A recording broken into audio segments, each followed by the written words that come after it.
Good morning, everybody. I appreciate your patience. I apologize for starting the show late. Of course, I got up out the bed, turned on the computer, got everything set up, and then Windows wanted to update. It didn't have a time on it. So I just clicked it thinking it'd be a quick 5 minute update. And no, it took 30 minutes. It was stupid. So apologies. It is what it is when you're dealing with computer stuff. Like, share, subscribe, support the stream if you feel so inclined. You have now embarked on a hero's journey, and I'm artisanmc. So let's get this in because we got a lot of stuff to go through today. We got assassination attempts, trailer videos, and recaps of stuff that was going on this week. And the first thing I will say off the bat is if you have not watched Supercell on Netflix, you need to go and watch that. Spend your time, binge your 8 hours on that, or do 4 and 4, 4 hours one day, 4 hours the next day, and binge on that and give that brother some views, because as many people was watching this whack-a-light shit, half as many could be watching Supercell, which is a much better show with the same number of episodes. Everything is relative to me. I've told you guys that before. It's all relative. If I could spend 8 hours, a little less than 8 hours, watching this train wreck of a show, being the Acolyte, I could spend 8 hours watching something that's actually good, which was Supercell. So shout out to you guys in the chat. I can't remember who recommended it to me in the chat. I think it might have been Andre, the Maple Leaf, but also shout out to Black Bang because he was the one really telling me about it. And I sat down Friday and I didn't stop watching that show until 2 a.m. And I was not disappointed in what I saw. I'm actually really anxious for season 2 to see where it goes from here. So you ain't black if you don't watch Supercell. So let's see who's in here and give them their props. Shout out to the early bird, Malika Me Bang. Appreciate you, Malika, coming through. He says salutations to Artisan and the Geek Elite. See, that's somebody who knows how to greet the host and greet everybody else. That's just how it's done, man. That's just courtesy, courtesy. Shout out to Malika. I also will give you that 3B salute since you are the first one to donate. You got ahead of y'all, donated on Thursday. So appreciate this good brother for always supporting the stream. I will give you are one, we are two, and this is for the power of many. Appreciate you, Malika. Power of one, the power of two, the power of many. The power of one, the power of two, the power of many.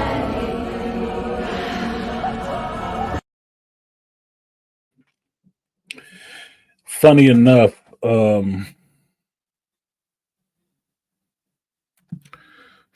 it's interesting to see how much this generates for people. And I'm realizing this generation does not understand words at all. They do not understand English or what definitions of words at all, because some of the stuff that they say for word definitions, they might need trust in here to talk to them about that, because that is not the definition of the word at all. So shout out to Trust. She said, big ups to Artisan and the Geek Elite. And of course, Malika Me Bang. Oh, he got a special separation. Shout out to Trust. Hope she out there doing it big on the East Coast now. Having a good day. Being fancy free with the toes up. Appreciate you for coming through. Shout out to Swift. He said Geek Sunday. Yes, it is, Swift. Appreciate you for coming through as well. And I also appreciate you supporting the stream, Swift. So I will give you Malika was one, you are two. And with your powers combined, we have the power of many. Appreciate you, Swift. Power of one, the power of two, the power of many. The power of one. Two, the power of many.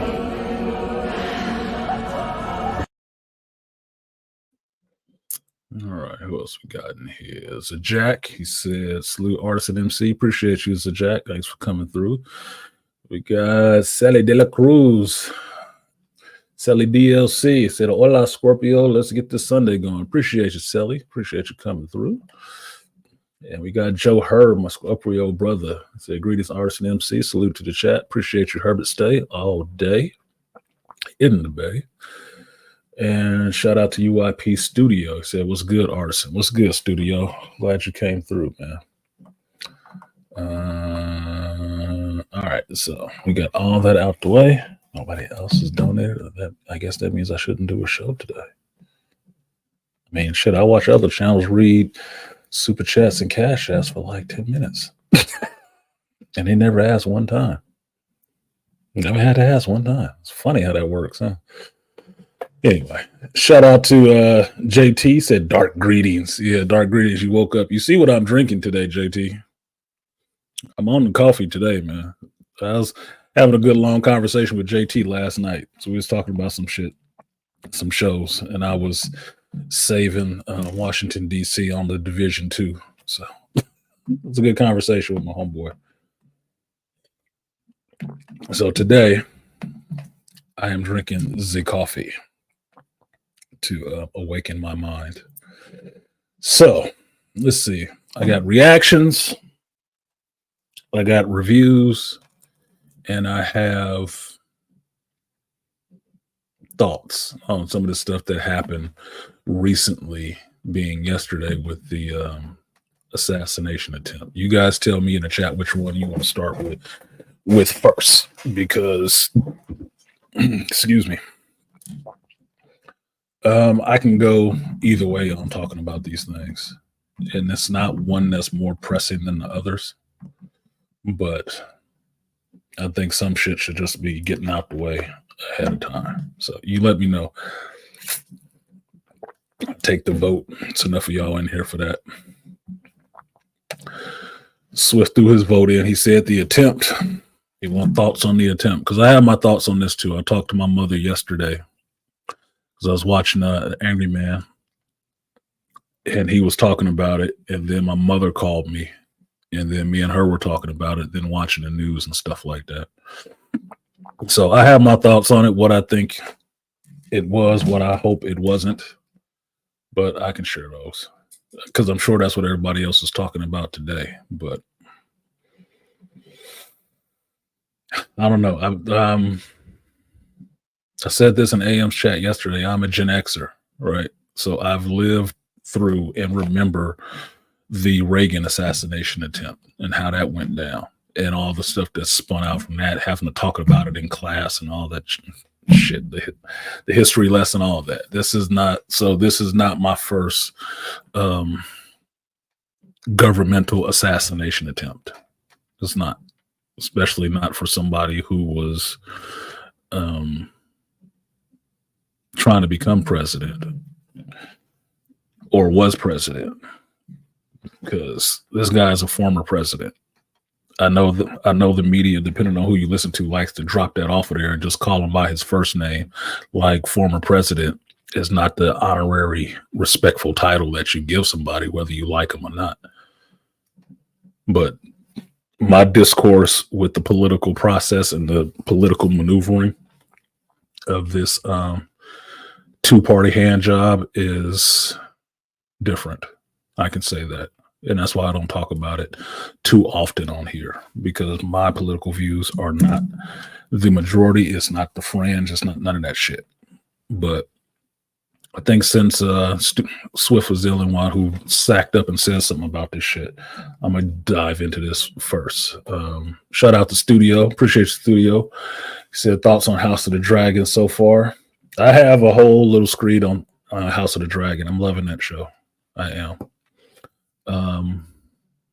The dragon fight was all right. It was all right, but I'm not overly hyping it like that. It was just all right. But I did like that episode. There was a lot of other stuff going on in that episode besides just dragons fighting. Because if I get into I was just into dragons fighting, that'd mean I would think Godzilla versus Kong or Godzilla X Kong in New Empire was better than Godzilla -1. And we all know it wasn't, because I'm not there just for kaiju fights. I knew it was going to happen, but that's not what I'm showing up for. So I'm really concerned about that in some ways. So shout out to Studio for supporting the stream. I will give you the power of many. Appreciate you, Swift. Power of one. The power of two. The power of many. The power of one. The power of two. The power of many.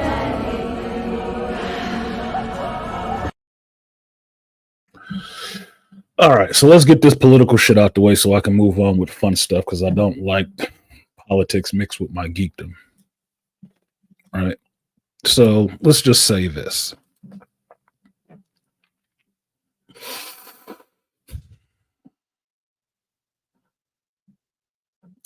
I do not approve of assassination attempts or cream pies or throwing cans or any of this shit on political governmental officials. I don't approve of that shit at all. I don't. I understand it does happen, but I don't approve of it. Right. Now, it may seem that in my intro and in the shirt that I'm wearing today that I made light of some of this stuff. But make no mistake, I don't make light of the fact that a couple of people lost their life yesterday over politics. Over politics. You know, the one thing in American life people really don't give a shit about when they're trying to earn money to feed their family or feed themselves or have a decent living. They don't give a fuck about that stuff. Not like that. Now, said this before, politically, I am an independent, meaning I don't care what side they're talking because for me, they're both full of shit. And they're equally complicit in things that fuck over the populace all the time. All the time. It just depends on who you want to give money to. Because they will pay their constituent groups depending on who you are. I don't like the, what do you call it? Polarity. Or polarity. That's the wrong word. I don't like the duality in this system where you can have any political party you want, but it always comes down to just these two because the other parties get, ground down in the mix. Nobody gives a fuck. Apparently that means that people can only focus on one choice or the other one. And too far often in this political process, the two choices that they put in front of us are never really any good. It always comes down to this, well, it's a lesser of two evils. The lesser of two evils is still two evils that you're deciding between. How about we not do that? Now, does it mean I hate Trump? No, I don't hate Trump. Trump is just a dude. He's just a man. He's been in the public eye in my consciousness for decades. Never took him very serious at all.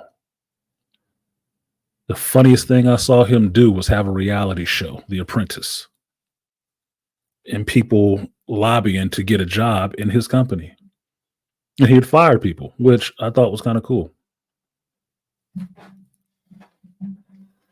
The second funniest thing I ever saw happen was people elect him to president. Like, well, that's how our political system works. If a plastic booby ex-porn star, stripper, whatever can get elected to some office in California, why the fuck should I be upset that Donald Trump became president?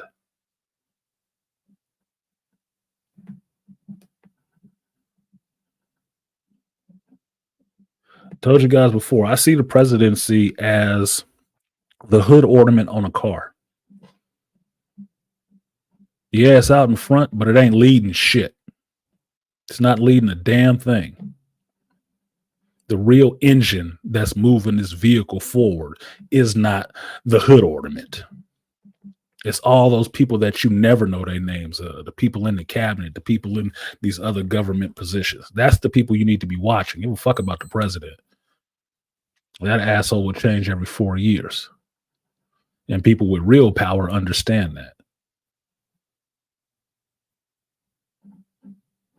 So that's why I call it the political puppet show, because it is just a puppet show. What characters they put up there and dance in front of your face for you to get angry or happy or cry or whatever the fuck about, so they can move your ass like good shepherds into the right direction.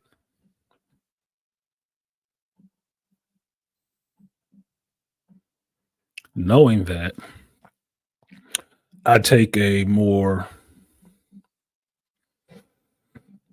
I'd say, realistic position on it. What is it for me? What is in it for me?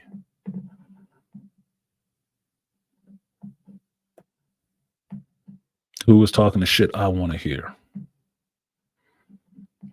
Who is speaking to my interests, my struggles?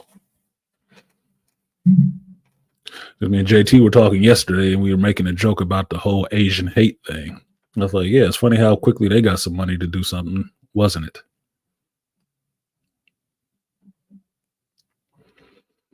As far as I understand, that was bipartisan support, wasn't it?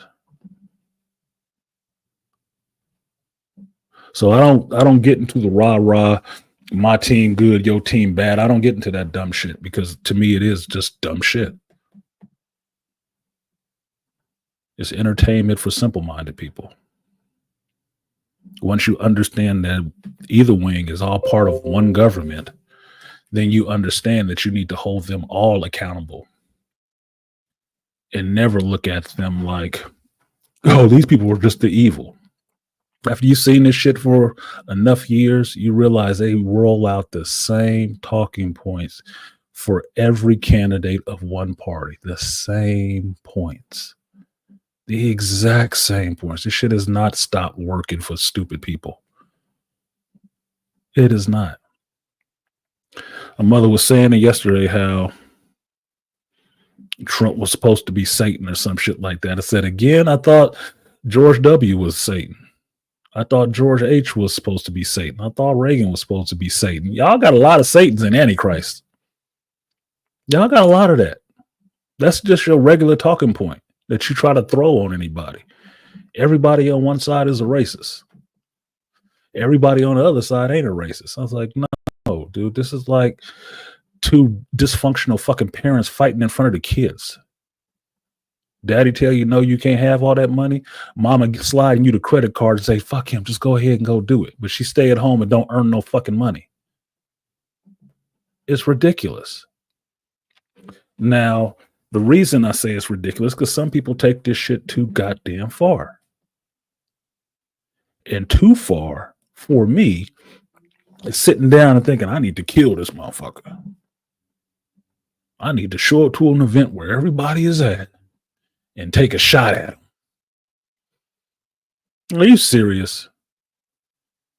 I mean, are you really fucking serious? Now, aside from Robert and John, right, the two notable assassinations, the rest of these people who always get attempts on them is always Republicans. And it's always some crazed ass person from the opposite side of the fence to just think, oh no, I just have to because they're so crazy. They're like Hitler. Oh no. Man, calm the fuck down and stop taking so many drugs. You silly bastard. When I'm sitting there listening to the news report and I got the call from my mother yesterday, I knew what she was calling about. I knew exactly what she was calling about. She was calling to tell me that this motherfucker got an attempt on his life. And I had to tell her in no short terms, right off the bat, I don't find this shit entertaining. I don't find it funny. Oh, he got nicked. It wasn't nothing. I said, Mama, anybody pointing a gun at you and shooting at you is a serious matter. You can't minimize it by saying, well, he just got nicked. Oh, so he would have had to get fully shot for it to be important to you. No. That's ridiculousness. Now, my only two thoughts on that thing is that One, he was lucky he just got nicked, and given the way Trump move around when he talked, he was lucky he must have moved at the critical moment. He did. Because small caliber or big caliber, it could have been a lot worse. Because I watched the Olympics, and I especially love the Summer Olympics. And in the Summer Olympics, they got people shooting 22s from 1,000 yards out and hitting bullseyes. So it don't matter. I remember watching a Navy SEAL video about one of these Navy SEALs talking about why they use 9mm and not 45s and all these big calibers. And he made it plain and simple. He's like, once I put 2 of these through your head and 1 through your heart, it don't matter what caliber it was. It doesn't. They do the same damage, the same way. It works the same. Heart stopping is heart stopping. It don't matter what caliber you got shot with at that point. So I don't take this shit lightly as a joke. It's like, oh well, you know, he's so evil. Man, get the fuck out of here. The dude say some dumbass shit. No doubt about it. But all of them do. All of them do. Because when I'm sitting there watching Biden make his statement to the press after that, the little press briefing, and I'm watching it on ABC, and I'm sitting there watching this dude, and I'm like, is this motherfucker standing up there drunk? Like, oh my God. He walked off of that stage back behind the curtain like he was being piloted remotely. Like, I'm like, oh my God, dude. I told my mother, I was on the phone with her while we was watching this shit, and I said, I find myself missing Obama right now. Because listen to this stuttering, mumbling, silly motherfucker up there talking is embarrassing. To me, I'm not even there. I ain't in the press corps. I ain't in Washington. I don't work in government. I sit here in front of y'all once a week or more talking the shit I talk. And then critiquing myself like, man, I cuss too damn much. Such is life. But no, I'm sitting there watching him. But I'm like, Jesus. Dude, this looks like watching the actor studio and seeing one of your favorite actors sit up there and talk without a script and how they mumble and fumble over words like they can't congeal their own thoughts together. It's like, these people are really fucking stupid. Oh my God. They can't think. They can't even talk. That's what it looked like. And I'm like, this is the president right now. This is the president right now. And seriously walked off of there like a robot, like somebody was going to jump out of his fucking head a minute ago, like Grogu and be like, yes, yes, yes. Like, oh my God, dude. Can't do it. Can't do it. Why? Because somebody thought that was a good idea. Somebody thought that was a good idea. I told you I didn't vote for his ass. No. Why would I? I didn't like it when he was with Obama. Fuck you think I was gonna do? No, get the fuck out of there. You had your chance to be in the Oval Office, man. Fuck off. No, I need some new blood up here. That's why I wasn't mad at Trump. At least he wasn't a politician. At least he wasn't. That can cause some problems, but it can get some shit changed really quickly too. Because I don't know if you know this, but the American economy is a business. And business is bad right now. Worldwide, business is bad right now. But some people making a shitload of money off of how bad we are at it. So I don't give a fuck who in there, as long as they can get this shit straight. But best believe the fact that it's screwed up, I'm not going to not sit there and judge a person that's supposed to be in charge of running this shit. You know, the figurehead on the front of the car. Yeah, I'm not going to sit there and think he ain't got nothing to do with it. You're responsible too. And that's who I hold accountable. Now, this attempt, I'm sad for the person who lost their life that wasn't there shooting. Who was that person? Where did they get hit? This is the stuff I haven't heard yet because I haven't watched the news again. I don't know where this person was. Was this person sitting behind Trump somewhere? of was this person behind the shooter somewhere and is, collateral damage? I don't know. I saw the video. I heard the shots. Yeah, he got hit. My mother was saying all that looked like movie blood. I'm like, Mama, get the fuck out of here with this shit. Who told you that? It looked like movie blood. What is this? A wrestling skit? He got down under the podium and started blading his ear or some shit. Get the fuck out of here with this. If you switched the roles and it was Biden and not Trump, nobody would say it was fake blood. But because you don't care about this person, there's been enough fervor put out there for you not to care about this person's life. You give credence to any fucking excuse that's there to dismiss it. Oh, he got nicked. Oh, it was fake blood. I'm like, this is fucking crazy. This is fucking crazy. This is why I can't be a part of this shit. I cannot.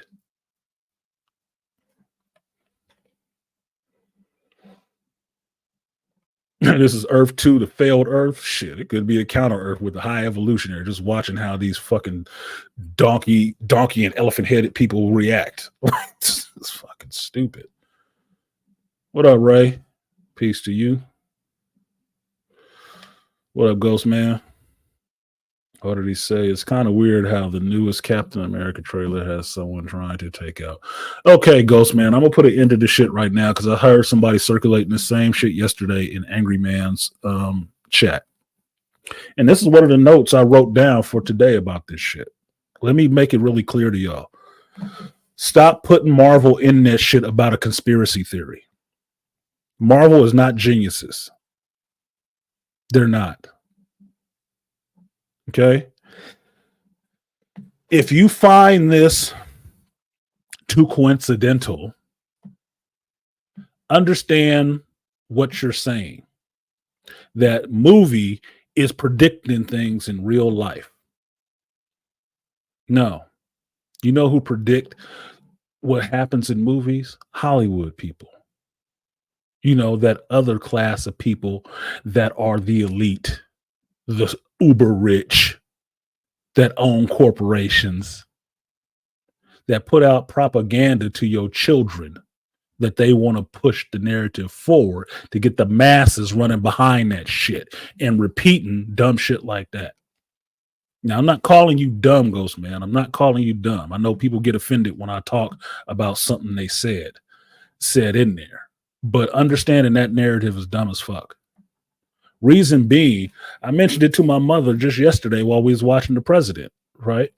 I said, I don't want to hear that shit because I had to go and watch this dumbass Civil War movie.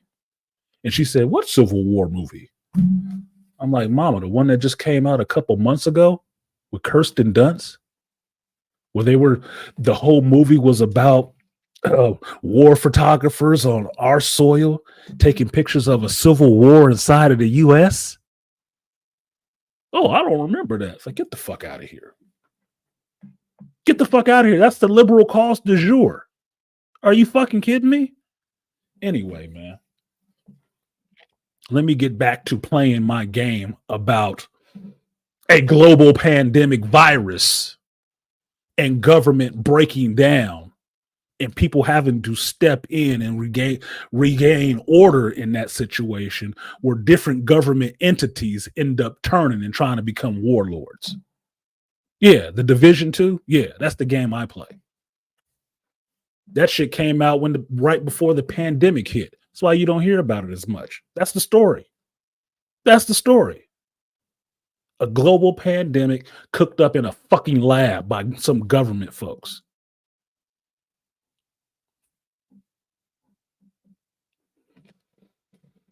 Understand that Hollywood always, especially when you have a liberal president in there, a Democratic president in there, puts out these kind of stories, puts out these kind of movies.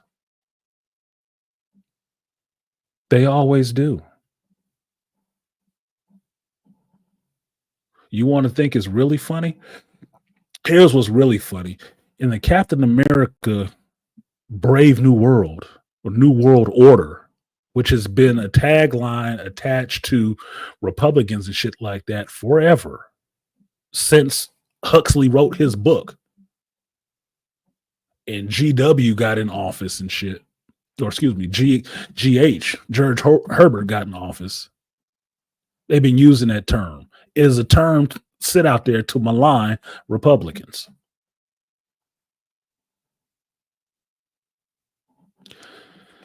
This movie, thanks or in part to the tragic death of William Hurt, since Marvel was taking so fucking long to make a goddamn movie,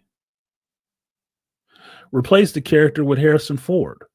So Harrison Ford gets to step in as Thaddeus Thunderbolt Ross now. No mustache. What other role is Harrison Ford known for? Air Force One, being the president, where the president kicked people's ass off Air Force One, terrorists. Because liberals love that shit. They love kick-ass presidents. If it's a Republican president, you never see the president in the movie. You'll see a Secretary of Defense or somebody else, but you'll never see the president. When you have a Democratic president in office, they always put out pro-presidential shit like that. Since he's probably on his way out right now, they're leading the populace to believe it's going to be a race war or a civil war inside of the government. They are fermenting all this hatred and anxiety in people and fear of each other. That's why they put out a movie like Civil War that did dog shit. And I told my mother how funny it was that I'm watching the video and they're constantly playing a video on repeat. I'm watching the shots go off and seeing how Trump reacts. And the first person I seen running across that fucking bottom of the stage is a goddamn cameraman to get that shot of Trump crouched down behind the podium and Secret Service trying to be on him. I said, this is the shit that they was trying to do in the Civil War movie. This is what they're trying to show.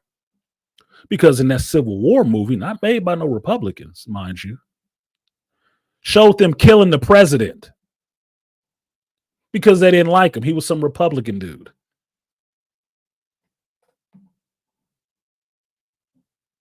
When these dumb motherfuckers sit up there talking about calming down the rhetoric, they ain't trying to calm down shit. They ain't had the propaganda push out there from the jump. For 3 fucking years, I've been watching this dumb shit. I hate it. They do it every 4 fucking years. That's why I don't understand how people get swept up into it. It's like, if you've lived at least 20 years, you would have had to seen this maybe about 2 or 3 times to understand these motherfuckers do this shit every time. The same shit every time. So if you recognize that, why are you even playing into any of it? Marvel ain't prophetic.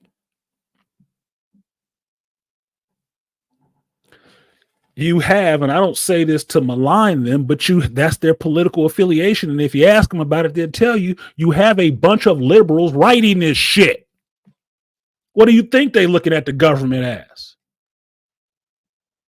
For 4 years, they thought they got the great Satan out of there, and now they in control. And what are they afraid of? The great Satan coming back.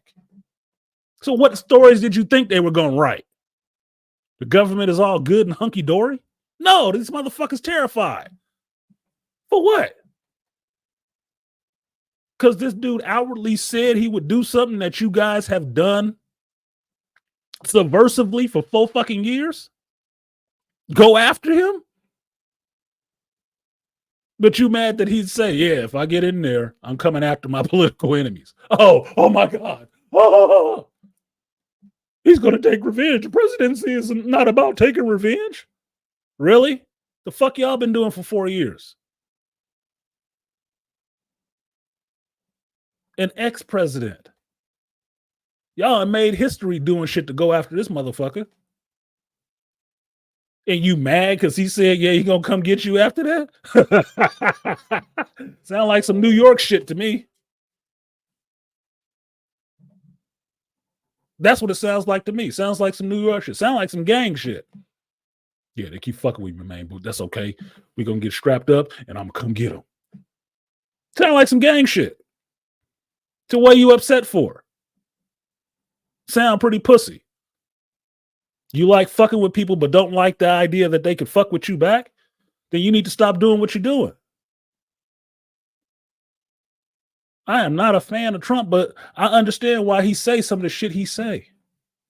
I understand why he do some of the things he does. Am I objectionable about it? Not if people ain't fucking with him. But if you're fucking with him, you get what you fucking get. Plain and simple. Life, liberty, and the pursuit of happiness, right? Okay.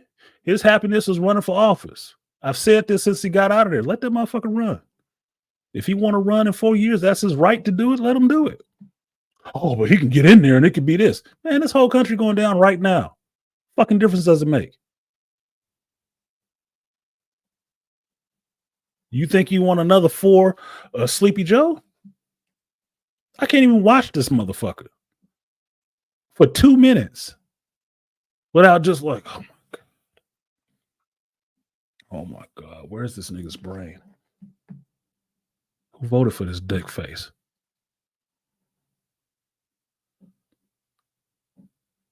So my thing is, I'm sad about the loss of life. And what I hear in the media, the news, what I was listening to yesterday, the shit these commentators kept throwing out of there, because trust and believe, when I watch the news, I listen to the opposing view. You know, the people that don't like him. I listen to what they got to say. Why? Because I'm always interested in the other side's argument. I know what my argument is. I want to hear what their argument is. You know what I heard yesterday that I thought was really fucking troubling? While they were sitting up there talking to national security advisors and shit like that, looking at internet chatter and how these people are becoming radicalized and basically trying to throw the attempt at this man's life on the internet community of groups on the internet, you know, us.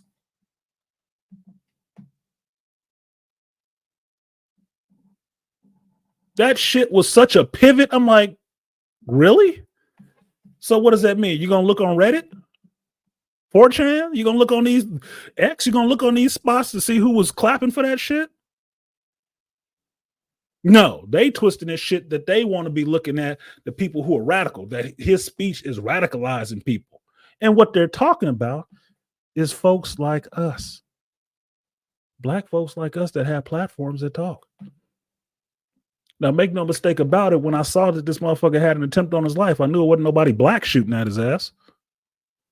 And my mother was making the point, oh, you know, it was a white dude. I said, Mama, there's mostly white motherfuckers in this country. That's not a surprise. That goes without saying. Because if it was somebody black, they would have had his name and shit up there already. But somebody black wouldn't have got in 5 miles of that spot with a rifle or anything, because they was already watching him. Fuck you doing here? He wouldn't even got close. You wouldn't even heard about it.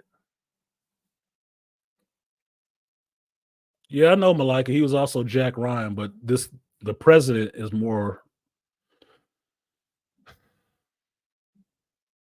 him playing an Air Force One president is more related to the topic, as opposed to Jack Ryan, who was just an analyst for the CIA.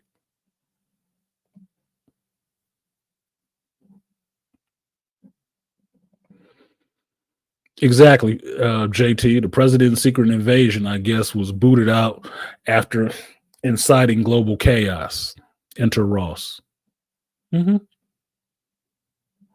This is always thrown in there because you have to listen to both sides of the arguments a lot of times. You have to.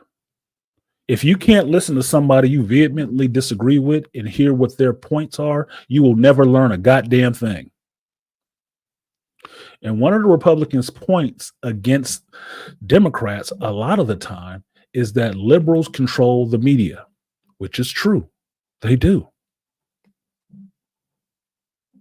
You can have some Republicans that own media companies, but they don't have the same access as the rest of Hollywood and shit like that. Liberals do.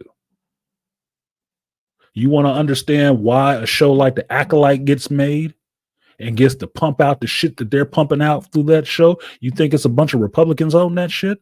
No. No. You think it's a bunch of them running that shit? No. You know why? Because you just had a whole proxy battle at Disney trying to keep people who are conservative and kind of Republican out.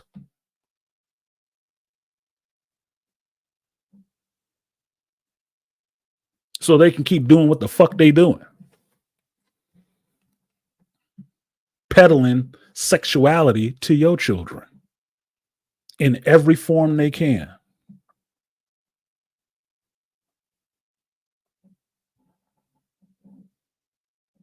This is where you see, if you look at both of them, you understand what the opposition is and what the problem is.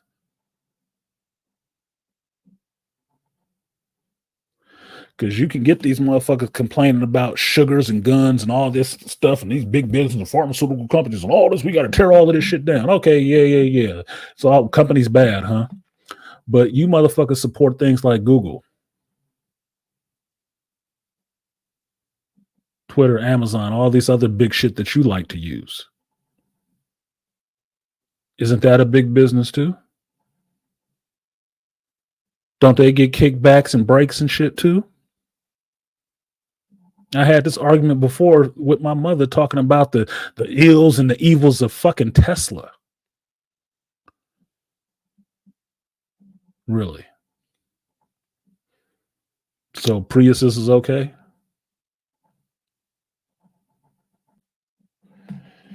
It's manipulation. It's always population manipulation. Always. And liberals, Democrats do it through your media. All the shit that your kids ingest. They good for that. That's where they home base is. That's why the whole adage comes in is that if you're not a liberal in your 20s, you don't have a heart. But if you're not a conservative in your 40s, you don't have a brain. Because they go to your children first. They ain't trying to change you. They're trying to change your children. Create that dissent and confusion in your fucking home. So they have your kids' minds and have your kids pushing your ass out on an ice floe somewhere. You know, KK's new fans.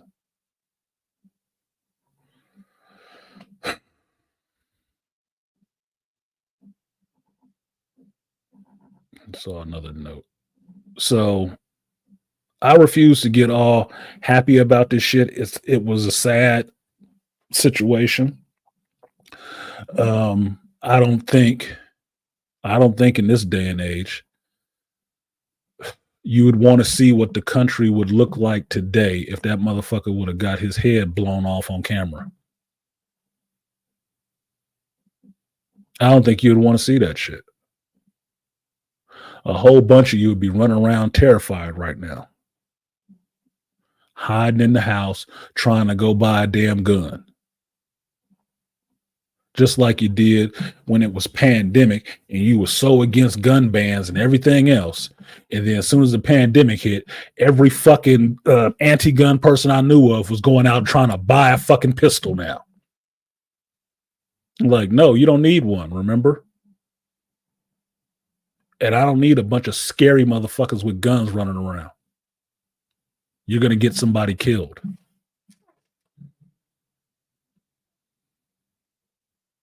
Yeah, Aquatech, what's good? Number one, Wrench. He said, "All hell, the United Corporations of America." Yeah, it's corporate. America is full of fucking corporations, and you know what? They split down the middle. Some of them split down the middle, and a lot of them are amoral. They don't give a fuck because they thinking like I'm thinking. They funding whoever the fuck is giving them what the hell they want, and they got deeper pockets than I do, so they gonna get what they want. They gonna get what the fuck they paid for. Legislation on their behalf.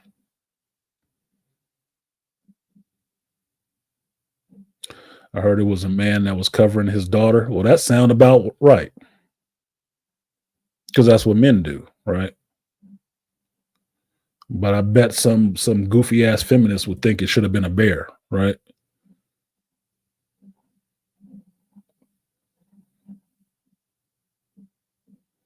Men don't protect. Right.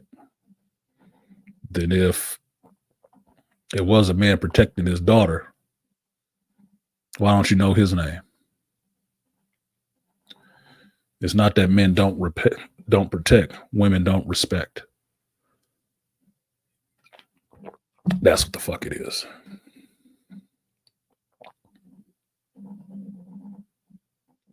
People do seem people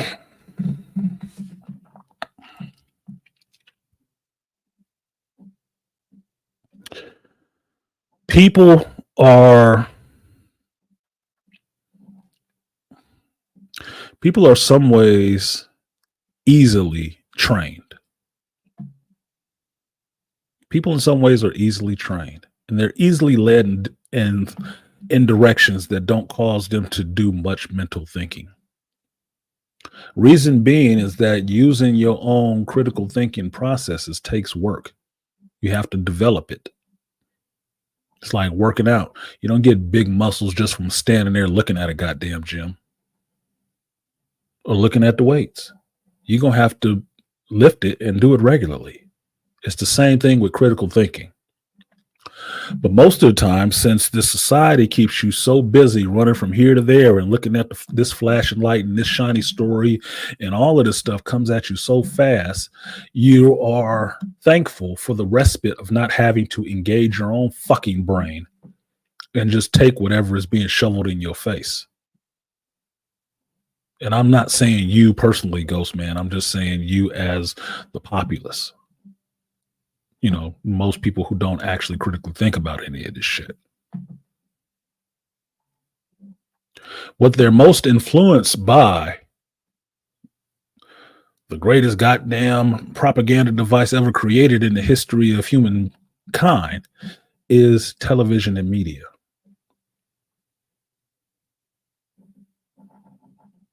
It goes with the adage, the bigger the lie, the more people will believe it. Because you can throw it in front of a whole bunch of people's face really quickly. And a lot of them will latch on to it just that way, just because.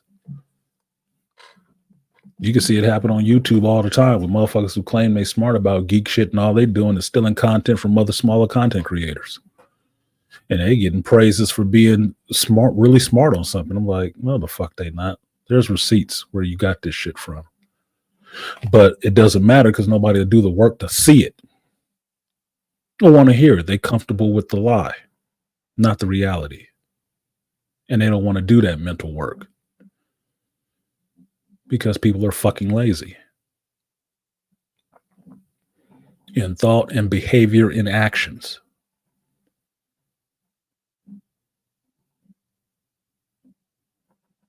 Aquatech said people refuse to recognize patterns. They do. Because if you recognize a pattern, then you have some action, you have some responsibility to take some kind of action to decide what kind of pattern it is and if you can break it or not. My life as a black man is about breaking patterns. Patterns of behavior, patterns of thought, patterns of dysfunction. That's all I do. Just existing.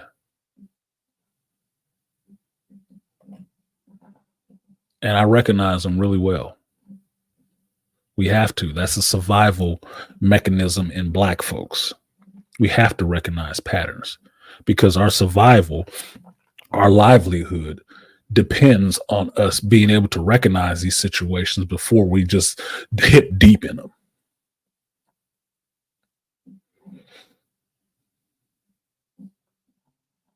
I'm waiting for Clinton and Liam Neeson to pop out. Yeah, we'll see. Not falling for it, but recognize how everything is scripted. It's scripted like a kayfabe in wrestling. It's not scripted. There's bullet points. If it's happening through the media, especially the news nowadays, which is why the news nowadays has such a problem with the internet and regular everyday people being able to look up information and shit like that. The news has a narrative they're pushing. And the three things that I saw that they pushed yesterday after this assassination was the problem lies in internet conversations, the rise of this internet media where anybody can get up there and talk and make groups and shit like that.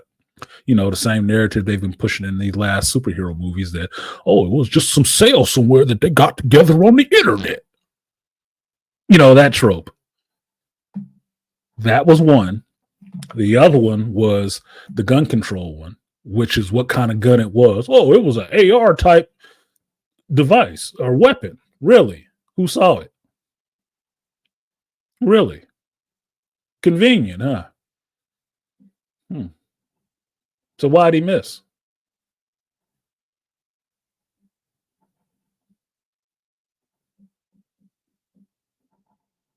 Because that's what Biden was talking about. They've been trying to get your guns from you this whole year. I'm in California. Newsom ain't got nothing else to do but think about how to get your gun and keep you from having one. But I watched this ABC News reporter sit there and lead this witness into talking about, do you have what is that? Pennsylvania is a concealed carry state. Do you have a concealed carry permit? What does that have to do with any goddamn thing, bitch? Why are you trying to get that out there? Yes, I do. And yes, I am familiar with the way guns sound. And I was like, get the fuck out of here. What are you doing? What does this have to do with anything? You have to know if she's ever heard a gun go off to understand she heard a fucking gun go off.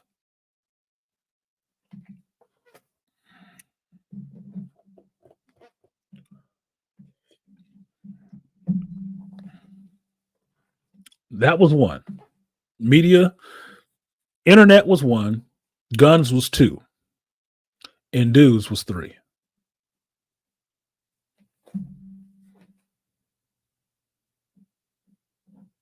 Now, I never heard anybody talking about when Reagan got shot that it was fake or staged. Because you didn't see a gun go off and you didn't see the blood. All you saw was somebody being stuffed into a limo and whatnot. Oh, but they got somebody. They did.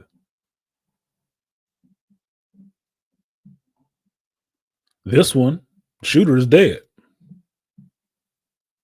So they say. Okay. Shooter's dead. I heard another report there was possibly two of them. Okay, so there's possibly two of them. So one got away? What are we talking about? Because what I understand is people is really terrified of this man. One dude who ain't going to be running all of the damn government like that.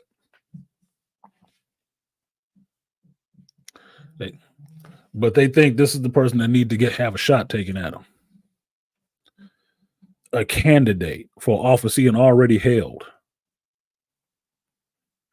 They that damn afraid?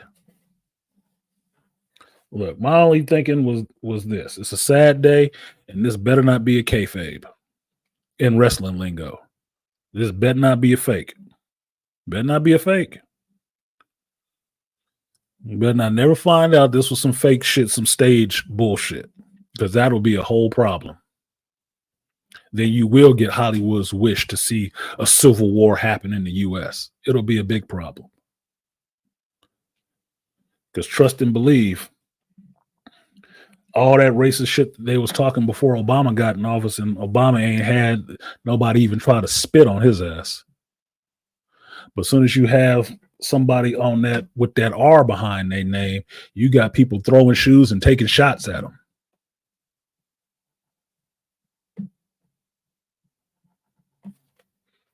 That part seems scripted to me.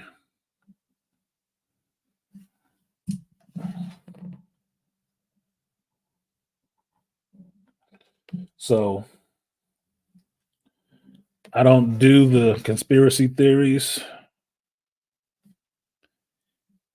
and shit. I don't like going into the theory crafting, but I would like to think that it was not a fake incident. I would believe that's real blood. And until I see something otherwise, that's how I'm going to take it.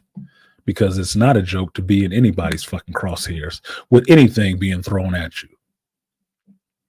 9 mil, 22, 223, Barrett 50. It don't fucking matter. Any bullet thrown at you is the wrong way it's supposed to be happening for you. Plain and simple. So I'm not taking this shit as a joke.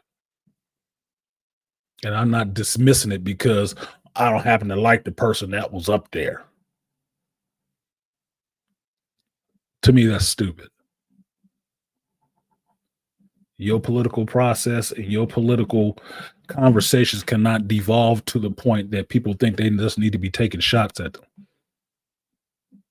I'm all for these government officials getting in Congress, pushing back the chairs and just having a fucking fist fight if they really want to get some shit solved.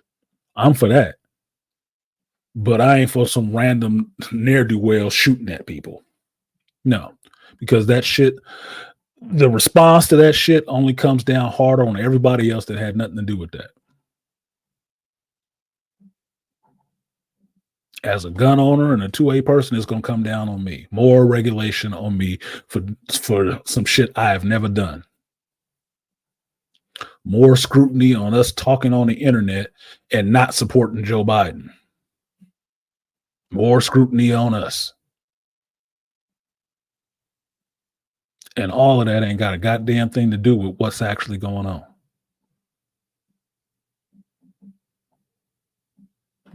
So that was my opinion on the political shit. May have lost some people, may have gained some people. It doesn't matter one way or the other. You have your opinion, I have mine. Just like assholes. This the shit I pooped out. Got something different to say? Say it on your fucking channel. And put your face out there so the government can see who said it. So, like, share, subscribe, support the stream if you feel so inclined.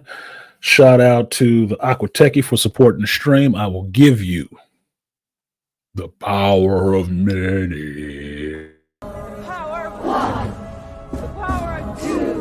The power of many. The power of one. The power of two. The power of many.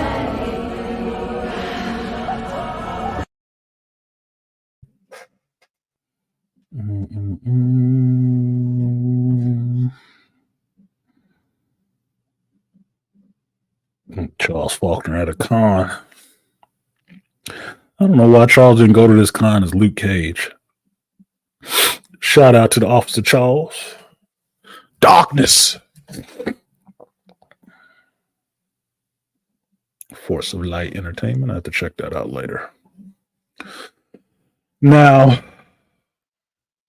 I think this is a good point to go ahead and give you my reaction to this Captain America trailer, because I have not seen it. I have not seen the trailer. I saw part of it, but I have not seen the actual trailer. So I'm going to pull this up and I will give you my reaction to it. Now, me and JT were talking about this yesterday about what I thought of the Captain America 4 movie. I'm going to go see it because I want to give some support to Anthony Mackie, right? Now, as a comic book fan, comic book reader, I used to be comic book retailer and all that shit, right? A geek of many stripes. Um, I never really liked the idea of making Sam Wilson Captain America because Sam Wilson had his own identity being the Falcon. Now, it made sense because Bucky got to be Cap. Some other people got to be Cap before. Sam Wilson can be Captain America. But the way they took the story was all about, because we had a liberal president at that time. And the story ended up being all about people not accepting him as Captain America because he was black. Now, I thought that was the lowest way to go. It was a way to go, but that was the lowest form of storytelling you could have went to.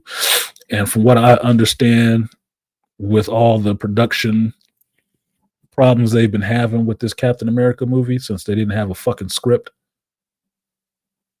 and Anthony Mackie was upset about that shit on set, about not knowing what the hell is going on. They just filming shit. They went that same way because a lot of this Marvel stuff is not going any further than that all new, all different Marvel shit that was garbage, largely garbage. So adapting that story to current times and trying to mix this current political situation into it, like, oh, we just got to have something about January 6th in there, is not fucking creative to me at all. It's not what I'm showing up to the movie theater for. But even with that said, I will still go out and support this movie with Sam Wilson being Captain America, because that's who the fuck he is now. You don't got to like it. It's just what the hell it is. He ain't Black Cap. He ain't Captain Falcon. He is Captain America now. Now, if everybody wants to hold to Steve Rogers as being the only Captain America, which is Marvel's problem, I've told you guys that shit many a times. Marvel does not have a mantle system. That's why the same character always has to come back. Sam can be Captain America for a while, and you can give him that respect of being Captain America. I just thought it was shitty because his character had his own identity, and then he should have gave him some super soldier serum. Because at base, that's what makes Captain America Captain America.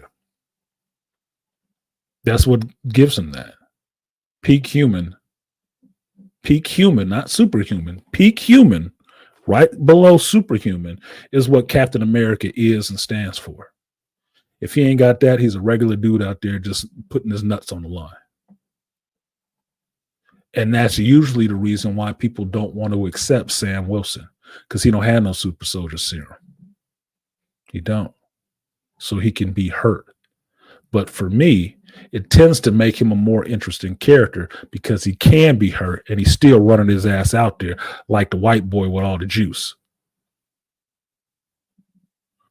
Seems like he got a bigger pair of balls than.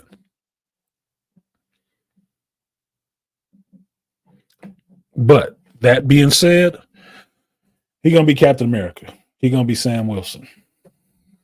He don't have to be Steve Rogers.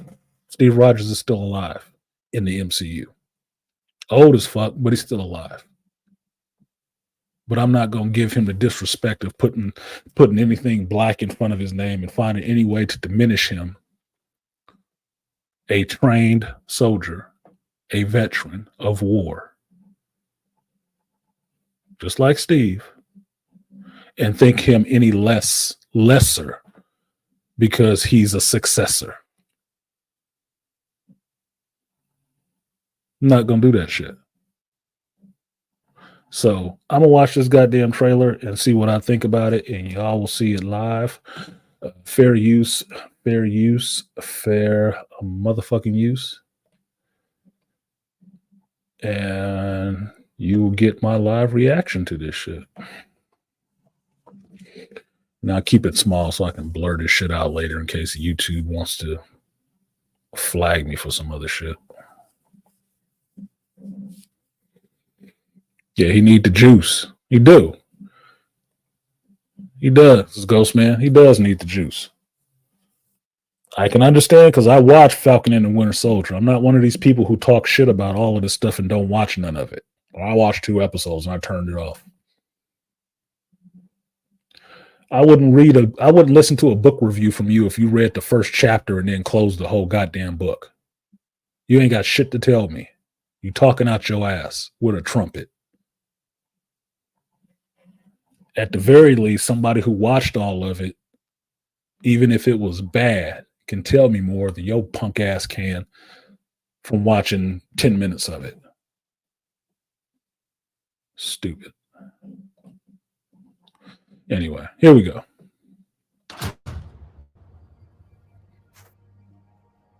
Wilson. Thanks for coming in. Well, thank you for the invite, sir. Sorry, I still got subtitles on. I have to admit, I'm still getting used to the new look. They said lose the mustache or lose the election. Okay, now that was an interesting little note, and I pointed this out to Black Bang because I did see that part. I hear that part of the trailer. This is my first time actually watching the trailer, but I heard that part. That's a clever Marvel nod to the fact that they've had to change actors. And I pointed this out to JT yesterday. It's no different than in Iron Man 2. You have Don Cheadle coming in. They introduce James Rowe. Don Cheadle comes in, and his line is, "It's me. I'm here. Let's move on." Yeah. It's just a nod to let you know that we switch actors. Now, the common question will come up as to being, they replaced Thunderbolt Ross. Why didn't they replace Black Panther? I said the same shit. I've been saying the same shit since Chadwick Boseman died. Just replace him. It's fine. It's okay. The character needs to go forward. Somebody else turned that shit into a whole movement. Fine. Still ain't happened yet, though. So what else you got? You and I haven't always agreed in the past, but I want to make another run at making Captain America an official military position. And if we disagree on how to manage this situation, then what happens? Work with me, Sam. We'll show the world a better way forward. Okay, now this is the part that you'll get. You saw Giancarlo Esposito in this shit. What I found out is Giancarlo is playing G.W. Bridges, right? If y'all don't read Cable comic books, you don't know who G.W. Bridges is. G.W. Bridge is was part of one of Cable's earlier teams, the Six Pack, right? I don't remember G.W. having any powers necessarily, but think of him as Cable's James Rhodes. He was a black dude, grizzled soldier, good at his fucking gig, and that's what they got into shit. They did commando shit together, right? So G.W. Bridge is a legit character in Marvel. Giancarlo playing him, he's a little old, but he does have the gray hair naturally, so we'll see how that shit works. But props to Giancarlo for grabbing another check, grabbing one of the Marvel checks, and I'm sure it don't matter if the movie sucks or not, he getting paid. So I'm fine with that because, like I said before, I've been watching Giancarlo since before Bugging Out. He was always a good actor. He just now getting his due. So I ain't mad at him for that shit. What we see right here, we got Anthony Mackie Falcon sitting with his replacement Falcon, which is the Latino guy, and I'm forgetting his name. That's the military officer. If you watched Falcon and the Winter Soldier, he's the one who got Falcon's old suit. And in the comic book, the new Falcon is this Latino dude. He wears green and shit like that. I don't know if they call him Condor, whatever the fuck they call him, this, whatever the fuck. But that's who he is. And that's why he's there. That's Sam's sidekick.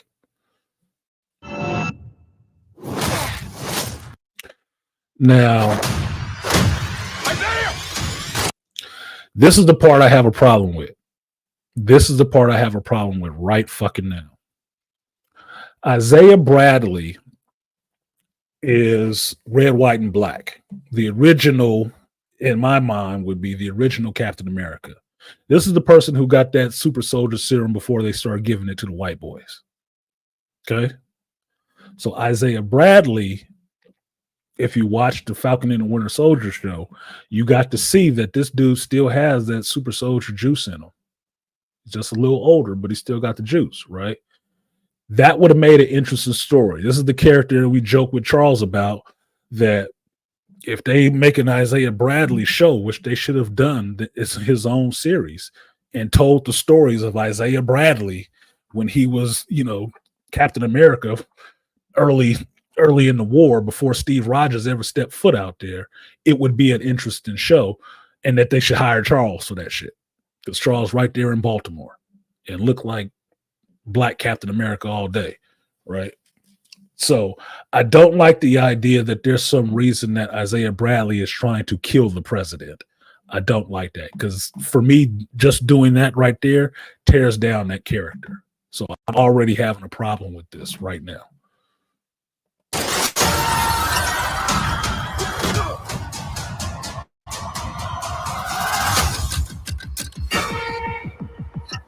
Sir, your inner circle's been compromised. Either you can't see that, or you don't want to. What is this, a trap? Global power is shifting. You're just a pawn.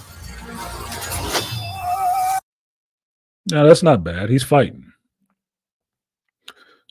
Sam Wilson can fight. If you remember that from the Avengers movies, it's like, what do? I do what he does, just slower. Same shit. He's still a soldier. I don't know why everybody is discounting Sam Wilson like he was not a veteran of war. A later war, but he was still a veteran. That wingsuit shit he was doing before he even met Captain America. Remember, he stole this shit back from the military? He lost his buddy Riley in war. He was talking to vets. He's a soldier. I don't know why people keep discounting his ass like that. Like he's supposed to be so much of a punk just because he ain't Captain America and ain't got the juice in him. Fucking hell, dude.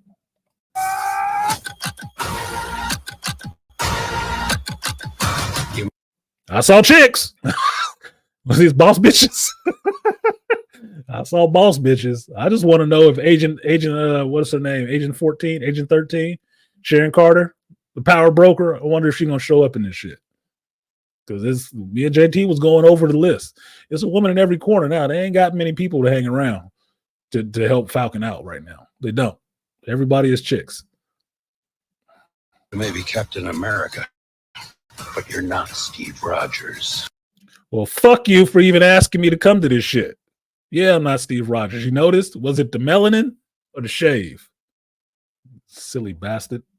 Now, I like that picture. I would actually use that picture for a thumbnail for a reaction. That's the cooler picture.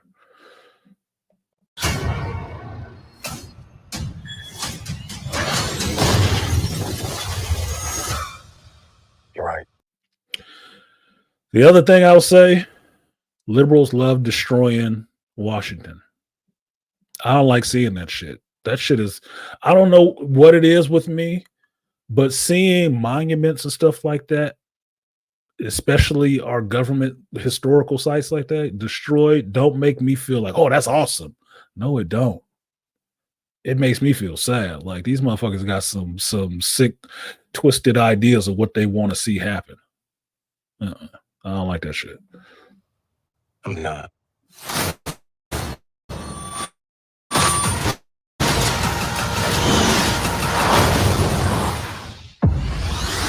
There we go. Sonic boom, baby. I wonder, nobody noticed that shit. He moving like Iron Man, just as fast as Iron Man was moving. Broke the sound barrier.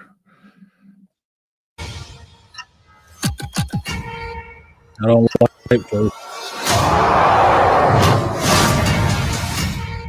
And I already knew that Red Hulk was going to be in this shit. And it is coming out in February. Just in time for an election, huh? Just in time for Black History Month. I thought it was coming out this year. What the fuck? All right, so that's it. That's my there's the other one I wanted to see.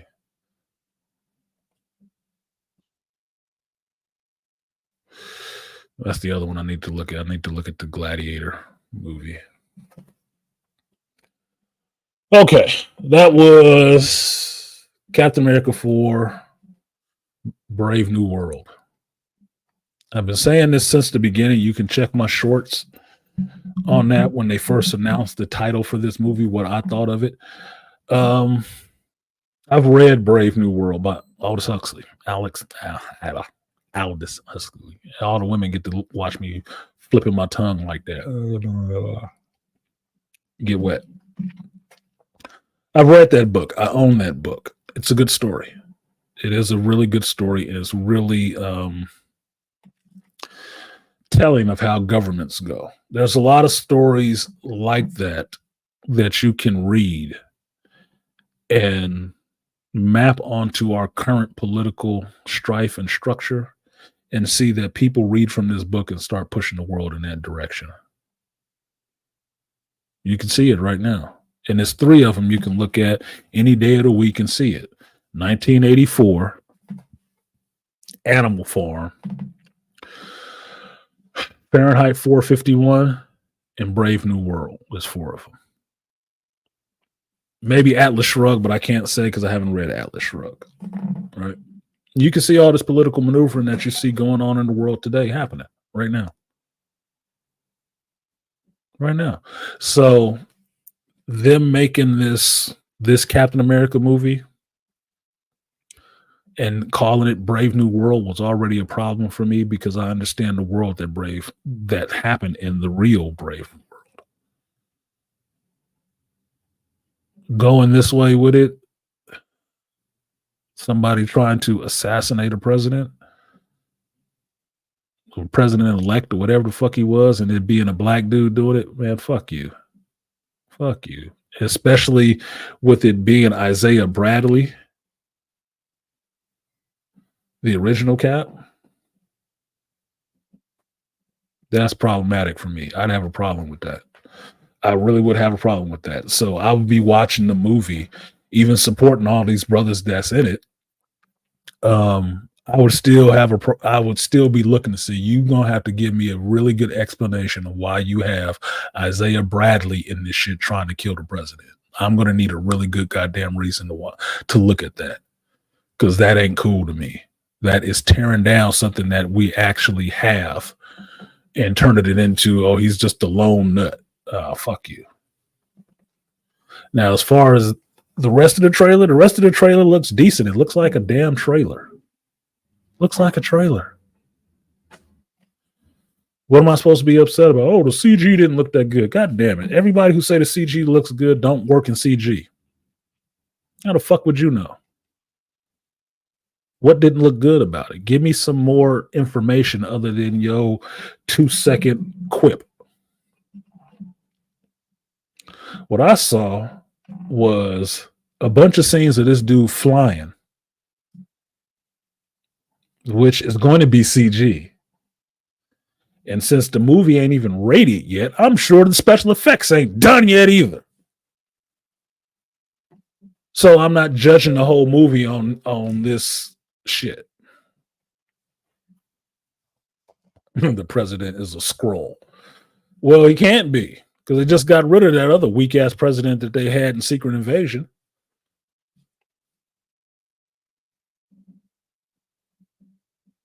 So, who knows? Throwing the line in there like you saw me reacting to of him not being Steve Rogers. Do you think Sam Wilson needs you to fucking tell him that? That's why I gave it the middle finger. That's a stupid ass fucking point. That's like, stay in your place, boy. That's what it sounds like.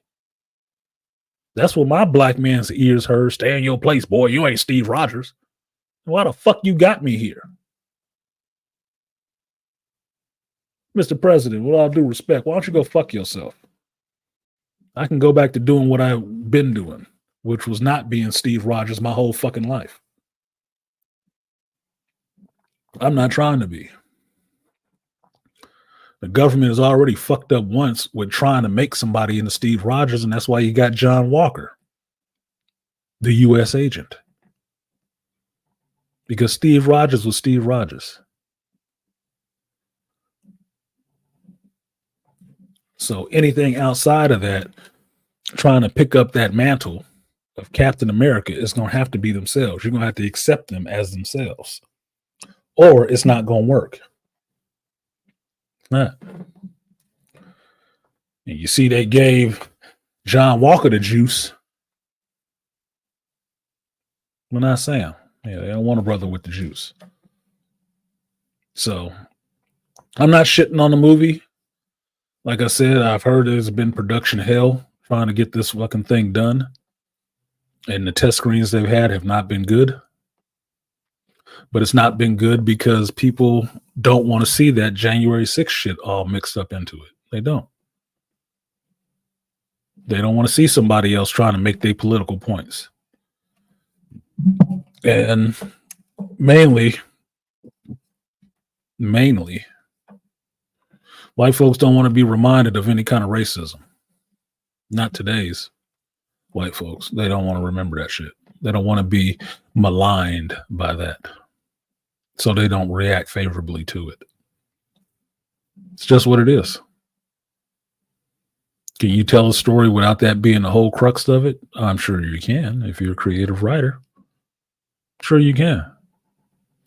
But that's where the story has to supersede agenda. And as we see at Disney, no matter what arm they are in, they have a problem with they put agenda over story.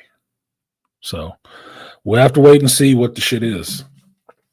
I'm not surprised by Red Hulk showing up at all. I'm not surprised with the leader showing up at all. That was the way they should have been going a long time ago. What me and JT were spitballing is, who do they have to take on a Hulk? And JT thinking, well, maybe they bring She-Hulk into it. And I was like, nope. Thor's not there. Nope, Thor's not there. Well, maybe they have Mark Ruffalo Hulk. Maybe not. They're going to have to figure out some kind of way to deal. Maybe he's not fighting against the Hulk or Red Hulk, who was Thunderbolt Ross. Maybe Thunderbolt Ross is helping him, helping Captain America fight against the Brave New World people of Samuel Stearns, the leader, and whatever Hulk creations he's made. So you get into understanding who the Red Hulk is. So when you get to the Thunderbolts movie and Red Hulk is there, you understand who the fuck that character is and how that works. That's my thinkings on the trailer. I didn't think it was a terrible trailer. It's just a fucking trailer. It didn't blow my skirt up. It didn't tear it down. It's a trailer. Cool.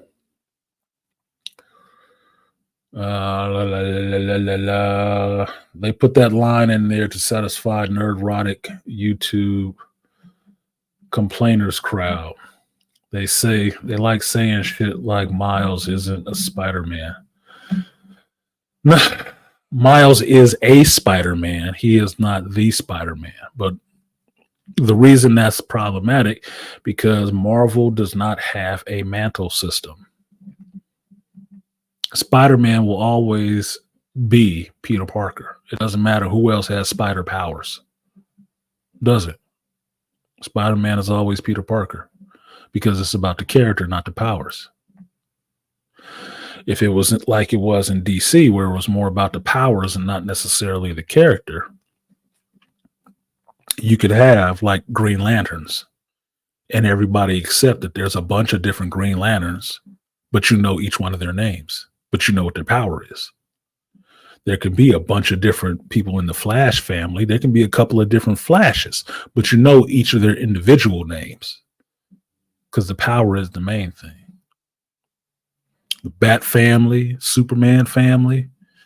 Why do they have these family systems in DC Comics anyway? Because most of it is about the powers. You learn about the individual person, but their power set lets you know what group they locked into.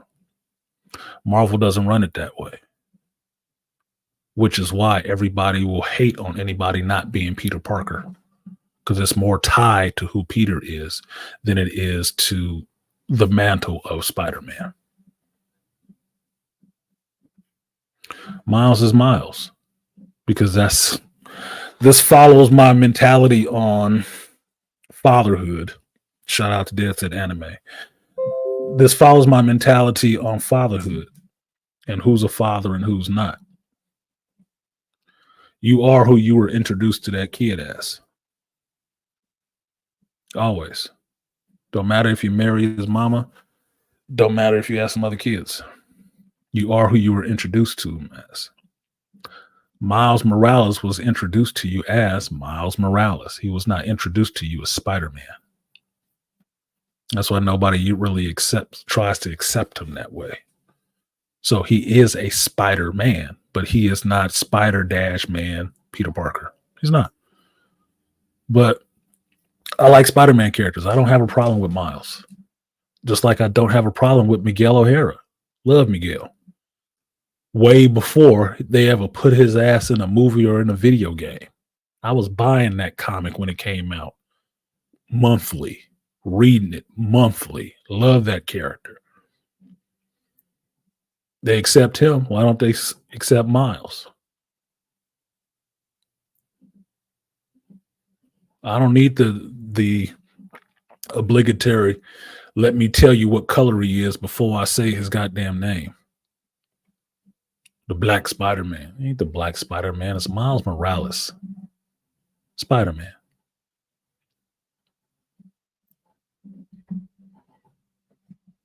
The shit they do with him is goofy, though, because they always give him some hood-looking ass costume. Like, he got to have J's on, and his strings got to be loose, and he got to have a hoodie and shit. And I'm like, what kind of dumbass trope is this? Can he have a regular costume like normal people? Or do we have to have this hood inspired? We're going to put this on a t-shirt costume. This is bullshit. That is a stereotype. And I don't like it. Fuck nuts. I don't have a problem with Miles and Peter and Miguel swinging around the same city together. You can throw Gwen, you can throw Silk in there. I don't have a problem with any of those other characters.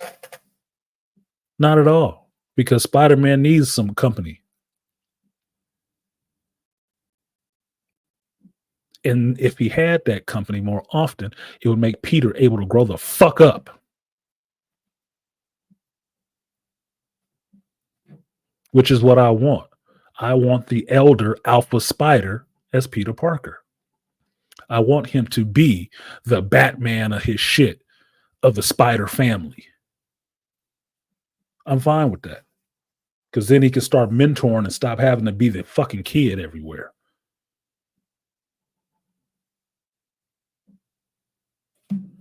So I don't have a problem with that shit.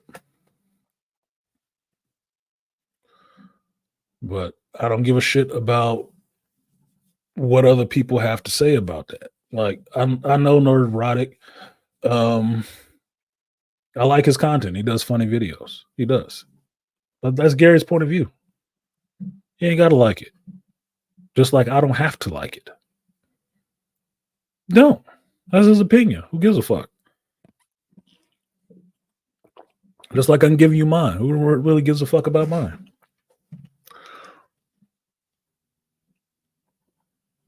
Marvel. Because if I buy a Miles Morales book, they get that money. And these younger generations, I can tell you this from selling comics to people like Miles Morales. They'd kill Peter in a minute to have a Miles Morales movie. And these are white boys.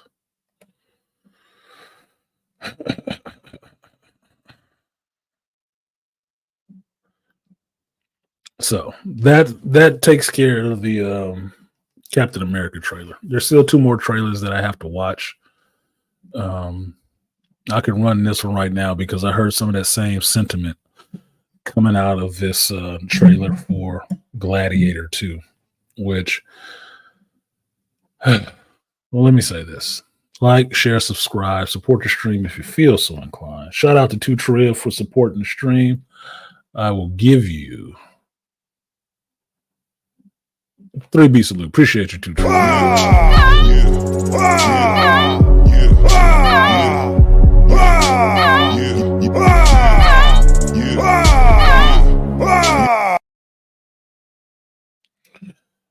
sooner I get through this shit, the sooner I can get y'all up here, which will be something that can be done.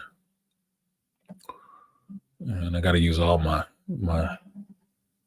gifts.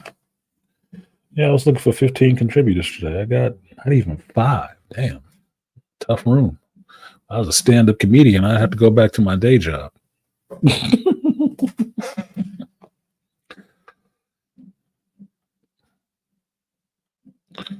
What up, Beast? Said, what's going on? You know, slanging his geek shit. Slanging his geek. So, let me bring up this trailer.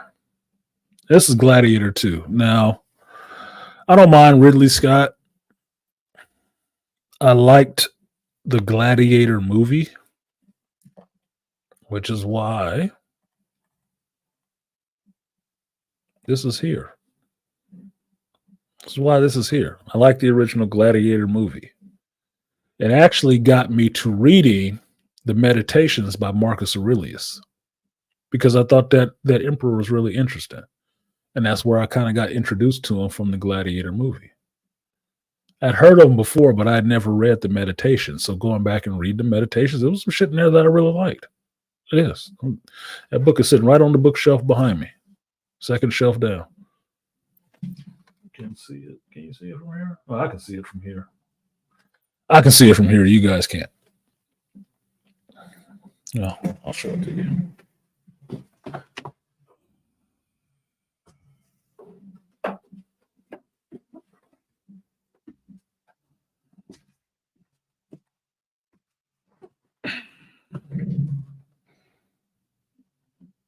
There you go.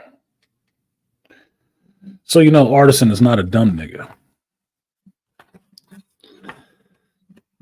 I don't speak everything I know. And what's the quote that I underline?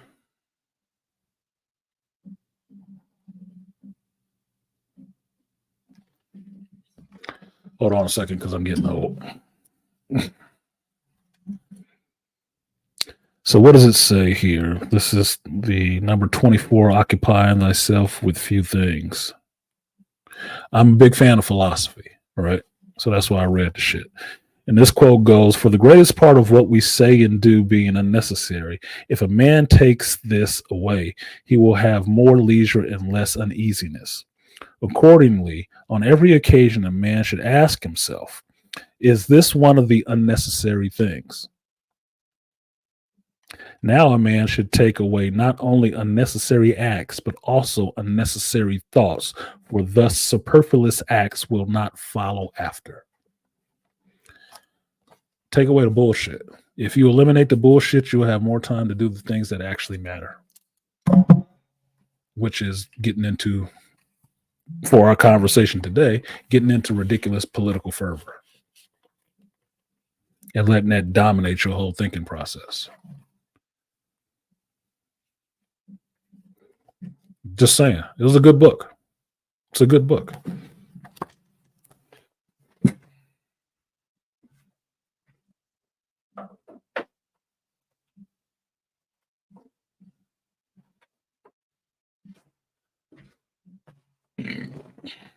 Yes, that's my shirt for today. If you know, you know. Now, while I like the original Gladiator movie, Russell Crowe and Ridley Scott, I don't think they needed to make a sequel. I'm kind of getting irritated with some of these directors going back to the well again, because I just got finished watching Furiosa, right? I just watched Furiosa this year and didn't understand why this motherfucker needed to go back and make this piece of shit movie. We got the original Mad Max movies. I'll even just accept Fury Road. I didn't need this. Furiosa was pointless as fuck to me. Pointless as fuck. And for me, I'm looking at it like, is he getting away with not actually doing a new movie? He is, right? He's getting away with that. He just gets to give you another of the same shit he's already done a bunch of other times in this. Like, So with Ridley Scott doing this, for me, the Gladiator story ended the way it ended, and there was no story that needed to be told after that. I'm not into this. Let's go back to this decadent time where the country and the government fell apart. And like, because I'm living through that right now, you dumb fuck. I don't want to watch that on the screen too. I don't know what it is with this time in history where Hollywood wants you to be so steeped in what's happening with reality, you can turn away from nothing. You can't unplug from it for 2 fucking hours. That they want to keep it in your face the whole time that everything is falling apart, everything is going to hell. I fucking know, okay? I put on my sunscreen, I got my steaks out for the barbecue. Let me have some entertainment in the meantime until the fire gets here. I don't understand why that is. But that's what they want to keep pushing on your ass. The fall of governments, the corruption of government. All of that shit, because this is a bunch of liberals making this shit. They want to keep reinforcing this idea in your mind. So if you want to see a political thread being pulled, it ain't from fucking Marvel. It's not from Marvel. It's from Hollywood. And the political thread between everything happens in threes to get you to remember that shit. The Civil War movie, Captain America Brave New World, Gladiator 2. What are all those about? Corrupt presidents, governors, political maneuvering. It's happening in House of the Dragon too. Motherfuckers are gonna have a whole revolt on their hands from fucking with the small folk. Who was that? Who running that shit? Doesn't make it a bad show, but understand what the hell it is that you're looking at. Cognitively, consciously look at what it is you're watching and what's the story they're trying to tell you. It's called psychological priming. So you can see shit like a ex-president getting grazed by a bullet and think nothing of it. You watch that shit like you was watching a run-through video of Call of Duty or some shit like, oh shit, that was fake.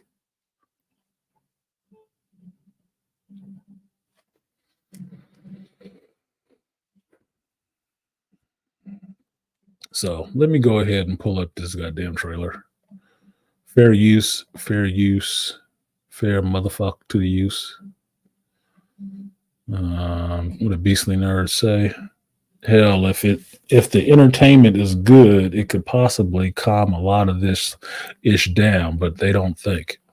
They don't think. They do think, but not like you do. They not like us. They not like us. Dumb shit.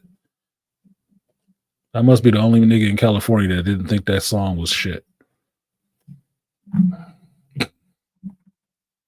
And I don't listen to that shit regularly or at all. I heard it one time. I was done with it one time. Yeah. What we do today, we repeatedly echo for all eternity, studio execs. Yeah, they always think they making history. The fact that they say they making history means it's all scripted. They're not making history. They're making cat box liners and landfill pieces, but they ain't making history. Not in a good way, I can say that much. I need to finish up for episode 4 of House of the Dragon. You do, Ray Hama, and then you need to go back and watch Supercell. You ain't black if you ain't watched Supercell. I can tell you this. I can tell you that for sure. The fact that this dude, who was a rapper in London, wrote a superhero or a story about people getting powers from something that is endemically a negative to black people is hella interesting. That is cool as shit. So watch it and don't try to compare it to everything else you ever fucking seen. Because I had to have this discussion with Black Bane and my son about that shit. It's like, oh, save the cheerleader, save the world. It's kind of like Heroes. I'm like, no, son, you have to remember, Heroes stole its idea from Rising Stars, created by J. Michael Straczynski, a comic book. That's why that motherfucker who made Heroes ain't did shit else that you've seen. Because he was a plagiarist. He stole an idea. He didn't have an idea. And that's why he ain't been able to make shit else. So this show is not like that. It's its own original idea. Get that shit right. Antoine Fuqua's Gladiator. That'd be good. People are going to make that parallel because Denzel is in this shit. But okay. JT was saying that shit last night. that Denzel acting like Denzel. I said, so what, we get Lonzo in Rome? Training Day Gladiator? Like, holy shit. All right, whatever. What up, Dad said? Yeah, fire. And waiting for Amin to take out Aegon. Damon, you mean? Damon to take out Amon? Or no, you said it right. Amon to take out Aegon. You tried, but we ain't shifting there yet. Stay with the host. No spoilers. I just started Supercell. That's not a spoiler. It's just a play on the name. It takes a while before you get to what the name actually implies, but it's what it actually means, but it's implied throughout the episode. So enjoy Aquatech. You know me. I'm not going to spoil this shit for you. I want you to watch it. Anything I say will not be a spoiler. But I do want you to watch that shit. You should be. I'm going to use Joe Biden trick on y'all motherfuckers, since apparently some people like that shit. You ain't black if you don't watch Supercell.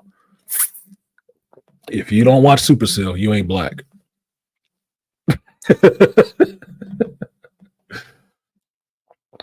Supercell is like black folks got powers and y'all can't have them. Pretty much.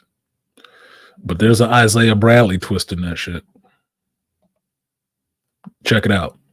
And when you see the chick named Sabrina, Nadine Mills, I don't like Sister Girl hair, but Nadine Mills can get it. She working for me. She got that nice color, nice shape, and a little accent.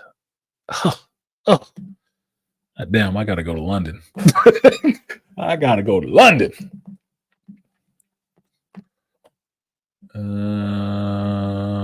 What he said, I saw a few clips on Facebook of Supercell. I don't know it was a superhero show until after it started seeing the trailers. Because it's not a superhero show. They're not superheroes. They just end up getting powers. The show is really good. There's better, like I said, if you have watched any of the Acolyte, there's 8 episodes of the Acolyte. There's 8 episodes of Supercell. One is on Disney Plus, one is on Netflix. Acolyte is a little shorter because it's 30-minute episodes. Supercell is like 50 minutes. So it's about an hour a piece. If you want to experiment and you got the time, you can watch 8 episodes of the Acolyte if you feel like drinking, and then watch 8 episodes of Supercell. And you tell me which show was better. Because I can already tell you 8 episodes of the Acolyte ain't better than 8 episodes of fucking X-Men 97. It ain't better than that.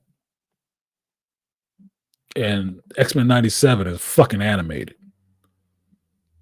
So alternative lifestyle for alternative lifestyle, somebody did their show a lot better and focus on something other than their fucking genitals. And somebody didn't.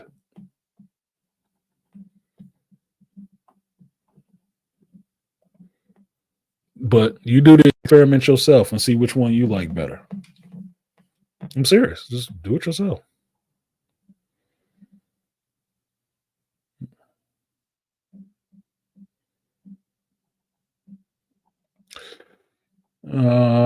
It was disappointing looking at many Black Londoners shitting on Supercell, though. That because they in London. That's why. They're in London and they know those areas and they know that slang. It would be no different than me than watching a movie set in California in the Bay Area and then seeing that shit is like, where is that? That's not the way we act. That's not the way we talk around here. What the fuck? Who did this movie? It'd be no different. I expect some of those people to have an issue with it. I do. Because it may not represent them in the best light that they want to be seen in. But other than that, I thought the show was good. I like European shit. So that's not surprising to me. It just is what it is. And the reason I'm saying that is because the creator of this show is a black man. Y'all recognize that, right? It is a London-based, British, black. I just say black because I don't know what his country of origin from. It's probably somewhere in Africa. Rapper, filmmaker, director. He wrote this shit, and this ain't his first project at all. It's not his first project. I looked up his filmography. This is not his first project. This motherfucker put some work in, and these people can actually act. So I'm not shitting on him for that. I'm going to give him all the praise I can. Why? Because I'm watching this Leslie Headland dumb shit. So there should be no excuse for me not to watch this Supercell stuff. And it wasn't dumb.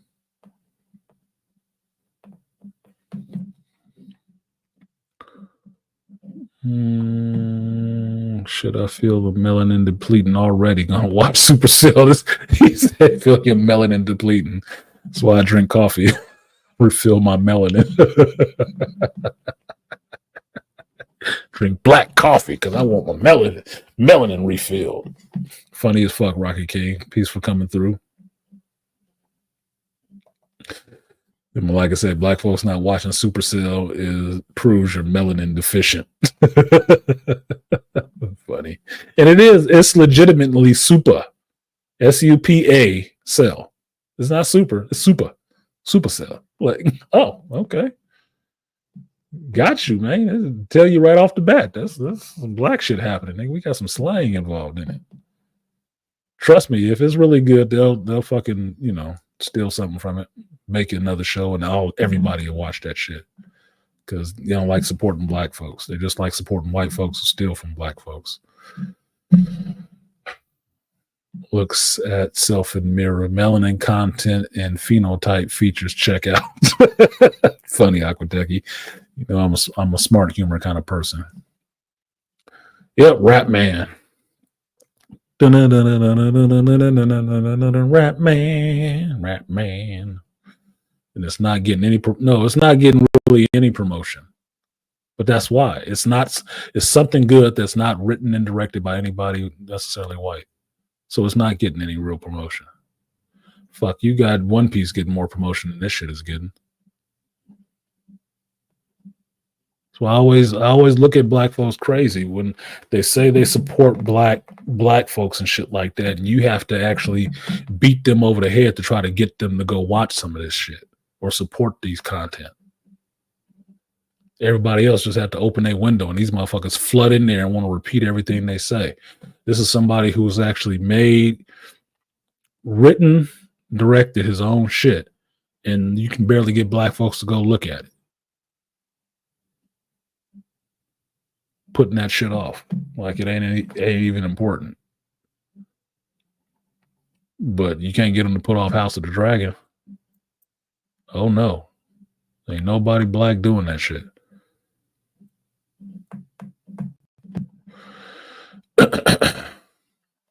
I figured he was Nigerian, but I couldn't say for sure because I didn't look into it. I didn't look that deep when I did my cursory research of him and my research on him. I didn't look up the family lineage from Nigeria because most of the people in there, if they black and they in Europe, they're not necessarily from Europe. Their lineage comes from Africa somewhere. And since Africa is a big place with a lot of different parts, I don't want to label people like, oh, they Nigerian, they from the Congo, they Senegali, from Senegalese or whatever the fuck. I don't want to do that. I have to look it up and find out for sure before I label them. At most I can say they melanated because black is a term for Americans.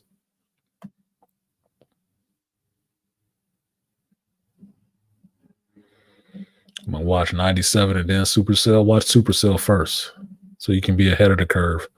Then you can go back and watch 97 because ain't nobody talking about that shit right now. What up, Maple Leaf? You change your picture again. A green maple leaf. All right, let me go ahead and watch this shit since I had it on the screen for so long. Fair use, fair motherfucking use. And let's see what this Gladiator trailer is about that I have not seen. I saw part of it, but I have not seen the whole thing. So this is me and my reaction to the Gladiator 2 trailer.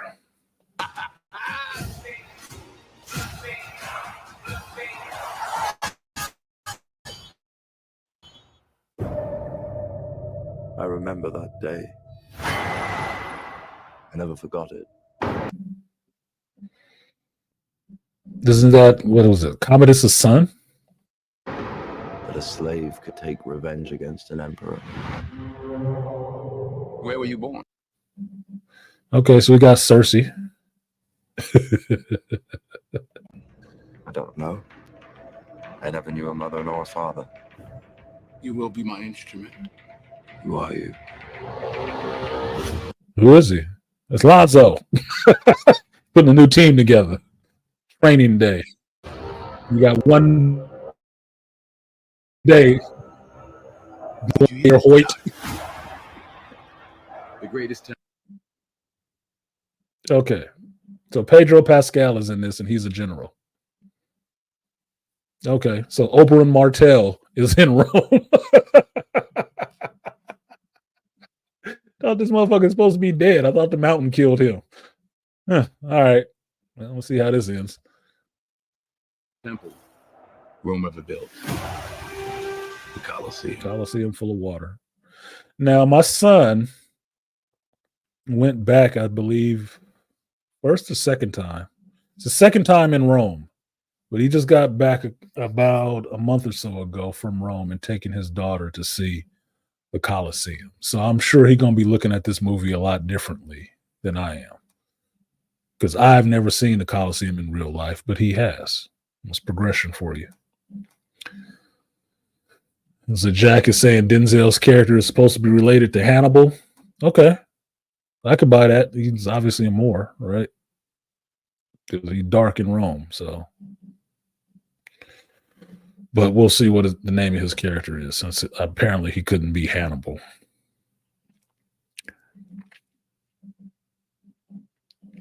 Yeah, it looks like they scrapped that movie. Yeah, they might have. You know, they don't want to be empowering no black men to be in charge of nothing.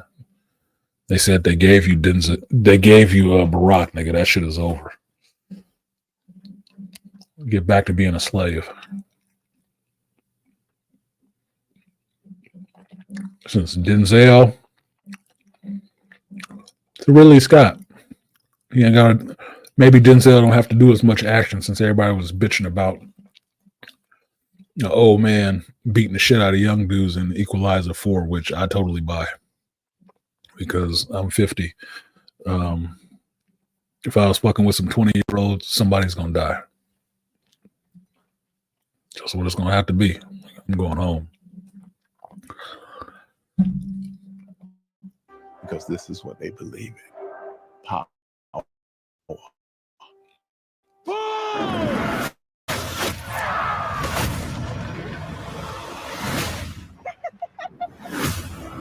Crazy white folks.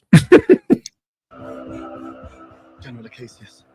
There are victories yet still to come. Rome has so many subjects. She must feed them. They can eat war.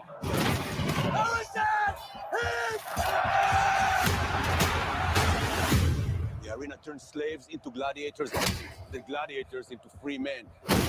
You have something in you. I knew it from the start. Did you know? Rage. I'm trying to understand how this water in the Colosseum shit is working. Because as far as I remember from pictures I've seen of the Colosseum today, there was chambers and rooms and stuff like that underneath the floor. And the floor was supposedly covered with wood and dirt. How's this holding water? And how'd they get it in there and get it out?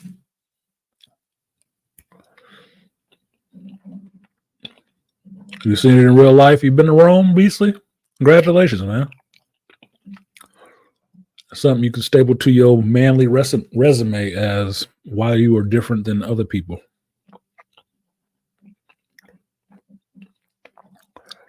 And yes, he could. That's why I bought Equalizer 4. You motherfuckers didn't know who they was dealing with. It didn't matter if he was old. He wasn't running out there like John Wick. And that's what that movie was compared to. It's not John Wick. It's Robert McCall, ex-CIA dude. Did more with less. That rage is your gift.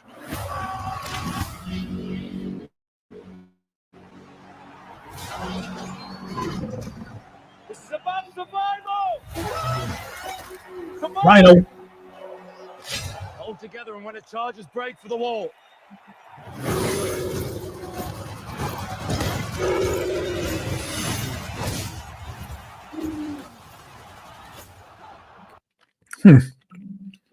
Is he gonna get a mud horn tattoo after that? It looked like Mandalorian season 1 to me. Or, you know, what was that? Geonosis. Wait to see Anakin show up and start Force Comm and Rhino. Seen that somewhere before. That would satisfy this fury. The entire Roman armies. Too much. The general will do. Rome. My birth month. So that'll be cool. JT told me that it's coming out in November. I'm like, shit, okay, what day? Because I got a tournament to play in November, so I'll be in Vegas. Must fall. I need to only give it a push. We make it out alive. All right. Now, this is the part that everybody online is getting all pissed off about. They're rocking with the trailer. They're liking the trailer. They're liking Denzel. But this is the part that everybody decided to hang their hat on as having an issue with, which was this rap song at the midpoint, 2 minutes into the trailer, which is No Church in the Wild with Jay-Z and Kanye West. Two niggas. Now, Marlon Wayans made a joke about this before, about how Hollywood media only accepts one at a time. There was already one nigga in this, and they was fine with that one. But as soon as you introduce two other ones, they got off. They got off. And apparently this video got ratioed to death because of this shit, even though it's not a bad song.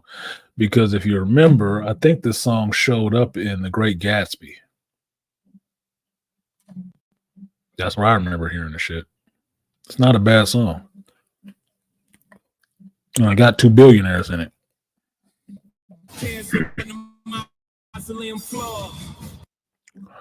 Because you listen to the song, it does talk about being in Rome.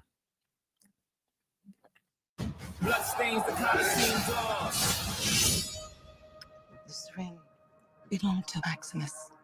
Now I give it to you. What is the dream of Rome? The people are not free. I was owned. Now I will control an empire. I will not waste a generation of young men. This is our road treatment, heroes! Hands on the mausoleum floor. Bloodstains the Coliseum doors. The gods of spoken!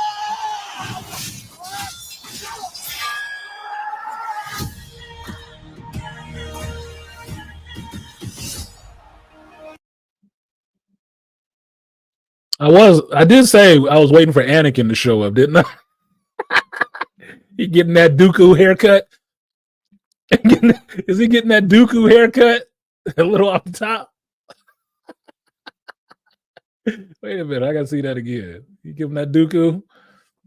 That Dooku do? Look like the fight seems to be pretty good because Pedro Pascal does action pretty good.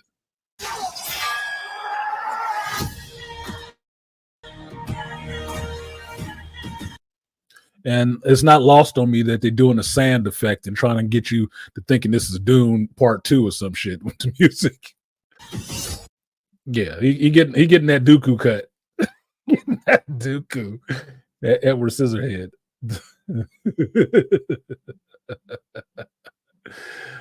Connie Nielsen. November 27th. Okay, so I'll be back. I'll be back from Vegas by then. What's up, Florence? Cute ass Florence. She can get it. Florence Pugh can get it. Pew pew pew. Pew pew you pew. A little cutie, a little celebrity crush. All right, so that was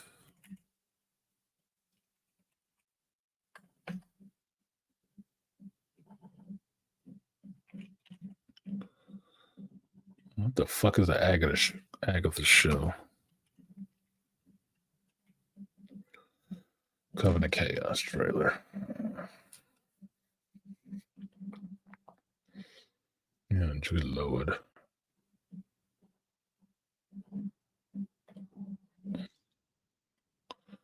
All right, let's do that. Okay, so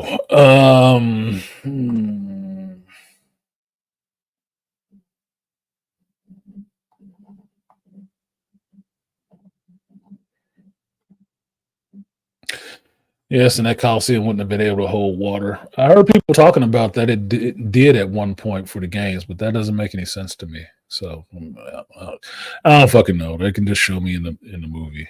I'll suspend some disbelief on some of that shit. You know, it's a fucking movie after all. The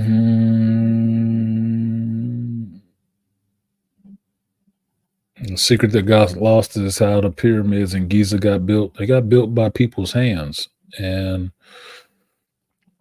aliens, black folks, you know, because they always talk about Egypt like it ain't part of Africa.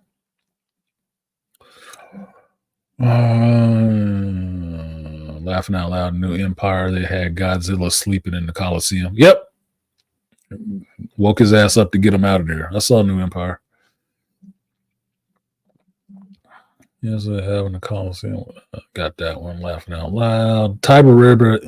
The Tiber River is pretty close to the Coliseum, so it's plausible that they ran trenches to divert water. This is true. That's what I was thinking, dead set, that they would have aqueduct that shit some kind of way towards the Coliseum.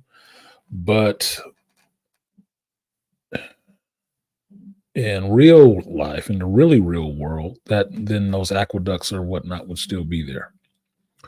But like BC was talking about, I'm just not sure if it would hold water. How does that work? I'm a technical person, right? I like architecture. I like building. So technically, I'm trying to figure out how that would actually work. But I have not seen the Coliseum in real life. I have not. I've only seen it through pictures and shows and shit, right? So I'm trying to mentally figure out how I would make that structure hold water from what I know of it. I don't know. You have to explain that shit to me.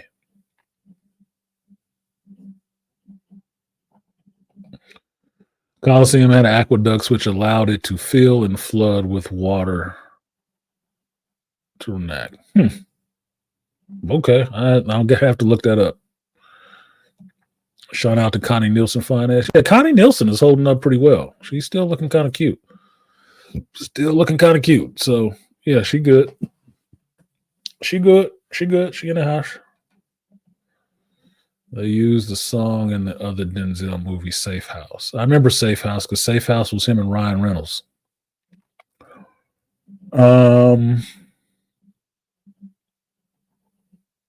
Like I said, I heard the song in the Gatsby movie with Leonardo DiCaprio. It was on that soundtrack. But I like the song. I like the intro to it and shit like that. So it's a cool song. Did it fit with this whole thing? No, it just took people out of their white folks' fantasy. That's why they got so pissed off about it. It was jarring to them. One Negro good, 3 Negroes bad. Look, it's just as objectionable The feeling they having with this song is just as objectionable as they had to the song at the end of The Acolyte last week. I played that song at the beginning. It's not a terrible song. I like the song, but it didn't belong in Star Wars. That shit was like, what the fuck? It was jarring. It's like, what is this?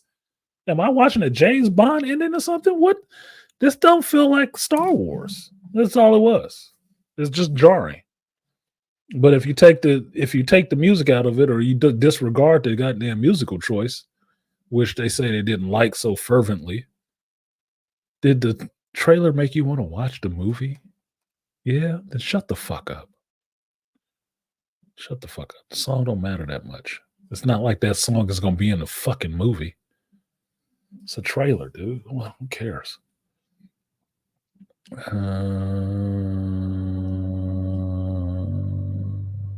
Calcine aqueducts which allowed it to flood and fill famous sea battles. Reenact famous sea battles. Okay. Yeah, Denzel and Pedro. I'm watching. Yeah, I like Pedro Pascal. I don't like his fucking politics, but he's free to have that shit. That's his shit. But as far as Pedro being an actor, doing physical acting in shows and stuff like that, I'm fine with that. I'll watch Pedro because I tend to separate the actor from their politics. As long as they're acting like the character they're supposed to on the screen and not bringing their personal politics into it, then we can rock. Your personal politics is your fucking business. I don't care. But stand on your mark and recite your lines and make me believe that you are this character. That's all you need to do for me. The rest of that shit is free for you to have. I don't care. And Denzel, look, I've watched it. Aside from Devil in a Blue Dress, I can say that for sure. I've watched every Denzel movie that he's made, going all the way back to The Mighty Quinn. So I'm a fan of Denzel and Denzel's acting. So I watch him in this shit, and he's old enough. He's put in enough good work to where if he wants to act like Denzel in a movie, then he can get away with doing that shit. That's what Brando did when he got old. He wasn't acting like nobody. He was acting like Marlon Brando. And people still paid him a shitload of money to show up in their movies and act like Marlon Brando. Fuck, man. Y'all know the stories about the island of Dr. Moreau. That motherfucker was drunk on the set the whole time. Why? Because it was Marlon Brando. You gave him that respect and let him do what the hell he gonna do. Denzel is at that point now. He can do what the fuck he want to do. He ain't got to act like these characters so much anymore. I mean, think about it this way. When Morgan Freeman shows up, who is Morgan Freeman acting like? The character or Morgan Freeman? When Ryan Reynolds shows up on a movie, who does he act like? The character or Ryan Reynolds? You get to a point as an actor, you put in enough good work, you can get away with doing that shit. Shit, you heard Robert Downey Jr. saying about his Iron Man performance and why he liked his Oppenheimer performance better is because he actually got back to acting and not just acting like himself. Because the Iron Man character in Marvel just became Robert Downey Jr. He wasn't acting. He was just being himself. And it took getting out of that role to actually get him back in the habit of acting. And that's why I liked his performance in Oppenheimer a hell of a lot more than I liked his turn Tony Stark. Because you remember that this motherfucker right here can actually act. He's actually a really good actor. If you've been watching him as long as I have, since his fucking teens and 20s when he was acting, you understand that. That he's just bullshitting. He ain't really acting.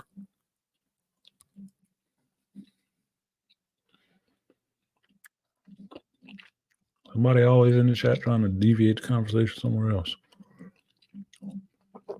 Yeah, Beastly was Agatha all along. Ancient Aliens, yeah, well, if you took somebody from our time with GPS technology and put them back in time to ancient Egypt, what would you call them? A fucking alien.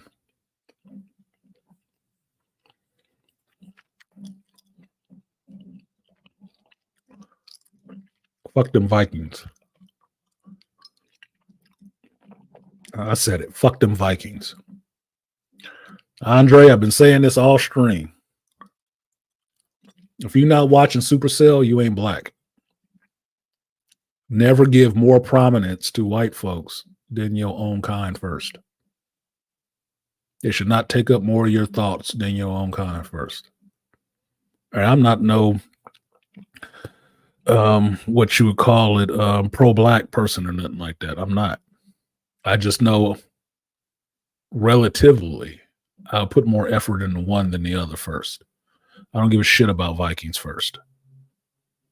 I do give a damn about watching this show created by a contemporary black person right now than I do worried about some old white folks that used to kill each other and rape each other. I don't care.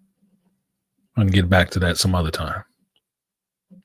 But there is a show that's on right now that needs support from black folks, and it's not getting it because of shit like that you're putting in my chat. White folks' ice is always colder.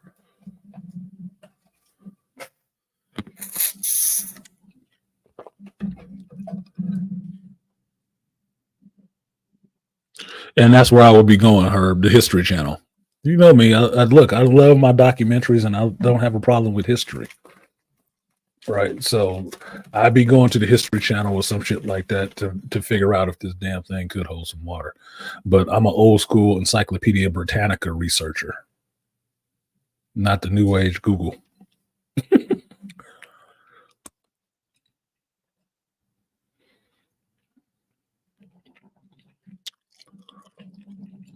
Yeah, so what's two Negroes? Yeah, it's just two Negroes. Not blackening up all of Rome. It's okay. Y'all still got your boy loving and debauchery and stuff like that. Don't worry about it, white folks. You'll be all right. It's still Rome that you know and love.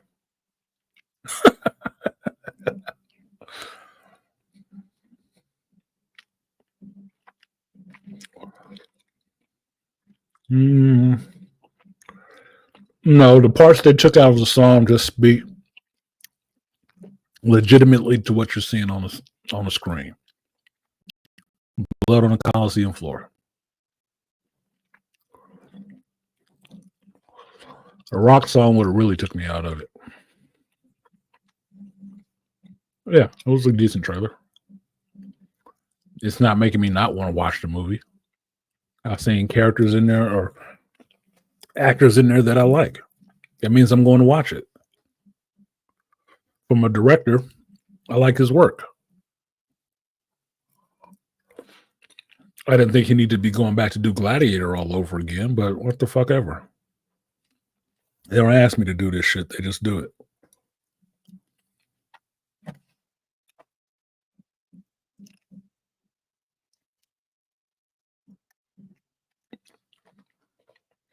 Yeah, you know how it goes, dead set.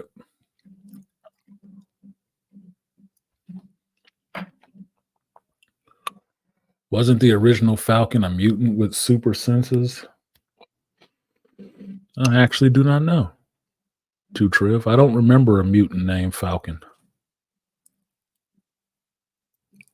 I don't recall one.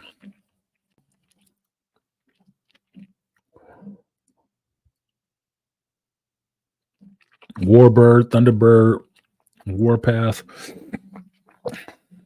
But I don't remember one named Falcon. Thunderbird was a mutant. He was a Native American. He's Warpath's older brother. And he could fly. And had super senses, basically. But I don't remember a Falcon. I'm not recalling one right now, at least. Are you a god?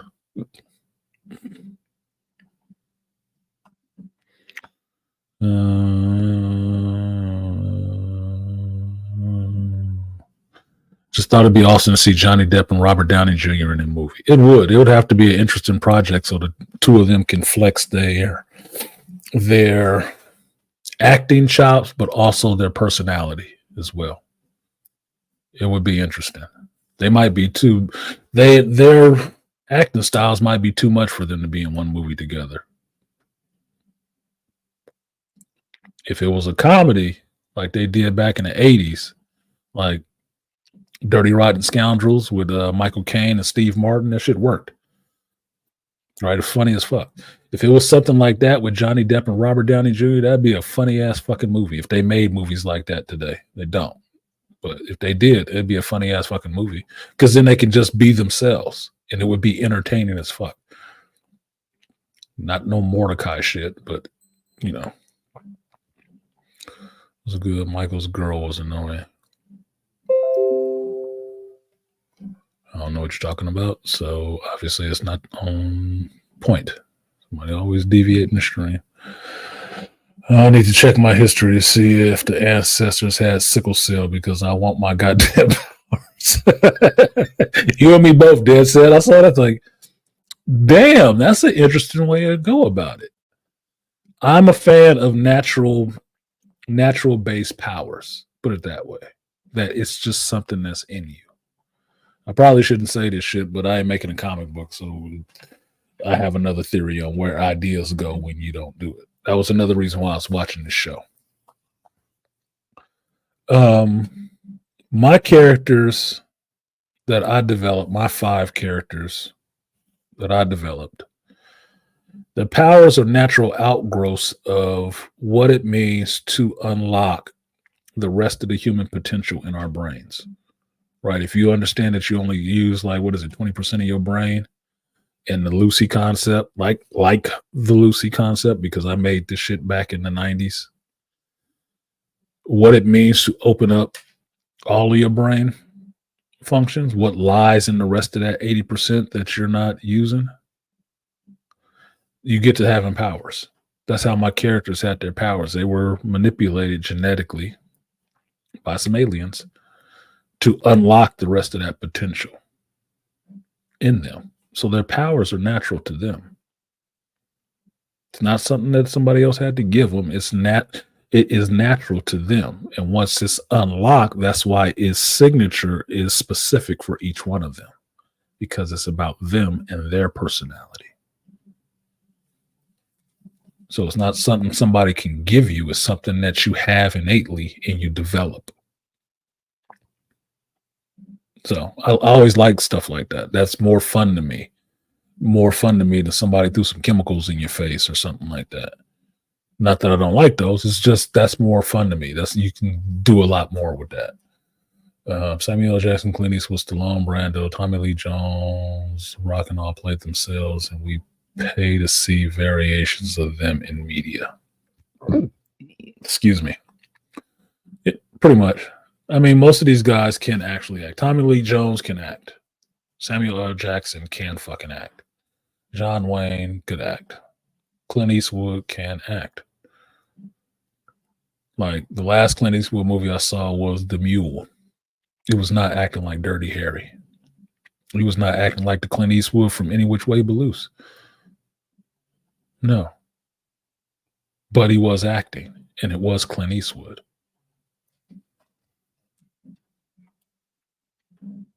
The Rock is The Rock. He tries. But I would say that Dave Bautista is a little bit better actor than The Rock. He's a better actor than The Rock. Because I buy Dave Bautista. If you haven't seen The Cabin, the M. Night Shyamalan movie, The Cabin, watch that shit. Watch the performance Dave Bautista gives. Dave Bautista is turning into a hell of a fucking actor, dude. For real. He's better than The Rock. And I'm a fan of The Rock. But Dave Bautista's acting is a lot better.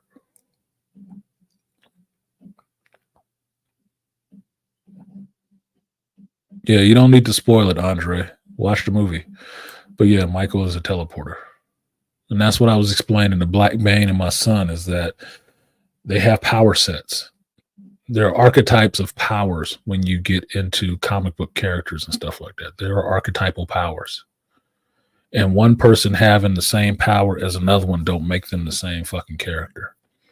But when people are growing up on media, they're more apt to relate the character to the last thing they saw like that than they are to take it and accept it as this new thing.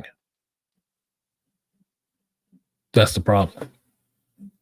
That the populace only remembers the last thing they saw. So if somebody jumped out there, got big and turned green and had strength to say, oh, it's the Hulk. But if I said he was a titanothrope and he had horns coming out of his back, they wouldn't understand that this is Maul from the Wildcats, not the Incredible fucking Hulk. And they would have a hard time adjusting to the fact that it's not the fucking Hulk, because they have a hard time accepting new information. Because, like I was saying about politics, they don't want to fucking think. They want it spoon fed to them. Eat your greens.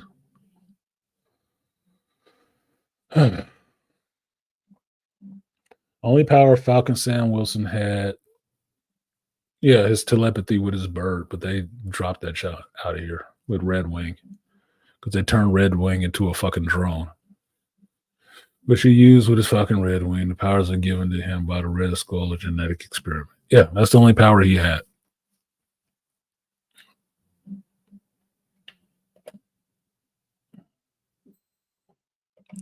Yes, Dave Bautista does have more range than The Rock. He does. He does. But that's just me. That's just my opinion on it. I'm really enjoying Dave Bautista's transformation into an actor. And his acting range is a lot better. And I ain't seen him have to wear a dress and pretend he was gay yet. Not a bunch of big smiling and shit like that either, but he turns in some roles you believe him. And that role he played in the cabin was creepy. It was creepy as fuck. But at different points, you feel for him that he has some empathy going on with him. Like, damn, this is fucked up. He said, don't jinx Dave Bautista like that. It's not a jinx. I don't see Dave Bautista doing no shit like that because that's not his get on. Dave Bautista has fought MMA and everything. That's not his get on. He didn't get on by having to do no shit like that. I don't see them doing that with him. He way too fucking masculine for that shit. He ain't gonna be prancing around with the pink fingernail polish and a tutu. None of that shit. He's not trying to be liked like that. Mm-mm. No. Yeah, exactly. His role in Blade Runner 2014 was small but impressive. Exactly. You remember him in the movie more than you remember the main characters in the shit. If I told you Jared Leto was in that, would you remember that? So like, oh yeah. Yeah, Jared Leto was in that shit.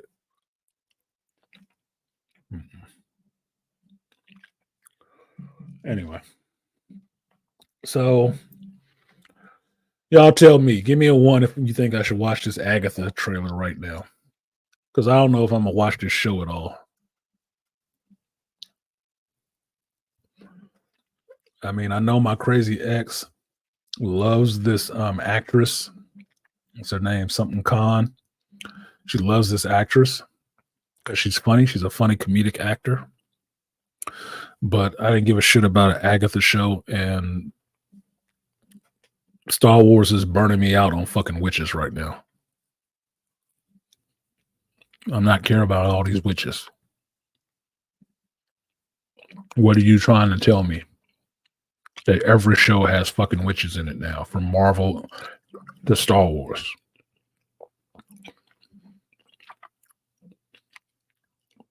The women in charge? Yeah, I know. That's why it sucks. Because it's not even the most talented fucking women who are in charge. It is the dumbest ones. Because trust me, I read sci-fi. There are some women that write some damn good sci-fi. They ain't working in Marvel. And they ain't working at Disney. Mm-mm.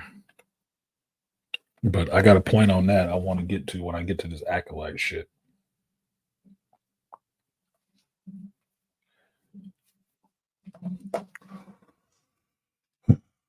Beastly like, I'm joking. I'm joking. Agatha never heard of it. Well, here we go. Dad said we both gonna suffer together, nigga. As long as those witches are grinding on each other with the power of many, I'll give it a couple of minutes. I guess we'll see, Dad said. So let me go ahead. Fair use, fair motherfucking use. And let me bring up this Agatha. I don't know what they calling this shit. Agatha all alone, Covenant Chaos. I don't know what they calling this shit now. But let's see what Marvel has to offer right now. Witchcraft seems to be trendy now. Yeah, because these the girls that are in charge of shit now. The little weird girls that used to try to wear all black and pretend that they was witches just because dudes wasn't interested in fucking them. Yeah, that's what they fell into. They think they witches now. So they can punish everybody else for turning them down. White girl magic. White girl magic. White girl black magic. All right, let's see what this shit is.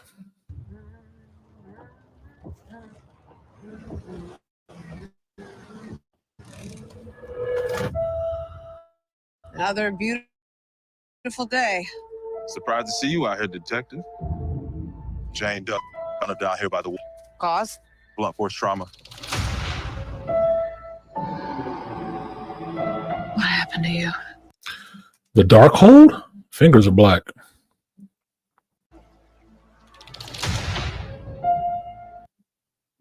Did she crash into the ground?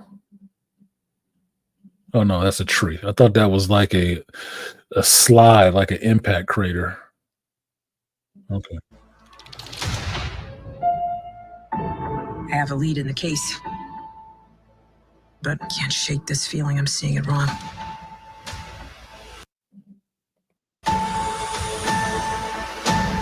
Wanda. So it did crash. Somebody did crash. Wanda Maximoff. Is this really how you see yourself? That witch is gone, leaving you trapped in her distorted spell. Aubrey Plaza. I like her. I like her eye. She weird as fuck, but I like Aubrey Plaza. I'd bend her over. I'm playing up her boobs because she got the smallest boobs ever. Oh. Claw your way out.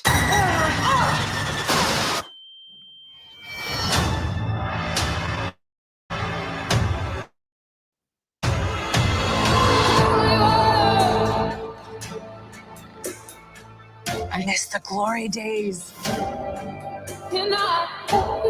She took every bit of power I had, but I can beat that witch again.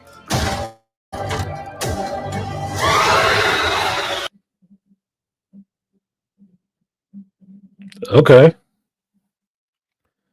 If that's the setup, I get it, because that's where, if you watched WandaVision, you'd see how Agatha got left, which was kind of fucked up. It was kind of fucked up how she got left. So she was going to have to come out of that at some point. Her trying to get her powers back, that makes sense, because Agatha is old. Well, the gang's all here. Let's hit the road.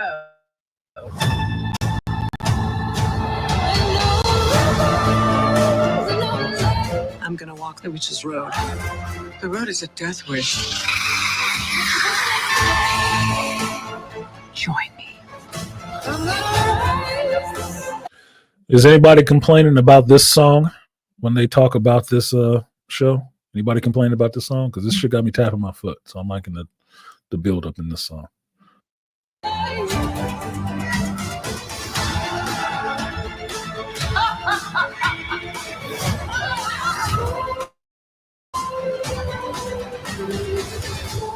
What witch in her right mind would join Agatha Harkness's coven?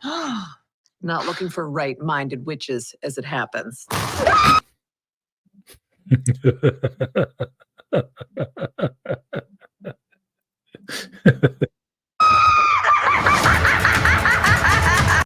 Did they pull out the Ouija board?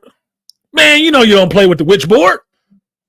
Come on, man. I'm a Gen Xer. You don't play with the witch board, man. You don't play with that shit. But I can tell you this: you want to believe it or not, that's how my mother found out my brother was going to be a brother and not a sister. Playing with the Ouija board back in the 70s, nigga.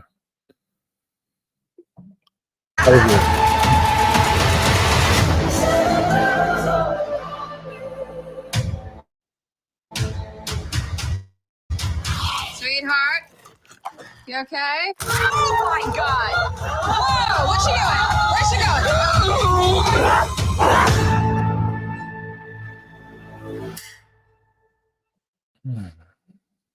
Okay. Well, that happened. Thoughts?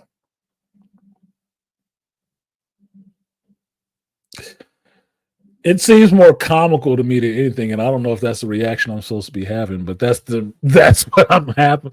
That's the reaction I'm having. Is like it'll be funny because it'll be cheesy, and I could go for a laugh as long as they ain't trying to take themselves serious like the fucking acolyte. I can laugh at that shit all day and not worry about it.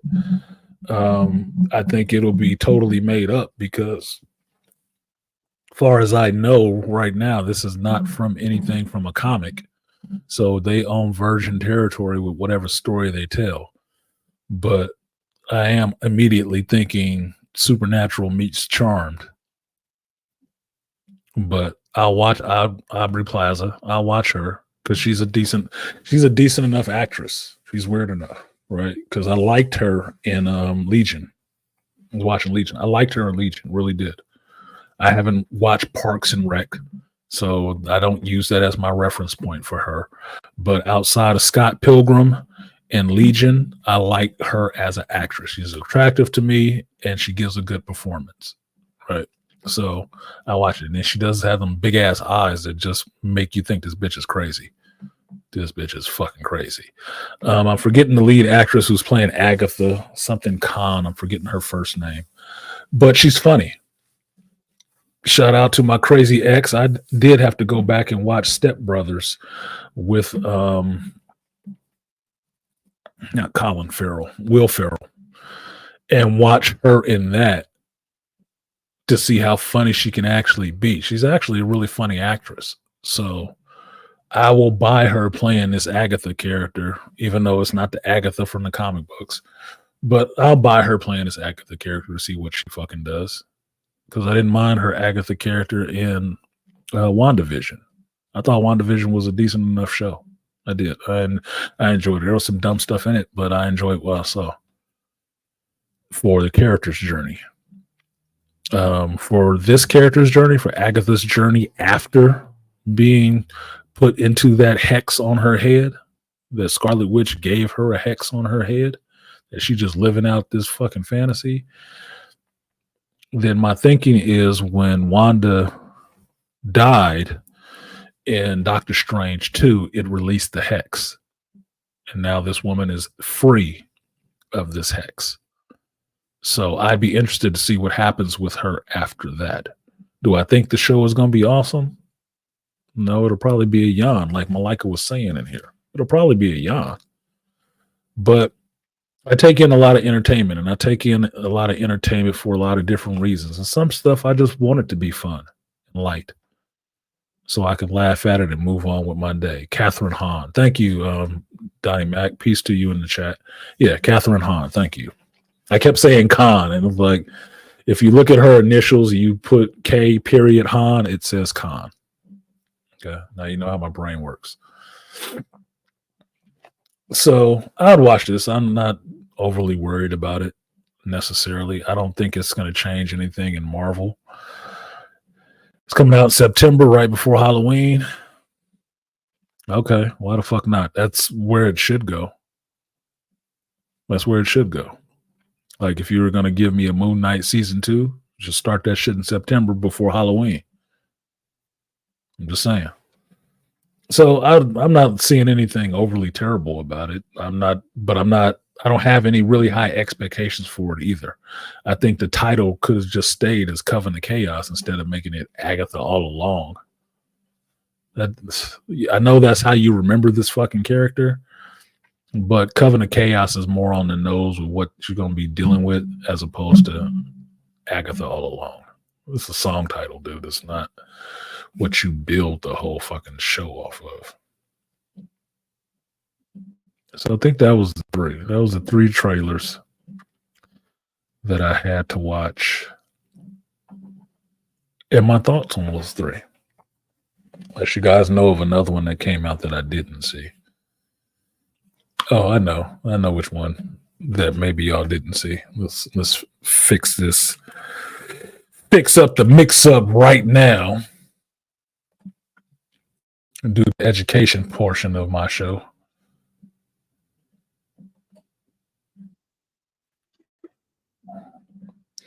Let's do the education portion of my show. And like I always do, and I always promote watching anybody's content.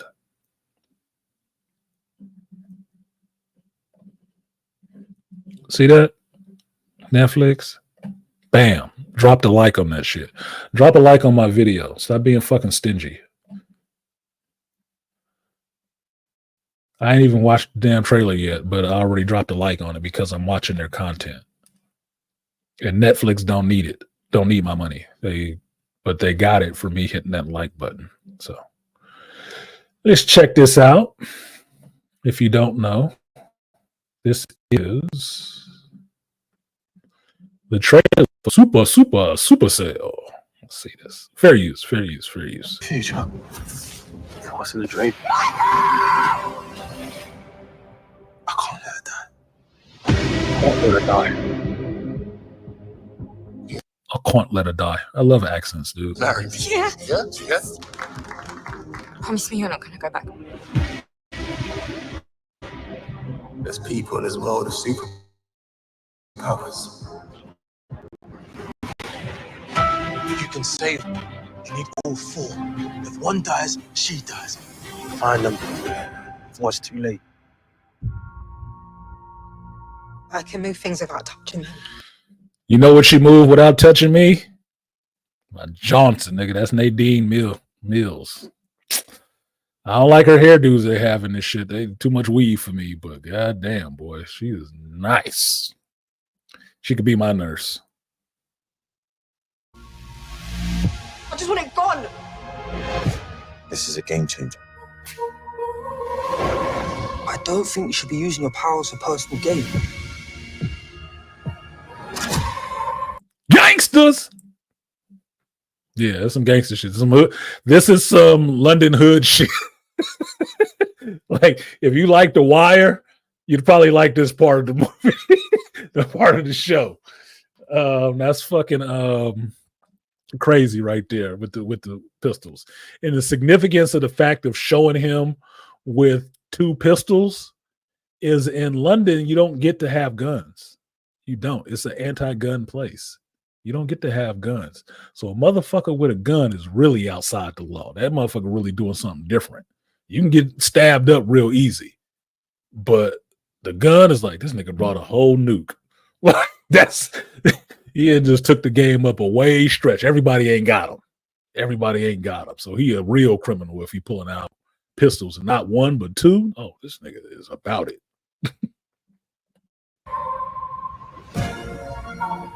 You know how it feels to not be able to provide for your son.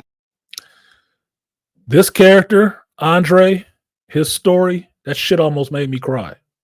It did almost make me cry because I've been struggling like that. So think of it this way. Think of Pursuit of Happiness, Will Smith. And what would happen if this dude got powers all of a sudden? That part was breaking my heart.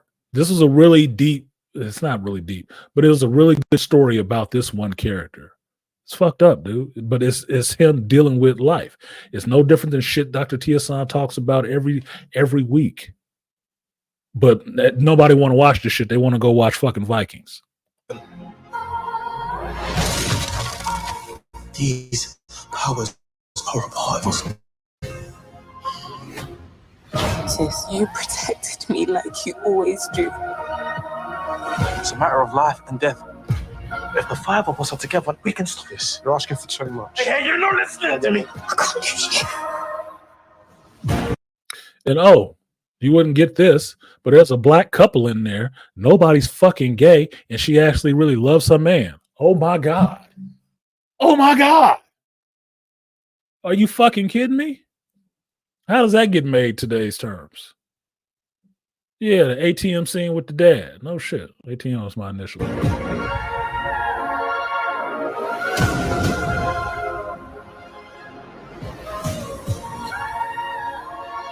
Just think about all the lives that you could save. The only life I'm trying to save is yours.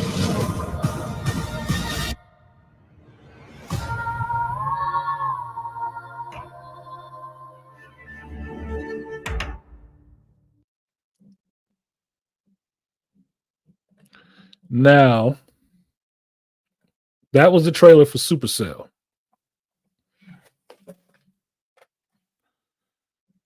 Now, I would ask you, if you black, why ain't you watched that shit yet?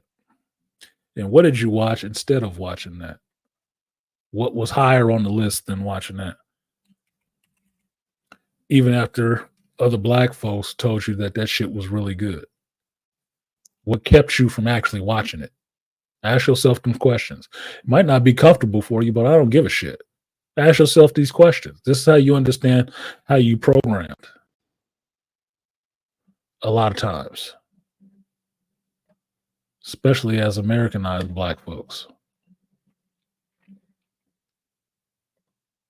Yeah, the ATM scene with the dad. Yeah, that motherfucker was, look, that ATM scene was like the ATM scene in Wanted with James McAvoy, but it wasn't played for a fucking joke. Wasn't played for a joke at all. That dude struggle. I know that dude struggle. I've been that fucking dad. That shit. I've been that dad without his circumstances. But I feel for him. I feel for him in that situation, dude. I understand why that character is doing what he's doing. It's not like watching the Acolyte and seeing all this dumb shit that these characters do. It's like, dude, this is so fucking inconsistent. Why are you? Oh my fucking God, dude, this is dumb as fuck. And I can tell you right now, the dumbest character that I saw in Supercell was Sabrina's sister. That's the dumbest character. Manipulative little bitch. That's the dumbest character. But her character tracks all the way through. Two of my favorite characters ain't even the main characters. Not even the main characters. They supporting characters. Tui and Screecher. Two of my favorite characters in this shit. They're not even the main characters. I just like those characters, dude. The motherfuckers is about it. It make the show entertaining. So, Oh, yeah. Yeah, Donnie Mac. Both sisters are fine. Charlene and Sabrina, yeah, they both fine. The Charlene character, that actress, she got a little bit shit going on with her forehead. Like, she must be young. That makeup making her break out or some shit. Stop putting on so much of that shit. But no, they both. I gotta see about London sometime before I drop dead or get too fat. Too fat to catch. Loving heterosexual black couple, scary, isn't it? Yeah, living in the same house together. He got a regular job. He ain't a big 6-figure nigga. Oh my God. And they getting married. Oh, not the M word. They talked about loving each other and getting married. Oh my fucking God. This is so counterculture.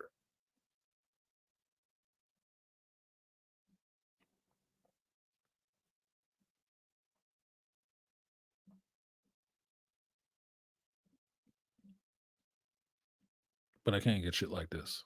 Power of one, the power of two, the power of many, the power of one.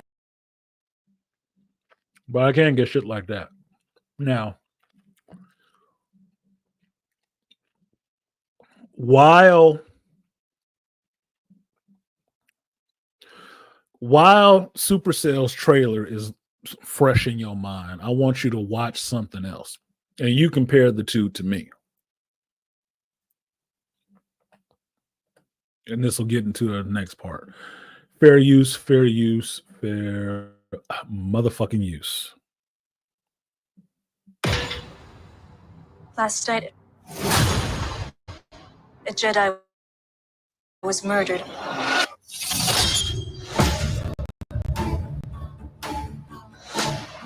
The Jedi defy their galactic dominance in the name of peace. But that peace is a lie.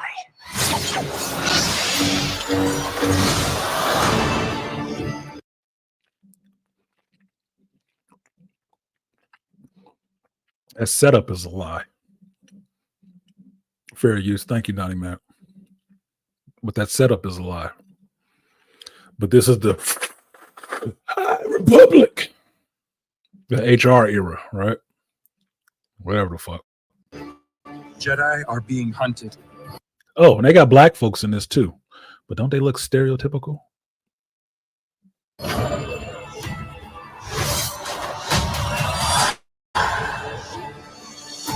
She was my student. I trained her. And this show is purported as a diverse cast, right? But you just saw the trailer for Supercell. It's full of black folks, wasn't it?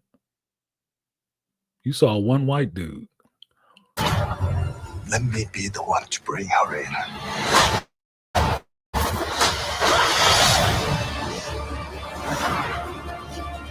I sense this is only a small part of a larger plan. How to shift, to tip the scales.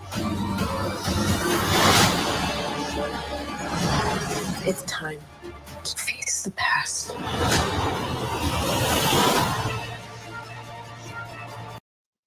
No one is safe. You know what the funny part to that shit is? You see this picture? All these people behind them first 4 people? Yeah, they ain't safe. They all get killed. Kind of telling, right? Destiny is not decided for you by an anonymous force. If you want to pull the thread and change everything, then pull it.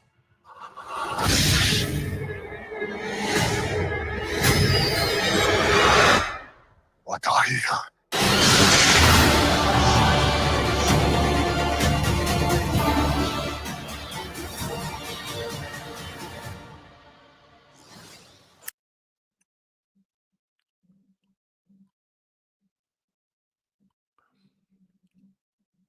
And there you go. So that was 2 separate trailers. One for a show that's on right now that is doing badly. And one for a show that's out right now that you can barely get black folks to watch. Which one are folks more so watching?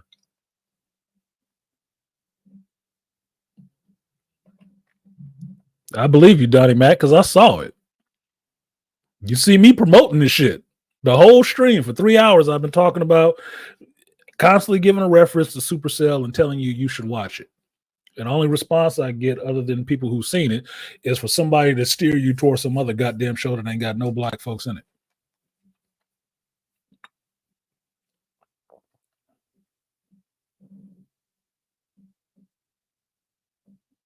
Just saying. I'm watching Acolyte because I have to review it for y'all. But I told you before this show even came out, 7 weeks ago, more than 7 weeks ago, damn near 10 weeks ago, I told you what watching the Acolyte was going to be for me. Crawling across 100 miles of glass on my belly, ingesting poison every fucking week to watch this shit. I was not looking forward to watching it. And it hasn't been enjoyable to do it. But it's more attention focused on this bullshit ass show than something that's actually better. More attention focused on this show than House of the Dragon or Supercell. They ain't even really focusing on the boys and how much it's sucking this season. And it is sucking this season. long and hard, getting web weaver all in your mouth.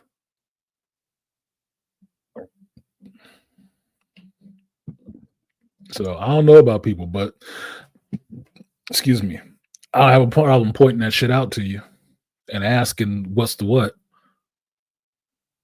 I don't. You can have an answer, you cannot have an answer. That's your choice.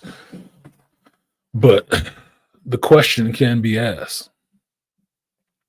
Yeah, Star Wars has a brand name. And how's that brand name doing now? It used to have a respectful brand name.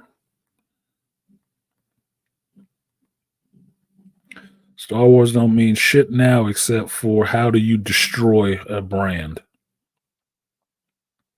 How do you destroy a global brand and turn it into something that people don't necessarily want to watch?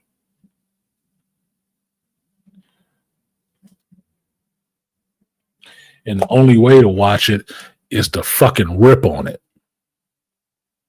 To fucking rip on it. It's ripe for ridicule.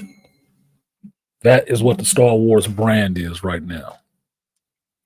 Shout out to Joe Herb. Appreciate you for supporting the stream. Herbert Stay. I will give you the power of many for the 20.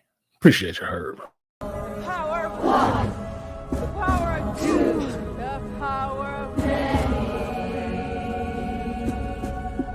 The power of one. The power of two. The power of many.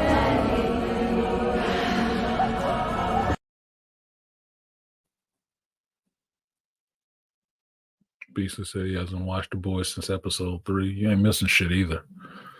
Ain't much happened since episode 3. Acolyte, I could feel in my midichlorians that was going to be lukewarm. Supercell, I don't know about until Artisan posted it in his community thread. Yeah, you should watch Supercell. They do need help, trust, but they Russian. They ain't sisters. They should have got some black chick from an Atlanta strip club to come out there and show them how to do that twerking and shit. Instead of some flat backed ass chick out there rotating her fucking hip bones. Like, you know, gotta make it clap. Among other things. Yeah. I mean, at least they learn how to work it, because trust me, a lot of folks don't. A lot of folks don't. They talk that shit. They don't know how to do the goddamn thing, but lay down and spread. So I'm not faulting them for getting some help. At least they know enough to admit it. Well, listening, if you will. So showing the contrast between those two shows and those two trailers gets me to the point of talking about this damn Acolyte shit. Now, press 1 if you watched this last episode of The Acolyte.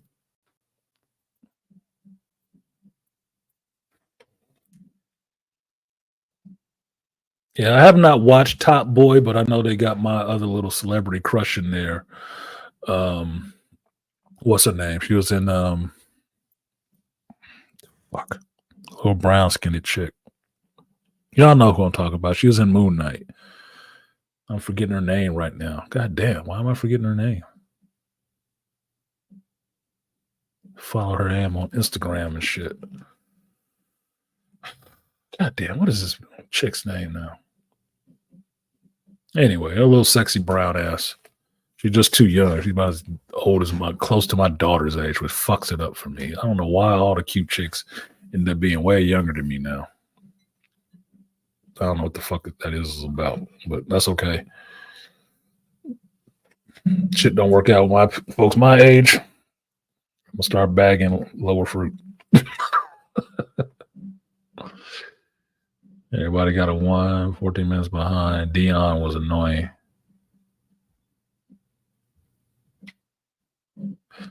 At some parts.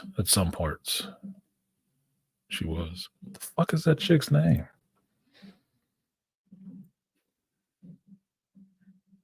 Hold on a second. This is going to bother me because I know this chick's name. I don't know why my brain is not fucking working at that moment. Maybe I need some more goddamn coffee or something. A little brown ass. Saffron. There you go. Saffron Hawking. Oh, she's 30 years old now. When did that happen? Probably like this year. Sorry, I got a gnat or something in here because I had the window open with no screens. And so I got a gnat in this bitch right now, bothering me. Where's she at? Where's her little cutie face pic? I'm not gonna turn this into Lustin' with Artisan, but Saffron Hawking been on my radar since watching Moon Knight, and I had to do my internet stalking to find out who the fuck she was, and she works for me, little petite ass. But she got a little white boy, but she British, so why am I surprised? Okay, I use this Cosmo picture. Let's use the Cosmo. Damn.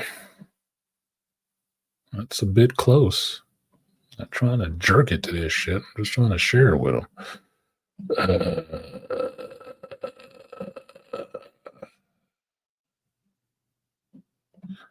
Call her Mellow Yellow. Okay, that's Saffron Hawking. So she was in Moon Knight. She's British. She has an accent. And she is actually 30 years old. She's actually is my age. Yeah, the ones, Donnie Mac. The one Stephen Grant fumbled with, like, oh, we have a date. We're going out for steak. Yeah, get some steak, goddammit. Get some steak. That's Saffron Hawking. She's a cutie. She is a fucking cutie pie to me. She's like smoking hot to me. She got the big eyes that I like. This picture is really doing something to me. I feel like she's looking at me right now. It's unsettling. She got them nice lips. She got them. They're not as big as Toya's lips, but she got some nice goddamn lips. I'm not sure about all the tattoos, but they're small. She don't got no big ass offensive shit all over herself, which is all right. Whatever the fuck. Nice natural hair. Ain't no weave and no shit like that. Like, 20 years is a good spread, according to Dead Set. You'd be my man and tell me. 20 years is not bad. I don't think it's bad, but it is what it is. Well, yeah, look, she even got nice hands, nice fingers and shit. I look at all that shit, dude. I've seen her feet too, so they don't look like Hammer Times. But that's Saffron Hawking, right? A Brit. Attractive woman. Attractive fucking woman. I need to go over there. She got accent and everything. Like, 15 years is better. Yeah, I can see that. I'm not Muslim though. It's in striking distance. For all y'all who don't know, Striking Distance is a reference to a movie. It's a Bruce Willis movie. If you look it up, it's a good movie. But I know about Top Boy because Saffron Hawking is in Top Boy. And I only found that out after watching Moon Knight and trying to find out who the fuck she was. And that's when I found out about the show Top Boy. I just haven't watched it yet. Oh, yeah, she's sexy and hella feminine looking. Oh, my goodness. I told you, that should do it for me. I'm attracted to femininity. I can deal with a tomboy, but it's going to be how much on that feminine side you are. But the desire is the femininity part. That's what attracts me. The masculine shit don't do nothing for me. Just make me think we need to be fighting or something. It's rub me the wrong way. So anyway, into the conversation about this part of the show. Since you guys did see the last episode of Acolyte. So the quick recap of this shit was second verse, same as the first. You saw episode 3, you saw episode 7. minus the singing.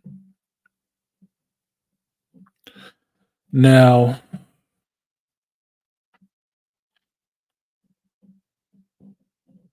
it'd be pointless to say that this episode could have been a lot better because the whole show could have been a lot better. What I find the most interesting about this show is not the show itself. It's actually trying to find and listening to people who rave about this shit, who really like this show. Because I told you guys before, especially with my political conversation, I don't look for the echo chamber. Not really. I really do look for people who disagree, who see it differently than I do, because that's where I learn from. That's where the learning starts. That maybe I'm not seeing what they see. So maybe if they tell me what they liked about it, I can see it from their perspective and see what they like about it, because I'm not liking this shit. And my understanding of it, of finding a few people online who have channels and do reviews who like this shit, is these motherfuckers is either in the bag or something is really wrong with them. Now, they happen to be within a certain age group. They do. And they usually are men. I have not found any real females who like this shit. I haven't. I keep trying to get females to watch this shit. Older, younger, feminist, non-conforming, whatever the fuck. I try to get them to watch it. They ain't interested in watching this shit. Okay, so who is raving about this shit outside of the director or the showrunner and the actor coming out telling you that everybody liked it? Every who body. Do you have access to the internet? This shit is wildly panned.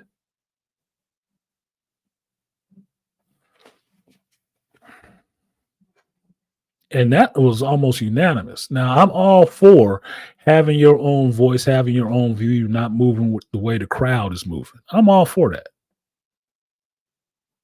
Because I do respect somebody having their own thought processes on it. But this is universally bad. And there is no shortage of people that can point to you and point out what is objectively bad about every part of this shit. And you know what never comes up? The color of the main character. Every time I hear Amanda Stenberg doing an interview or reading about what she had to say to somebody about this show, I hear some of the dumbest shit ever. Oh, it's just because I'm black. What type bitch? Nobody cares about that. I'm black. I don't give a fuck that you mixed. This show sucks. Now, I understand that part of your check from Disney is getting out there and promoting this piece of shit, but understand, don't put it on so thick, okay? Don't put it on so thick. Put a light layer of shit on it and leave it. And stop doing fucking interviews. Because you trying to slather and smear that shit all over the place is just making a mess for you. Your career could be over after this shit. Leslie Head Cheese will be all right. She'll survive. And somebody will give her another job somewhere else. Your black ass will be out of work and not doing acting no more. You will have to resort to fucking some woman to have a job. This shit is sad. It's really sad. Because I was talking to my mother about this, and I asked her if she was seeing the show. Now, I'm at work. I'm on lunch. We talking about some other shit, and right before I got off the conversation, I need to be going back to work. I asked my mother one last thing and said, hey, did you watch The Acolyte? Are you watching The Acolyte? Oh, yes. Oh, really? Do tell. You like it or what? No, I saw your review. I said, oh, goddamn, mama, why you watch my review? But she's like, no, I'm actually liking the show. And your nephew liking it too. I was like, what the fuck? Well, that kind of makes sense. You're kind of aiming at his age group for it, which is disappointing. because I thought my nephew was smart. Anyway, but she's liking the show. Why is she liking the show? Because she's liking the story about the women and stuff like that. And apparently, my mother is totally oblivious to the fact that this coven of witches was lesbians. I'm like, Mama, what? How did you miss that? I didn't know they was lesbians. Like, come on, man. I was like, you didn't see the scene where Mother Cora and Mother Anase was sitting there talking about I carried him, but I made him, and I carried him, and she's stroking her face and shit like that. What the fuck did you think that was? She said, "Oh, I must have missed that. You know, I'll be doing different things while I'm watching TV." Yeah, you listening? Excuse me. That she's listening to TV more than she's watching it because she's multitasking. The TV is playing and she's doing something else on her iPad. She ain't looking at what the images are that are being thrown out there to people who actually sit there and stare at the screen when they're watching this show. Shout out to Donnie Mac. It's my first super chat of the night. My first super chat of the night. Oh my God, Donnie. Make a Negro feel special for $10. Appreciate you. He said, my BW girlfriend is a fan of Victoria Monet, the singer who did the song at the end of episode 7. Yeah, I played that song when I started the show. She's not interested in the Acolyte, but loves Supercell. Smart woman. She's watched it twice with me and her dad. Oh, so she's sharing it with the men in her life. It means a lot. That means there's something in there for women. It must mean that it's more empowering for women than what you're watching in the Acolyte. And I like the Monet song, the Power of Two song. I like the song. The song sounds cool. It didn't just belong at the end credits of this show. It's in a Warner Brothers movie. What the fuck you think you're doing? Selling music now? Oh, no.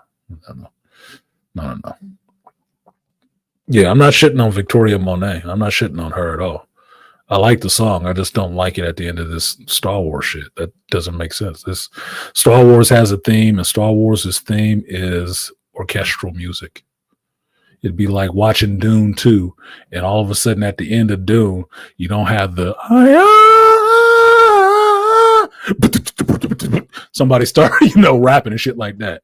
Like, what the fuck? What just happened? That's what it feels like. It's jarring. It's jarring. It doesn't fit. So no shade on the singer, no shade on the song. It didn't belong at the end of that shit. It was jarring. But KK signing off on music for shows always has some shit like that. It was like that dumbass shit you heard at the end of Obi-Wan Kenobi. The music for that. I was like, who the fuck decided on this garbage can synthesizer lid playing? Ugh. My God, dude, this sounds like trash. Whatever the fuck. Anyway, my mother did not catch the fact that they was lesbians, or she's saying she didn't catch the fact that they was lesbians. I told her I don't know how, but like I told y'all before, that's my mother, and she was one of the smartest women I knew until I got older. And now I watch her when she get older, and I'm wondering where all that shit went, because some shit she just misses completely. And there's no insult to her at all. This is just a joke that I use with that, understanding who my mother is to me. Realize that my mother was the one who took me to them Star Wars movies. She got me into watching Star Wars because she's into sci-fi. That's how I ended up there at the theater to see that shit at such a young age. So we can have these conversations about this shit. And what she liked about it was more the female side of it, more the female angst and stuff, even though she don't know any of the real lore. The stuff that I was telling her about the lore totally went over her fucking head. Totally. Because she don't read the books and stuff like that. She knows Star Wars from what she saw on the screen. The last time she saw it on the screen. And what she recalls from it. That's it. But Being retired, she watch a lot of television now. So this shit can get jumbled in there, but she's liking what she's seeing for that aspect. Well, that's par for the course because I know who my mother is. She liked the Foundation show too. She did. She didn't have the same problems with it that I did. Mm-mm. But likewise, she never read the books for the Foundation. So she don't know anything about that shit. She's only accepting what's on the screen in front of her right now. Which is the same thing for why my nephew likes this show. Because he don't know any of the history. And that's where I'm seeing it breaking down for people. That people who really like the Acolyte as a show don't know shit about the canon, don't know shit about the extended universe, don't know shit about Legends, just like the person who made the show. What they know is flashing lights, force powers. There's a villain, there's a hero, and that's it. That's what they know about Star Wars. Nothing else. So they're not sitting there catching all these fucking canon and lore breaks. They're not catching all that shit. They're not rolling their eyes at the fact that this is even happening and the time frame is happening and how inconsistent the motivation of these characters are. They're not catching all that shit. It's just something being spoon-fed to them. And they just like, it don't taste like pure grade shit. It's something they can turn off their brain and watch. Which is what Cheesehead said the whole time. They want new fans. Meaning people who don't know this shit. That's the people they want. Because the people who don't know this lore and this extended universe and all that shit, you know, these newer fans will have to accept whatever they spoon out to them.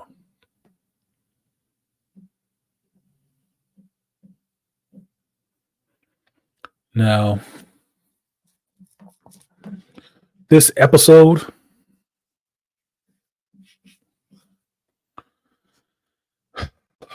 well, while it had some reveals of different characters' motivations, their motivations were dumb as fuck. For my money, Master Tobin shouldn't have been drinking no Jim Jones juice from anybody. I don't know what the fuck he feel guilty about. Unless while Mother Anastasia was in his mind controlling him and getting him to kneel down to her, he was licking her taint and she actually had a penis down there.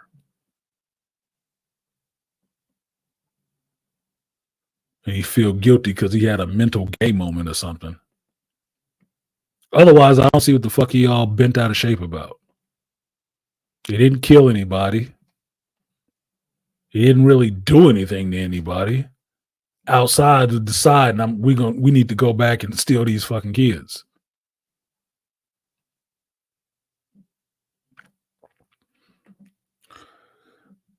Kalnaka, same thing. The only person he hurt was Master Tobin. And I think they could have, patched that shit up in 10 minutes sitting on the ship. Like, man, you mind control me. You know what that feels like, right? Yeah. She had me licking her off. Yeah, I don't want to talk about it. Seems like it'd be understandable. I've heard commenters throw that shit out there that he was suffering from white man's guilt. He wasn't suffering from no white man's guilt. This is Star Wars. This is not modern day. So there is no such thing as white man's guilt in a galaxy far, far away where every species is available. He's on a fucking team with a whole fucking Wookiee. There is no white man's guilt. That's one of the other problems with this fucking show. Star Wars is not supposed to exist in our world today. Why? The title card says it up front. A long time ago, so it's already in the past, in a galaxy far, far away, far removed from us. So we don't have the same concepts. We don't have the same ideas of time. None of that shit is relevant here. What's relevant here is how this world is constructed and the rules in which this world functions, which informs how these characters and their behaviors act. I don't have a problem with you making up a bunch of whole new characters and having them interact, but if they do not act in a way which is consistent with the rules of this world, you're fucking up.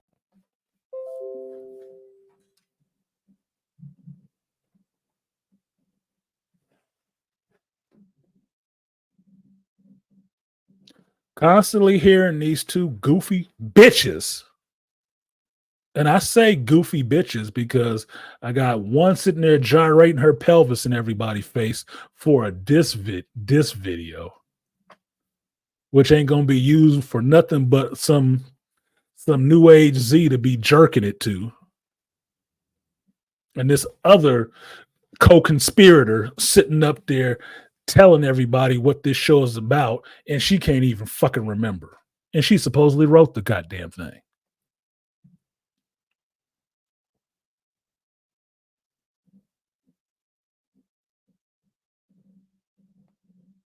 There is so much in this show that's pulled from other places. I can't even call it a show. You can call it something. I don't call it a show. Call it stir fry. Call it a shit sandwich. Call it spaghetti sticking to the refrigerator. Call it whatever the fuck you want to. It's not really a show.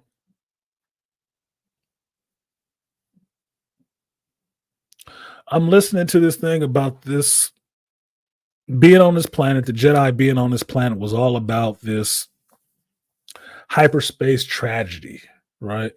Where this ship broke up and pieces of it crashed on this planet and was supposedly there, destroyed life on this planet. Right? Okay. Now, two things come to mind when I hear that. One is, like I told you guys before, one of the reasons I was watching this show is I wanted to see if they stole from some material that I actually do like from Star Wars, which is the Lost Tribe of the Sith, which got kyber crystals and Sith crash landing on that planet, the planet of Kesh, after a hyperspace disaster during the hyperspace wars. And that ship crashed there with a complement of Sith and a bunch of goddamn kyber crystals and changed a whole society to being a planet full of Sith in a couple hundred years. Now, that's the first thing I thought of.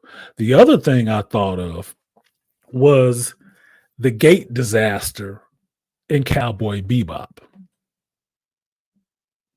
where during the gate disaster, the hyperspace gate disaster that had debris raining down on the planet, there was a young boy there. And the young boy that was there was bombarded with this energy from this gate, and it gave him an extremely long life. And it was in the episode of Cowboy Bebop, I believe it was called Sympathy for the Devil, where this young boy had lived a long time, hundreds of years. And he would always have somebody around him acting like his parent, but it was usually the person that tried to figure out at first that he shouldn't be this old. Something strange is going on here. And that little boy was a fucking killer because he had lived so long. And he was like a virtuoso with a harmonica or some shit. He played so soulful and all the rest of that shit. And it's like, this motherfucker really old as shit. He looked like a little kid. That is not a little kid. That is a whole demon right there. That was the other thing that I thought of. And that made a little bit more sense when I'm sitting there watching this episode and thinking about it and thinking, now, you know, Khmer said he was really old. He did say he was really old with no explanation of how and why.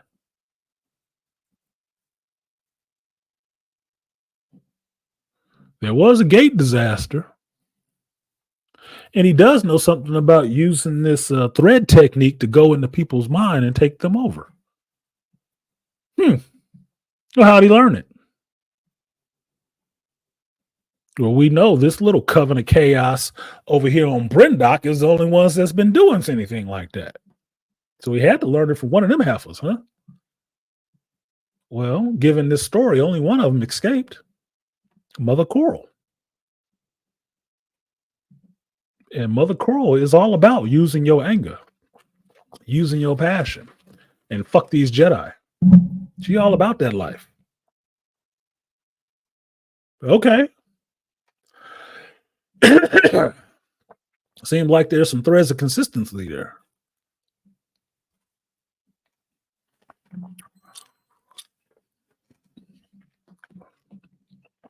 But other than that, what am I seeing? Some shit they pulled from somewhere else. With no real explanation of what purpose it's having here. Now, being on this planet and seeing things from Soul's perspective, what the Jedi were doing there, whatever, it looks ridiculous.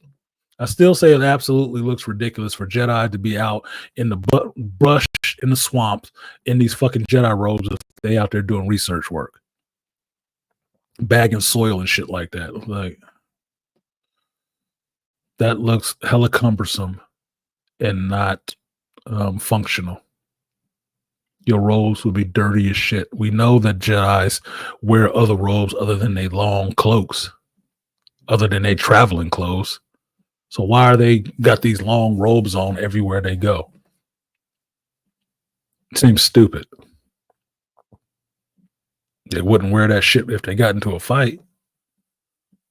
The traveling robe would come off. I think it would come off if they walking in streams and bushes and shit. The other part you get from this is finding out that this base that these witches have come to is an old mining colony. Now, for me, this gave me Lord of the Rings vibes. Why? Because this is the second time you've seen these witches all gathered in this place, and they all praying around this fucking hole. And the first thing I thought of was Lord of the Rings and the line from Fellowship of the Ring, where Gandalf is telling them about the dwarves were too greedy and they dug too deep and they woke up something. And so I'm sitting there looking at that hole that they praying in front of, and I'm like, I'm waiting for a Balrog to pull out that motherfucker. Why the hell not?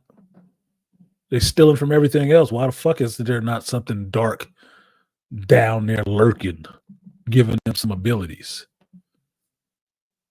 Because my question on my short about this whole story was about, they kept talking about the vergence in the Force, a convergence in the Force, right? A Force vergence, a Force vergence here. I'm like, that's not the right term for that. Like, what you guys would be talking about would be a Force nexus. Yeah, the vergence can happen in a person, but this planet being fucked up would make it a Force nexus. And it's probably centered around that fucking mining base, which gave me the second thought of they're pulling this shit from Legacy of the Force series, where Jason Solo went to this far-off asteroid mining base to get down there and meet Darth Victus, or the Force ghost of Darth Victus, and find out how he was making these Force phantoms and shit because he ran this mining colony. He was a Sith that wasn't fucking evil. More shit just lifted out of other material. Go back and read the fucking book. It's the first one. You copycats could probably get to it really quickly on an audiobook. I didn't have to do that because I read the shit.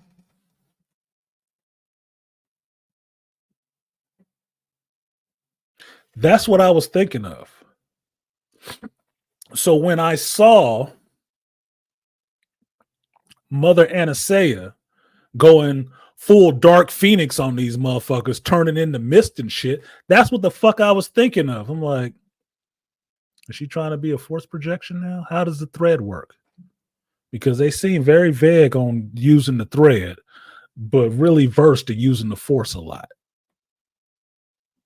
You wasted all this effort talking about the thread, but we don't see anybody using the thread. All we see is people using it as the force. So what's the fucking difference? She's looking like a full force phantom at that point. Like she's about to consume everybody and they all about to mist away like they the Sandman or some shit.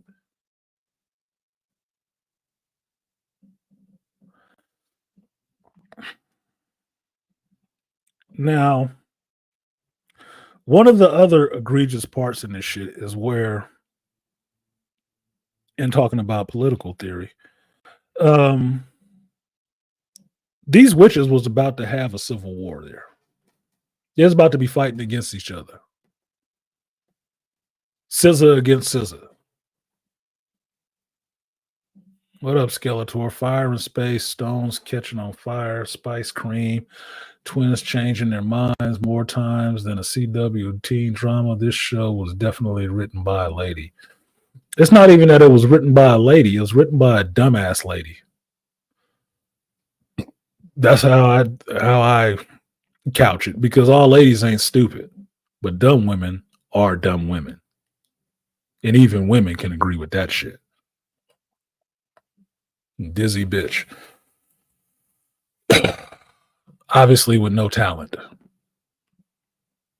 Obviously with no talent. That's not an insult. That's a fucking fact. I'm seeing your work. It's not talented. It's not good.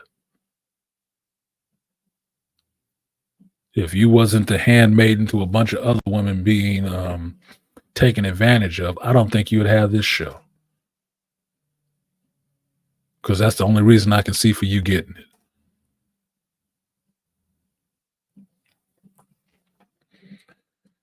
Now, what I found interesting was the fact that these witches were all going to go to war with each other about Mother Anastasia letting one of them go.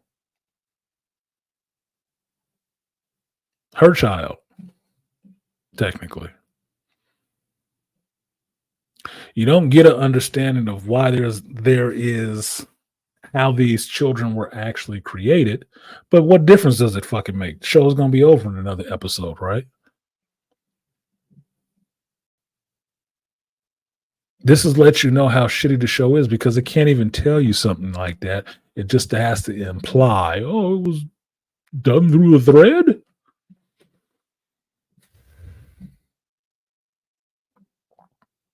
I was telling my mother this because one of the things that came out of my mother's mouth a couple of times in talking about what she liked about the show was hearing the phrase, I don't understand. I don't understand how. That's what she was getting out of the show. She didn't understand how this happened, but she rocking with it because it's just, a bunch of chicks. I'm like, because it's dumb, mama. It's inconsistent. Because this person doesn't know lore like they keep saying. They don't know lore. The people that they talking to don't really know lore. And their biggest projection that they keep saying that everybody criticizing this show is that they're not real fans and they don't really know Star Wars. How the fuck do we not know Star Wars when you new to this shit? You can't even read Wikipedia?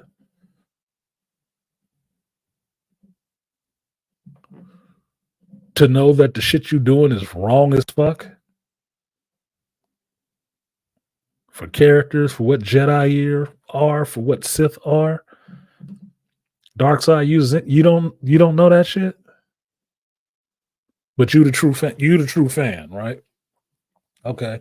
How old is Leslie? Because I'm sure I got about 20 goddamn years on her of being a Star Wars fan. And I can tell you, proof positive, this ain't it. It's your new ass. They say wet behind the bantha ass. Fucking idiot.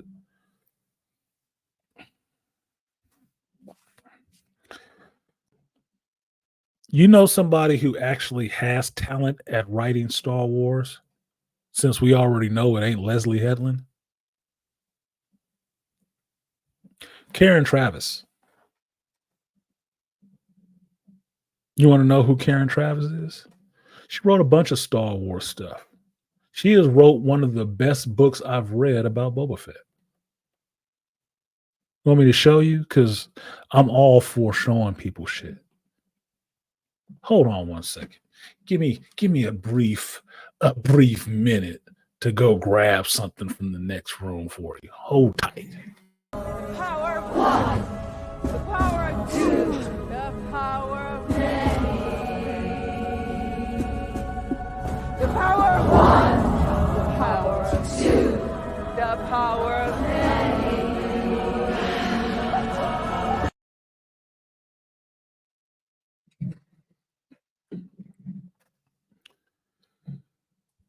This is Star Wars Legacy of the Force Bloodlines. About Boba Fett.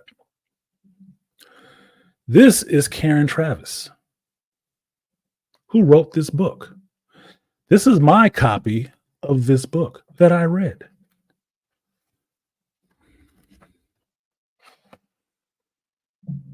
Look, it's a white woman. Holy shit. And she likes sci-fi? What other novels did she write? Star Wars Republic Commando, Hard Contact, and 000. City of Pearls, Crossing the Line, The World Before. Former defense correspondent and TV and newspaper journalist, Travis has also worked as a police press officer and advertising copywriter and a journalism lecturer. She has served in both the Royal Navy Auxiliary Service and the Territorial Army. Since her graduation from the Clareton East class of 2000, her short stories have appeared in Asimov's Realms of Fantasy, One Spec, and Star Wars Insider. She lives in DeVries, England. Why the fuck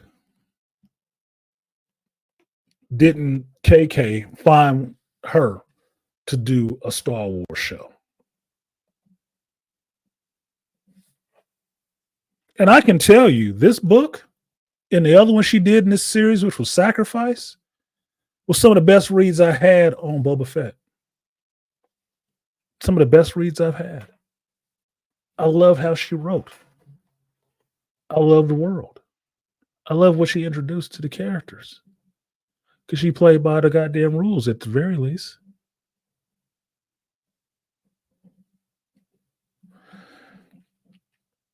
Since we know now that Dave Filoni, good bitch ass, has already destroyed what's his name? Oh, fucking hell, I'm forgetting his name.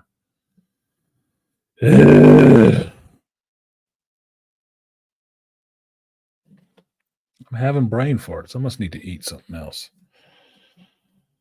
Having brain farts left and right. It's the general, the blue skin guy, Thrawn, Admiral Thrawn. Since we already know how Dave Filoni bastardized Admiral Thrawn and turned him into a complete dumbass bitch. And that's just from the 2 books I'm in on the Thrawn series. Acolyte, or not the Acolyte, but Ahsoka didn't show him being smart at all. And that was just in that show. And I was like, this nigga is not smart. This is not a genius tactician at all, because this is tactically flawed as fuck. But the person writing it didn't know tactics. So why wouldn't it be? To find out recently that his movie title for the movie that he's going to do is going to be taking and doing Heir to the Empire. Oh yeah, he going to bastardize that now too, from Timothy Zahn. Why are we using somebody else's work already to put your stamp all over it, to put your little teeny mushroom print on it and repackages it as yours? Why aren't we just hiring Timothy Zahn to write a Star Wars movie? Why aren't you just hiring somebody like Karen Travers to actually write a Star Wars show? And why are we leaving it to these plagiaristic ass amateurs to do? Since it's not supposed to be done by non-professionals. These are professional writers. Timothy Zahn and Karen Travers has put work in Star Wars when George was around. Before Disney ever bought the shit.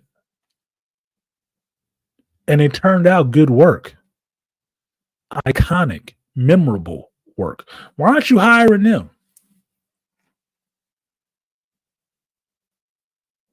Why am I getting these fucking hacks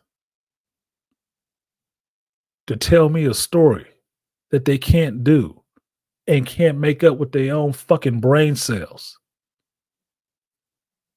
A coven of lesbian fucking witches?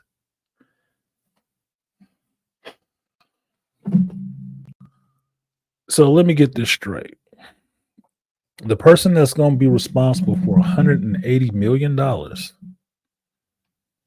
of shareholder advertising money in one of the biggest brands on the planet is going to come to us with a story that's all about her sister, her sexuality, and something Dave Filoni gives a fuck about, which is witches.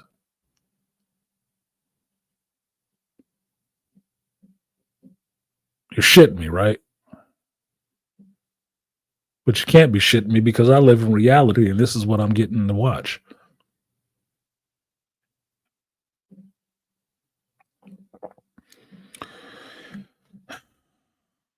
So somebody signed off on this. And by no surprise, it was another dizzy woman who doesn't have any of her own ideas either. That's why you keep getting retreads and remakes of the same shit that she got at +1 credit on from Steven Spielberg. And that's all she keep pumping into these movies. That's why you got the dumbass Badger Basil in this shit. Because she need a dumbass character to push and pedal. That's why you got that lame ass goddamn droid. Because she needs something to pedal. And harken back like she did some shit. You didn't do nothing. You were the person next to the person next to the person going to get the coffee.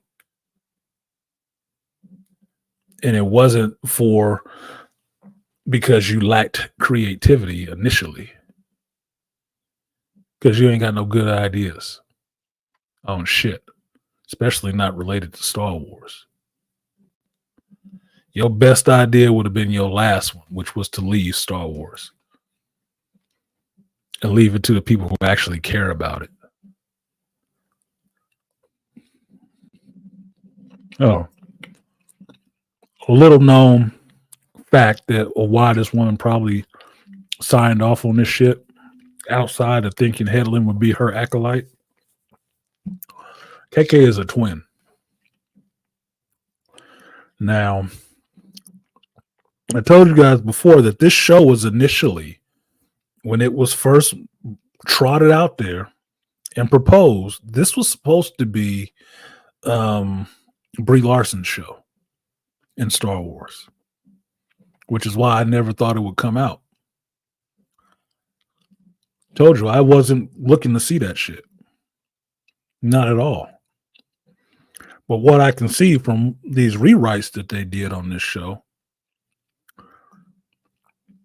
they took Brie Larson out. And they put these fucking twins in there.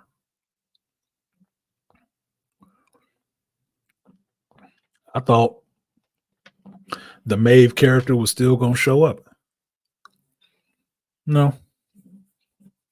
Everything got shifted to the twins. And that's probably why the show sucks so much.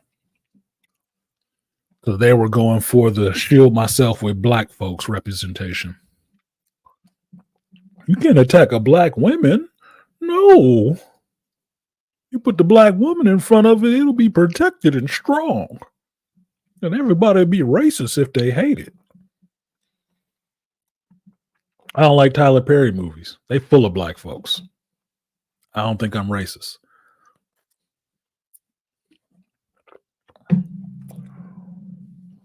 What's up, Noir Truth? Good evening to you too.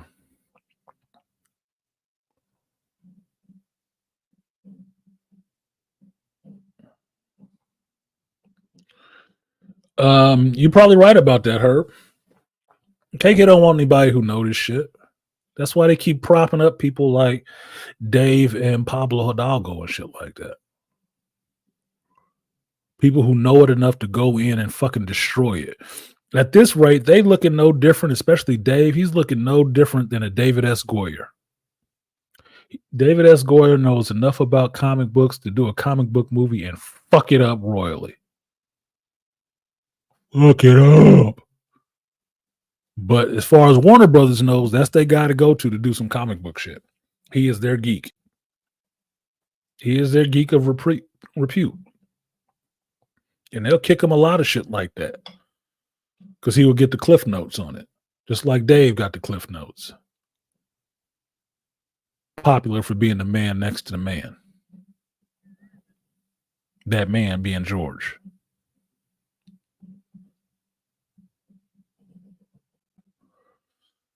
And all he can do is try to destroy or remake what George made in his image so he can get credit for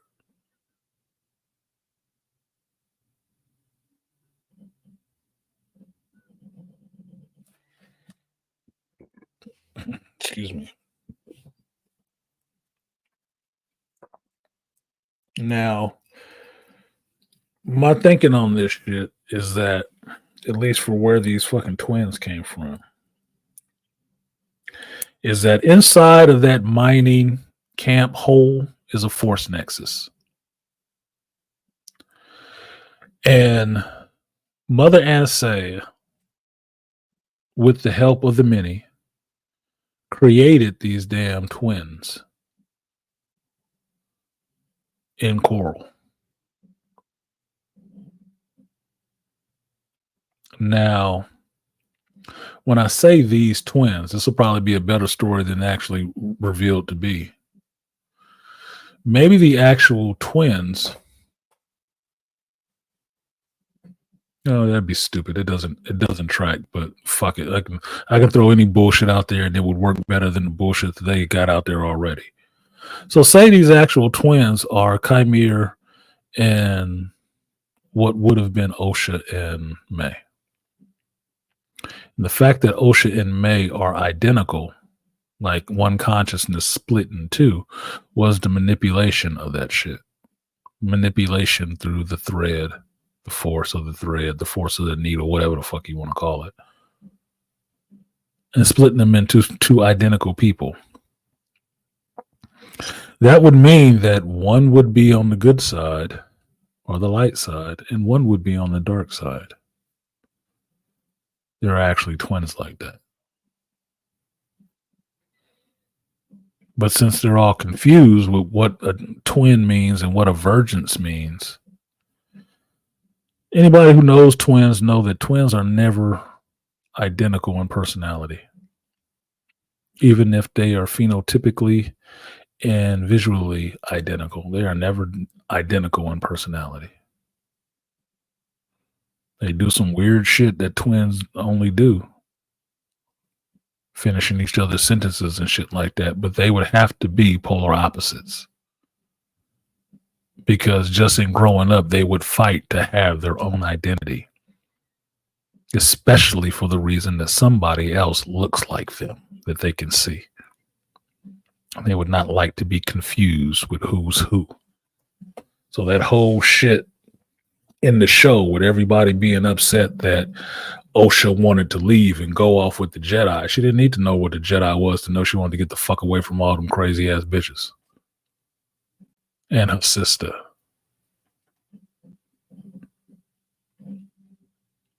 Her sister proved how crazy she was by as soon as her sister wanted to leave, she wanted to kill that bitch. She proved it. I want to leave too. These chicks is nuts. There is a reason why my mother didn't like working in offices full of women. Because a gaggle of women all together is going to be some issues. And it can make you fucking crazy. Because there is no balance. There is only chaos.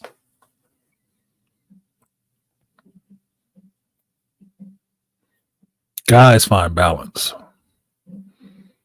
Guys set up hierarchy. Women don't do that shit.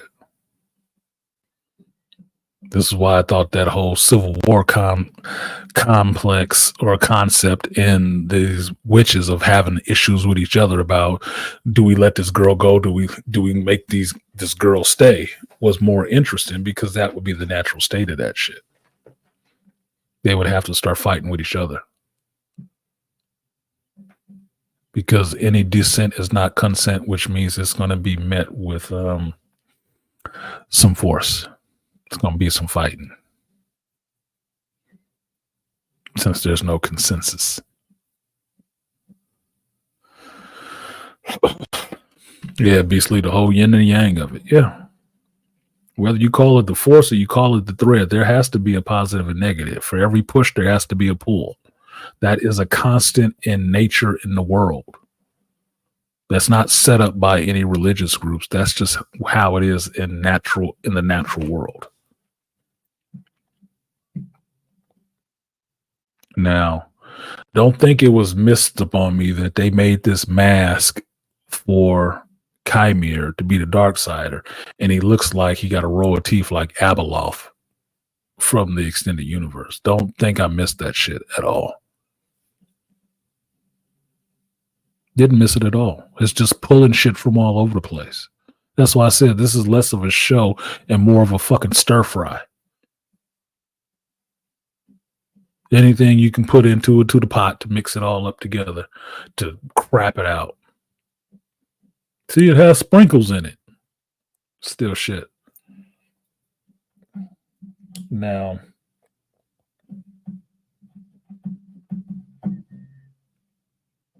the question I heard people asking the most about this was what was happening at the end when Mother Anastasia was going Dark Phoenix and May started dematerializing and stuff like that.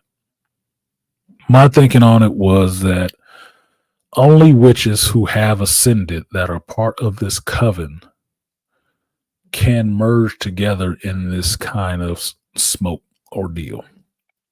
Because they can move around in that form and they all bind together, the power of many. I was thinking that was how they got to this fucking planet. Maybe they turned into mist and transferred here. Maybe she blew that mist into Mother Coral's vajayjay to have these babies. Who the fuck knows? I don't even think the person who's the showrunner of this shit knows how this is supposed to work and can't think of anything creative to tell you how it works. That's why it wasn't explained. With as much lore dumps and exposition they given this shit, they ain't had one character explain how this shit works. Does that mean they don't know? You just wrote it in there because it sounded cool. Well, this is science fiction, which means it has a base in science. So some shit you're going to have to fucking explain and not rely on the person who's watching it to be, I don't know, a child and not ask these questions and just be like amazed by pretty lights.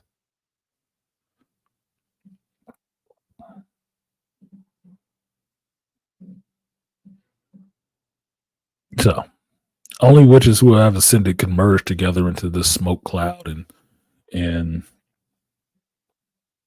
consume or control somebody's mind and shit. Now, one of the funnier things that I've noticed in this series that I thought was hilarious was how whatever character is in this show, whatever actor is in this show, they only gave that actor what to do that happened in their last show that they were in. Like, Master Tobin is the kid that played Tomlin Baratheon in Game of Thrones, right? Okay, that's all well and good. I can accept actors doing different roles, no matter how iconic their other role was. Okay, this is who you are. Why does motherfucker have to commit suicide? Why did Master Tobin have to commit suicide? Which makes no sense for the story. Even up to this point, like the penultimate episode, it makes no sense why he killed himself.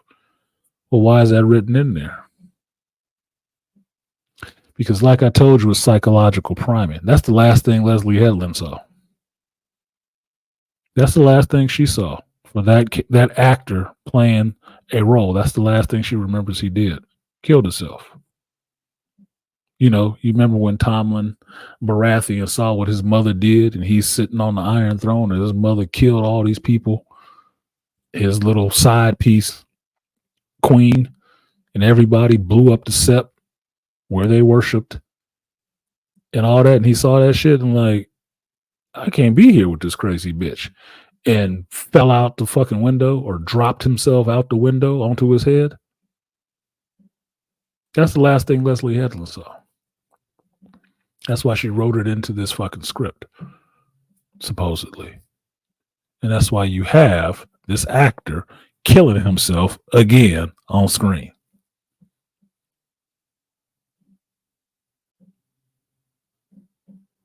No development otherwise for that character, but this is what he's doing.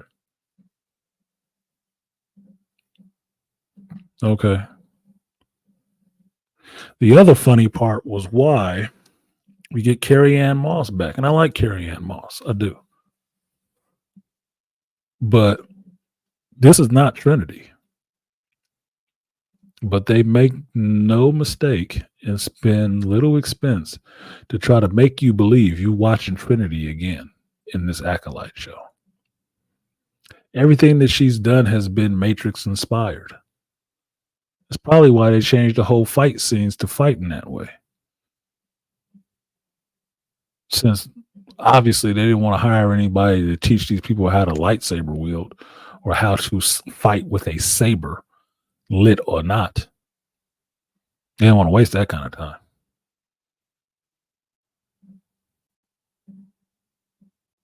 So what they did was remake Matrix moments to have Carrie-Anne Moss doing it. And this is highlighted in the point to where Master Andara has to subdue a fucking Wookiee with a flying fucking head scissor takedown while, if you go back and listen to it, while they're playing the notes of the Matrix song.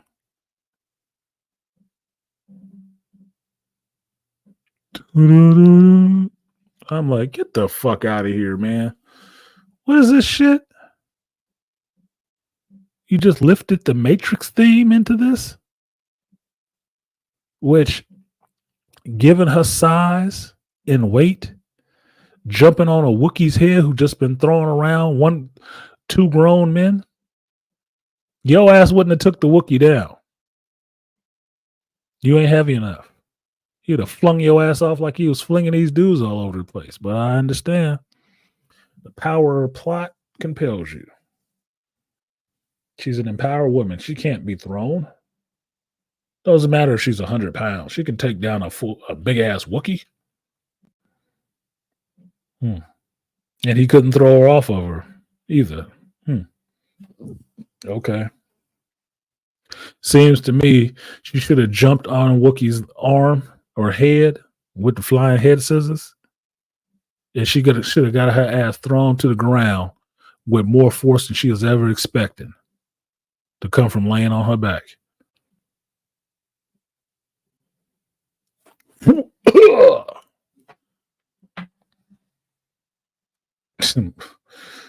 Look, Donnie Mac said too many member berries. Not enough, apparently. Not a fucking enough. So, here's my other note.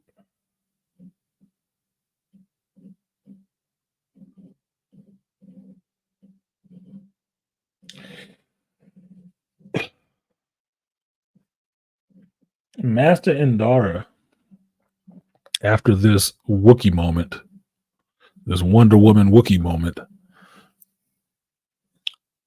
taking out the rest of the witches in the coven, I think Master Indara is the only one that should have been killing herself, because Master Indara just committed a genocide. Yeah, your empowered woman did that. Because she just killed all the rest of these witches somehow by snapping their necks or some shit in the Force.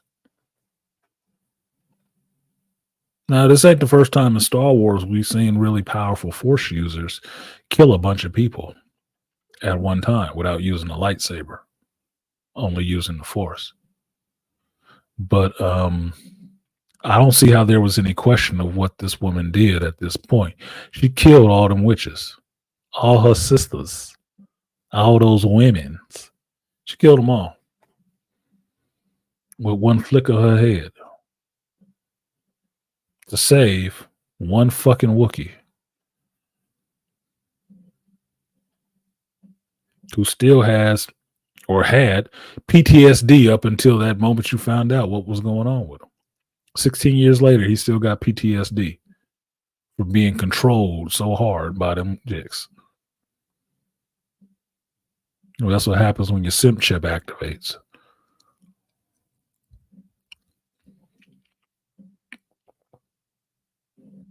But Master Indara, to me, should not have been able to hide that from the Jedi at all.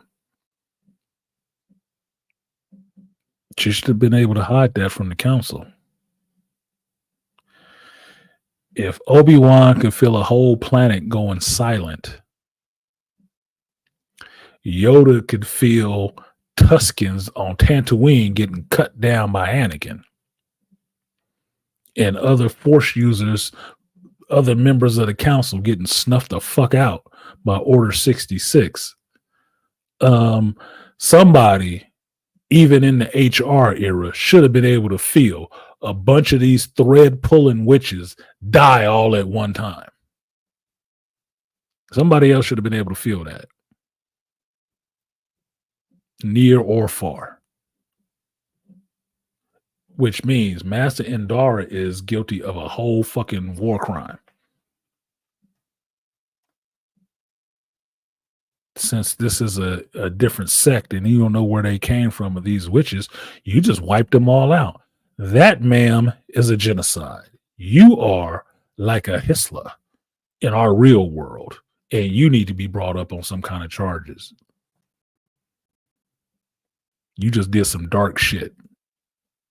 And that cannot go unnoticed by any Jedi, regardless of what little girl he just decided he wanted. Like fucking R. Kelly. I want her. I feel we are connected. All right, motherfucker. Yeah, the power of feminism and bad storytelling compels you. Yes, it does. Compels you to want to believe this dumb shit. I'll just drop the link in the chat. So if you guys want to come up, I can spend that last hour rapping with you guys about some of this shit. Like, share, subscribe, support the stream if you feel so inclined.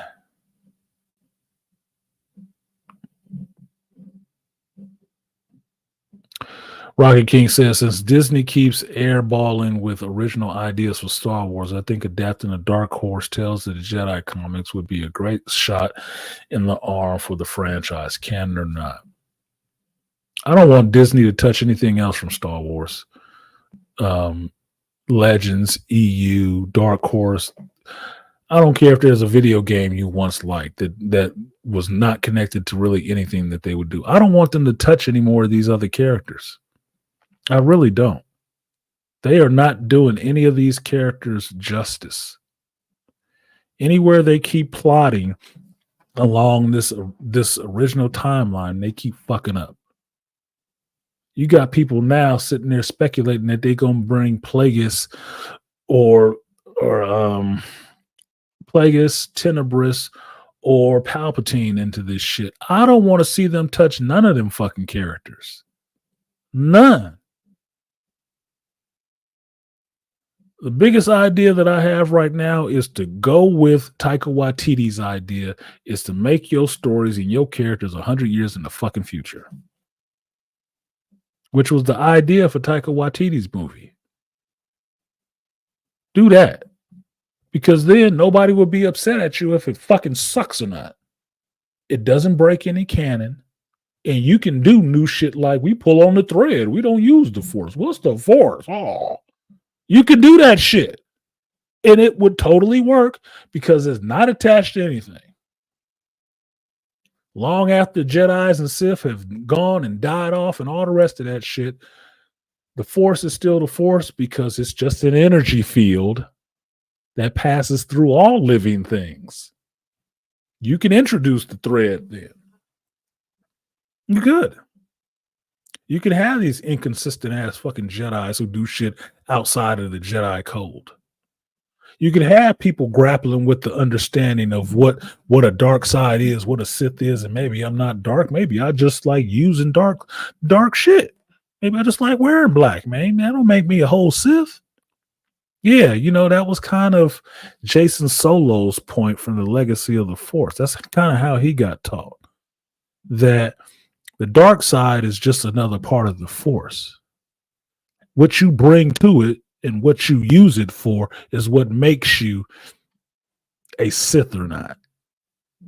But the dark side is there to be used just like the light side is there to be used. It's two halves of the same coin, nigga. It's just the Force.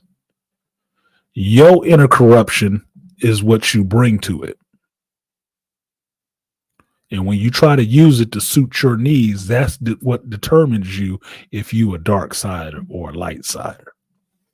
If you want to use this shit for healing, there's some dark side techniques that can heal people too.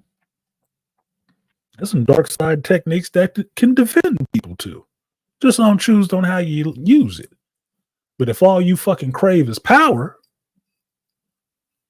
and the dark side is the quickest route to gain that power, then use the fucking dark side, or do use the Sith.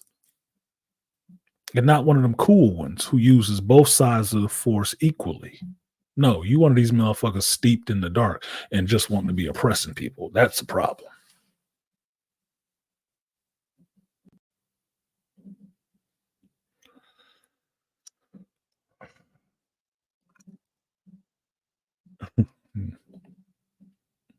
That was along the lines of Pong Krell, Umbra Arc in the Clone Wars. I didn't watch the Clone Wars. And I don't see myself wanting to go back to. Not even Palpatine couldn't surpass that level. No, he couldn't. And I stand corrected, and shout out to Star Wars Theory on that shit, corrected me on how Anakin was born of the Force. It wasn't that Plagueis and Sidious made a mistake. They tried to create life and it just happened in the wrong place. It wasn't that. It was in response to what they were doing that the Force made Anakin, which makes Anakin a chosen one. I don't see anything in this to change that necessarily, since you find out that, or it's alluded to in this, that Mother Anastasia made the life in Mother Coral to make these twins. They were not created out of the Force because they don't believe in the Force. They believe in the thread.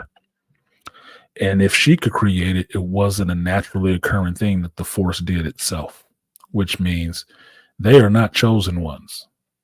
They are just Force creations.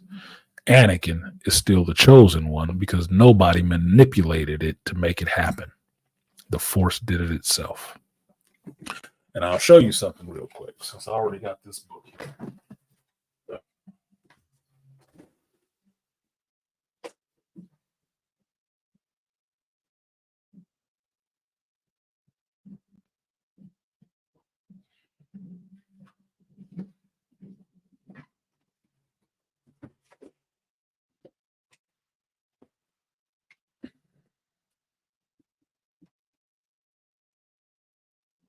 I have this book here.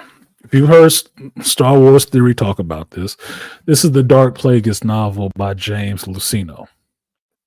Now, what you will see is what I do with every book that I buy. When I buy the book, I get it and I scribble my name in and I put the date on there. Maybe I shouldn't show you all my last name. But I bought this book in 2020. I have not read the shit yet because I knew it was coming out and I bought it. And I wanted to read it because I wanted to know more about Plagueis. I haven't read it yet.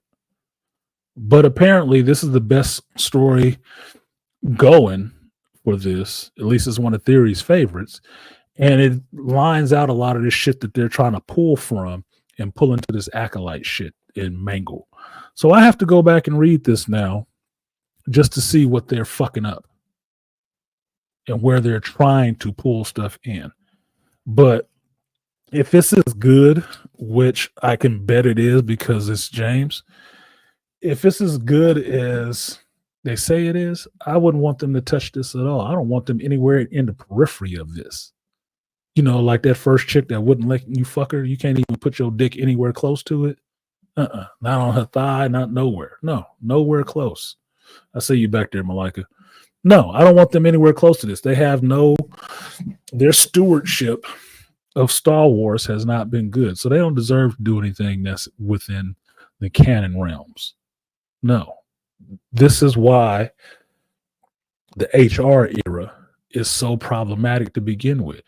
It fucks up everything that came before and it fucks up everything that comes after. And that's why KK put it right there. To rewrite everything that came after what George created. Dumb. Dumb. What's good, Malika? Hey, good brother. How you doing? I'm doing all right. Just getting through my shit. I hear you. So what you on? What you on today? How you feeling? Oh, tired. You and me both. Busy day at work. I got caught up in the rainstorm.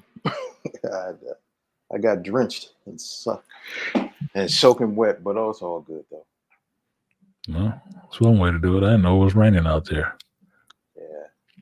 Shout out to Rainfire. He said he just got off work listening from the clouds. You making all that rain on Malika? I meant to say suppress at that level. Noir truth. Not even Palpatine could suppress at that level. Yeah. Palpatine would have felt that shit. So this show in and of itself, I cannot wait to be over, and I'm waiting for the biggest laugh I could possibly have by watching this last episode of this show. This will probably have the biggest ratings boost for the last episode of this shit than the rest of the show. And it's not because people are more interested in it. They just want to see it be over. Mm-hmm. Because that is the funniest thing that's come out of this. Watching the fervor around this is not so much, and you've heard this before, but it's not so much people watching the show. It's just people watching their favorite YouTubers respond to having watched this fucking show. Mm-hmm. They're waiting to see what somebody else thinks, and that's why everything that come out their mouth is somebody else fucking talking point when they talk about it. Because they're not watching it, right? So how would they fucking know? They have nothing to share with you other than what somebody else says. What somebody else thinks. Yeah, what somebody else thinks. Yeah. Not using their own brain. Not thinking. But that goes back to Supercell, right? You know, like you're saying for black people because it's relating to us culturally, but it's having a different spin on superpowers and super abilities, but you're putting it within conjunction of modern day social structure and working class England for black people. Mm-hmm. Yeah, the main character is a fucking what I would consider a UPS or Amazon driver. Yeah. And they got a nice looking woman. Oh, imagine that shit. But remember what I wrote. The mark of good storytelling is that you have to make characters that are relatable. Mm-hmm. Number one. How do I relate to this person? Oh, he's a normal guy. He has a normal job. Then also, there are story arcs. Within each episode or within 15 minutes of an episode, there are different arcs, or we're going on to the leading next episode or next chapter. There is an arc. Yeah. Then also within the protagonist, the antagonist, and supporting cast, everyone is going to have their own hero's journey, which makes it even more. And which makes it even greater. You're having this connection with these people and you're wanting to be invested in them because of the story that's being told to you. And like how you stated, difference between Marvel and DC, like you said earlier, Marvel never really had the passing of the torch. Yeah. But you were in, but reason why they didn't have, well, to back on, they didn't have that mantling system. You enjoyed the characters because they were relatable. You know, we could all relate to Peter Parker because he's a normal guy. He's a geek. He's just a guy that's going through life. Even when he had his college years, he was a college guy. He's trying to make some extra money. He's trying to take care of his elderly aunt. But at the same time, he wants to have a relationship. He finally meets one woman, Gwen Stacy, who likes him for him. And she's just as smart as him. But she gets taken away. But then MJ comes in and out of his life, but he's trying to balance being a superhero. Does he want to be a superhero, or does he want to be this chemical engineer? But he always has to get pulled back in. DC is cool, but very rarely you could relate to the characters. You like the majesty of them, but could you really relate? Not until later. But they were still passing on this mantle system. Acolyte, there's nothing that you can attach on to understand anything because there's no real investment. There's no real story that's making you be invested. Now, your mom says she could relate because she liked it from a woman's perspective because ding, ding, ding, she's a woman. And you see it's very latent with women. But here's the thing, when you ask her questions, besides being a woman, Mom, and you see women there, is there anything within the story, the crux of the story that's keeping you there, that's making you really interested? I don't think so. Not from what she told me. Now, because I can say what her words were is she wasn't liking it just because there were women in it, but what she liked about it was centered around women. It wasn't, and my mother ain't no fucking lesbian. That's not what it is. It's just she is feminist in that way that she supports that stuff regardless. Okay. And right then and there, I would say, you know what, Mom? The programming is working. Mm-hmm. And she could, I said, no, the programming is working. Yeah, you're liking that because you're holding on to your gynocratic views that have been passed on to you from generation to generation. And you're liking this because it's centered around women. That's like I'm saying I'm liking something because it's centered around black men. Okay, what else? But what is the story like? Well, it's just centered around black men. Seeing good black men here. What is the story? That's the problem. And like how you said, when you speak out just because something is here and something is there, but what is the story about? And when you're not giving us a story where really I'm invested, I should not invest in.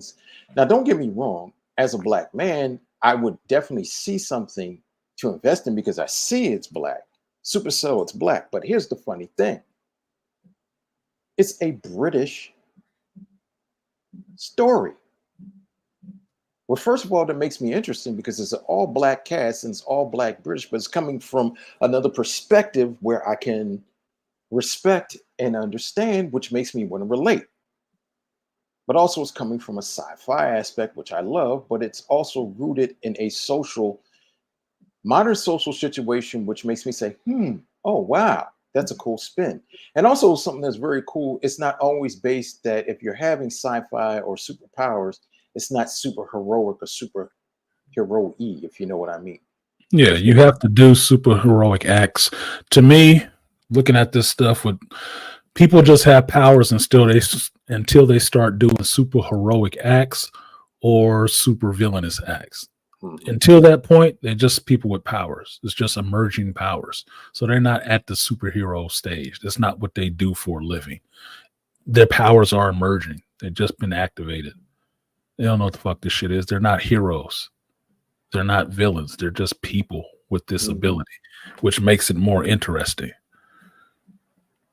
And you're still relating to them because you're a human being. Like, it's like, okay, your normal everyday life, but then somehow automatically you have powers and abilities. Your automatic thought is not to go get some blue and red tights and you want to go fight crime on the street. You're like, holy crap, what the fuck is going on? Yeah, that's a really simplistic way of thinking about the shit. My thinking is, if you took anybody in this chat room right now, develop powers tomorrow, the first thing they're going to think about is how this affects their life. Exactly. Do they want this shit? Did they always want this shit? And how it's going to fuck up their life. I always wanted to be able to fly. If I could fly tomorrow, it'd make my commute a lot quicker, but it wouldn't be a problem. It would be a problem showing up to work. Yeah. You know, it would be an issue. It would really be an issue because now I'd have to think about, how do I do this without getting caught the whole time? Without have somebody scrambling some fighters from an air base and trying to shoot my ass down and realizing, like they did in Supercell, nigga, I don't know if I'm bulletproof or not. I want to find out though. Thank you. Real life. Maybe I just got flight. That don't mean I'm durable. Like, I can just fly. Like, the fuck out of here. This could be a problem for me. Like somebody say, well, try to fly fast. What do you mean fly fast? Yeah. The fuck? Dude, I live I'm in California. It's too much open air here. There's not a bunch of high-rise buildings. As soon as something is in the air, everybody sees it. Exactly. Everybody sees it. So that means I'm going to need to fly at night. And I'm going to need to wear some dark fucking clothing. And also you got to wear durable clothing. Yeah, I got to wear some durable clothing and cover my mouth because I don't know if a lot of y'all have been skydiving before. Nigga, you get cotton mouth. High altitudes, you're going to get some cotton mouth. It's going to be a problem. Can you breathe? Yeah, you're going to be... Yeah, I fly fast, but it's goddamn bugs, man. Exactly. Can't do this shit in the summertime. Can't do this in the summer. It's going to be a problem. I'm going to have real world issues mixed with being able to fly. That means I'm probably not going to be doing it that damn often. So I can keep some semblance of a normal goddamn life. Don't make me a hero all of a sudden just because I can fly. It just means now I got this on my plate too. Like, great, nigga. I can fly. Wonderful. Still need to fill the tank. You'd be like, all right, R. Kelly, what else can you do? Come on. Yeah, no shit. I believe I can fly. I'm just saying that because he's looking through people's windows. Laughing out loud. I was thinking the same thing on flying. Yeah. I always think of the downside to that shit. And the reason I'm making that joke about the flying, because this is the thought process I had back in 92 when I made my character. My character can fly. How does he get around it? He does fly at night.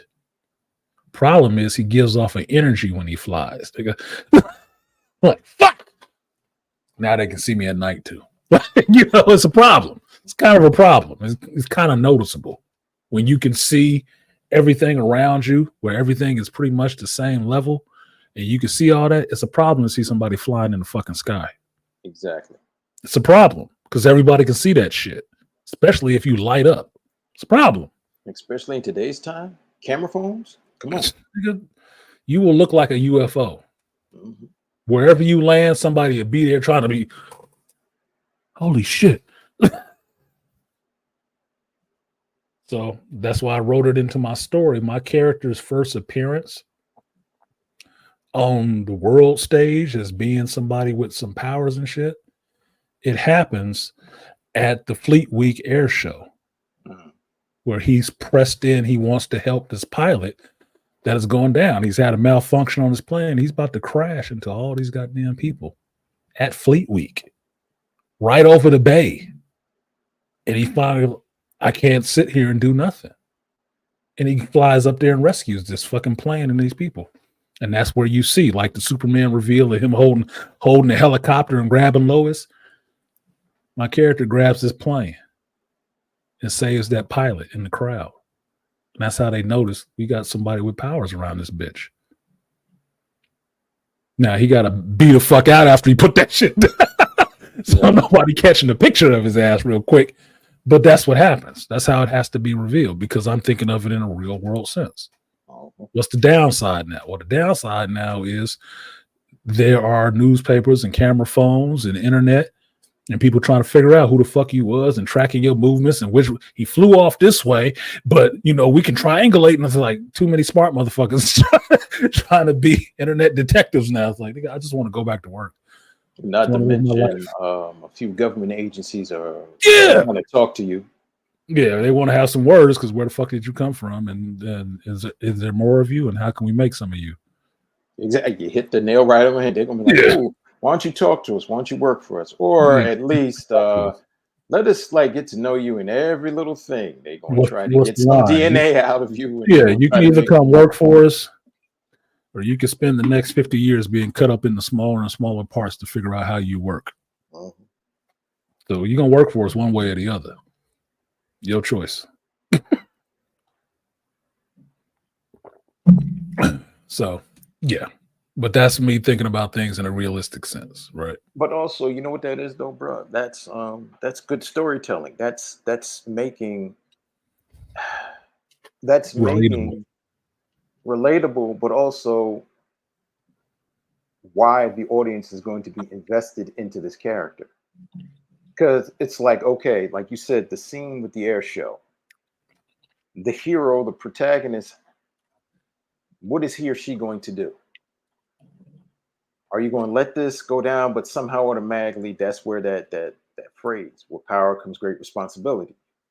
That's the action within them where they're stepping in. It's like, but as soon as you fly up and help, now it's in the open. Now. Yeah, now your life changes, man. Yep. From that moment you made that decision, because the riding thought for me was, what does it mean when good people do nothing? And my character is a good person. How could he stand there and do nothing when he had the ability to do something? How could he? He couldn't. He couldn't sit there and watch that tragedy unfold if he knew he could do something about it. He wasn't 100% sure. But he couldn't stand there and do fucking nothing. And that's where the selflessness of the hero. And see, this is the thing what makes, all right. One thing what I learned and I studied in storytelling, there's a point in a story where the selflessness of a hero comes in. And that is a turning point. Like you said, they're stepping over the threshold. Now your life changes. He cannot let something just happen when you have the power or the ability. He's realizing, I have something, I have a resource at my disposal.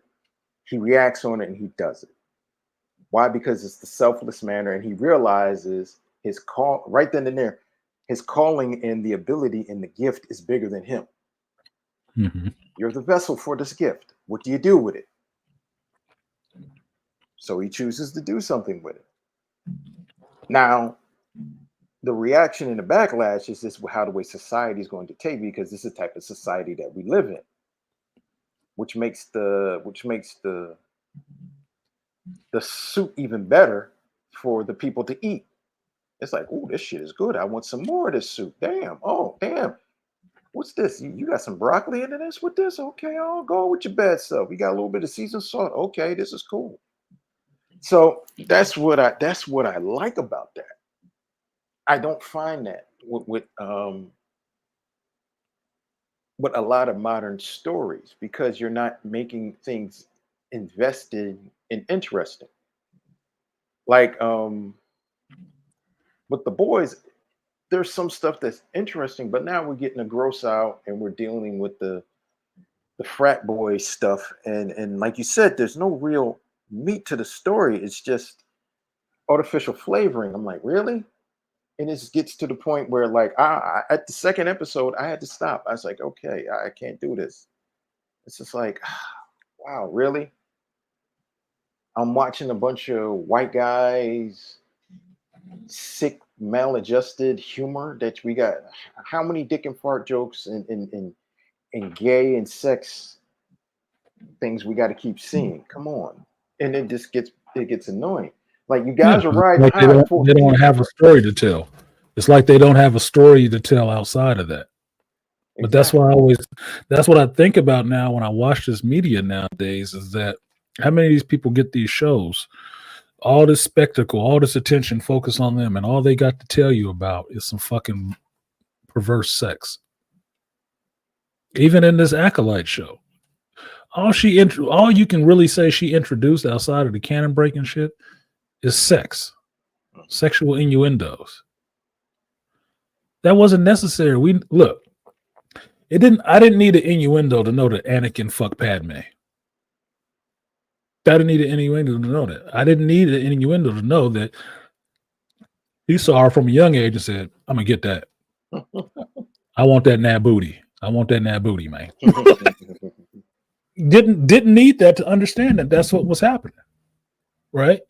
But what I get in this is something that ain't tied to anything about no fucking love whatsoever. But I got motherfuckers doing full Monties in front of young girls. And the young girl looking at his dick and shit. Like, I got lesbians in the shit where it doesn't fucking matter. It's people here that fuck with whole aliens. Humanoids who fuck with whole aliens. Because no matter what they look like, every Jedi that look human is actually a fucking alien.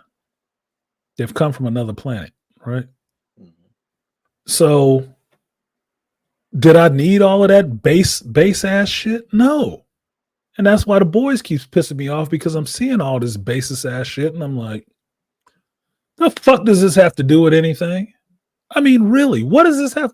This is like somebody's view, Cliff Notes view of what they thought the boys was. Dick humor and violence.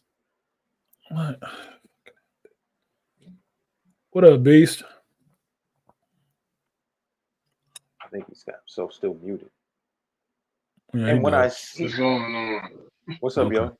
Just checking, because I was ready to.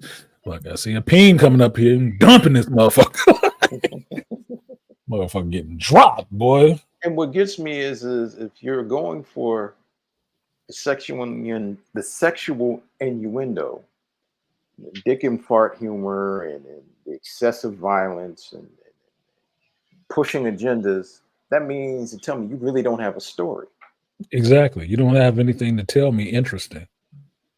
I said that forever. If your sexuality is the whole thing that you got, you have nothing interesting about you. Because every species of creature on this planet has sex, and it ain't special. It's not special to me. So what else do you have to fucking say? If that's it, you have nothing to say. Shut the fuck up. You're a boring person. Go over in the corner and develop a personality. Here's a question. X-Men 97. Did you need to get beat over the head that you knew that Magneto tapped Rogue? No. I didn't get beat over the head with knowing that the creator of the show was a gay male. Wasn't beat over the head with that either. No. He told me a story and he didn't even mention that shit, even though it had him and his boyfriend in it. No, never really came up like a dick. It never came up.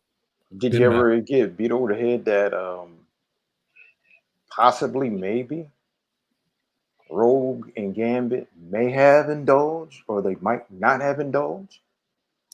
You didn't get beat over the head with Scott and Madeline fucking, even though she was walking around pregnant the whole time. Yeah, it was there. But at the same time, you were invested because of the story. Yeah, you didn't really care. Did it matter that Scott and Madeline fucked? No, but the baby and her dealing with the pregnancy and being a hero was more the story than the fact that they fucked. Yeah, I kind of got that. So what? What's up with this baby, man? What's happening with this kid? They just snatched the man. Sinister just snatched the kid, man. What is he doing with that baby? But they fucked, right? I don't give a good goddamn. What's happening with the child? They had a whole psychic affair. And that wasn't but for a split second did you find out that was going on. Mm-hmm. Went back to the story. It was like Gene caught their ass and they went right back into the story. Yeah, there was a story to be had. I felt bad for Forge because he was about to tap that until she turned on the TV and you could see Forge. He was like, okay. Yeah, baby, you're kind of like, God damn it. Yeah, he got the powers back. I got my goddess in here. Yeah, that's she what's turned up. on the TV like, God damn it. Kenosha had to get hit at this time. Fucking Sentinels cock blocking. What? Exactly. That was T'Challa talking to Bad, say she's good for you, T'Challa. Excellent. The Black Panther will soon conquer that. Storm turned on the TV. Storm was shocked. And Forge was pissed off. He's like, yeah, but God damn it. Fucking Genosha. Damn Sentinel. God damn it, Master Mole. The top skill I developed. Yeah. I was about to wear that. I was about to bring the storm. God damn it. Now we got to go deal with this shit. I was about to have to say, is this your king? Mm-hmm. Is this your king? No, he was about to see if he can make our eyes turn white.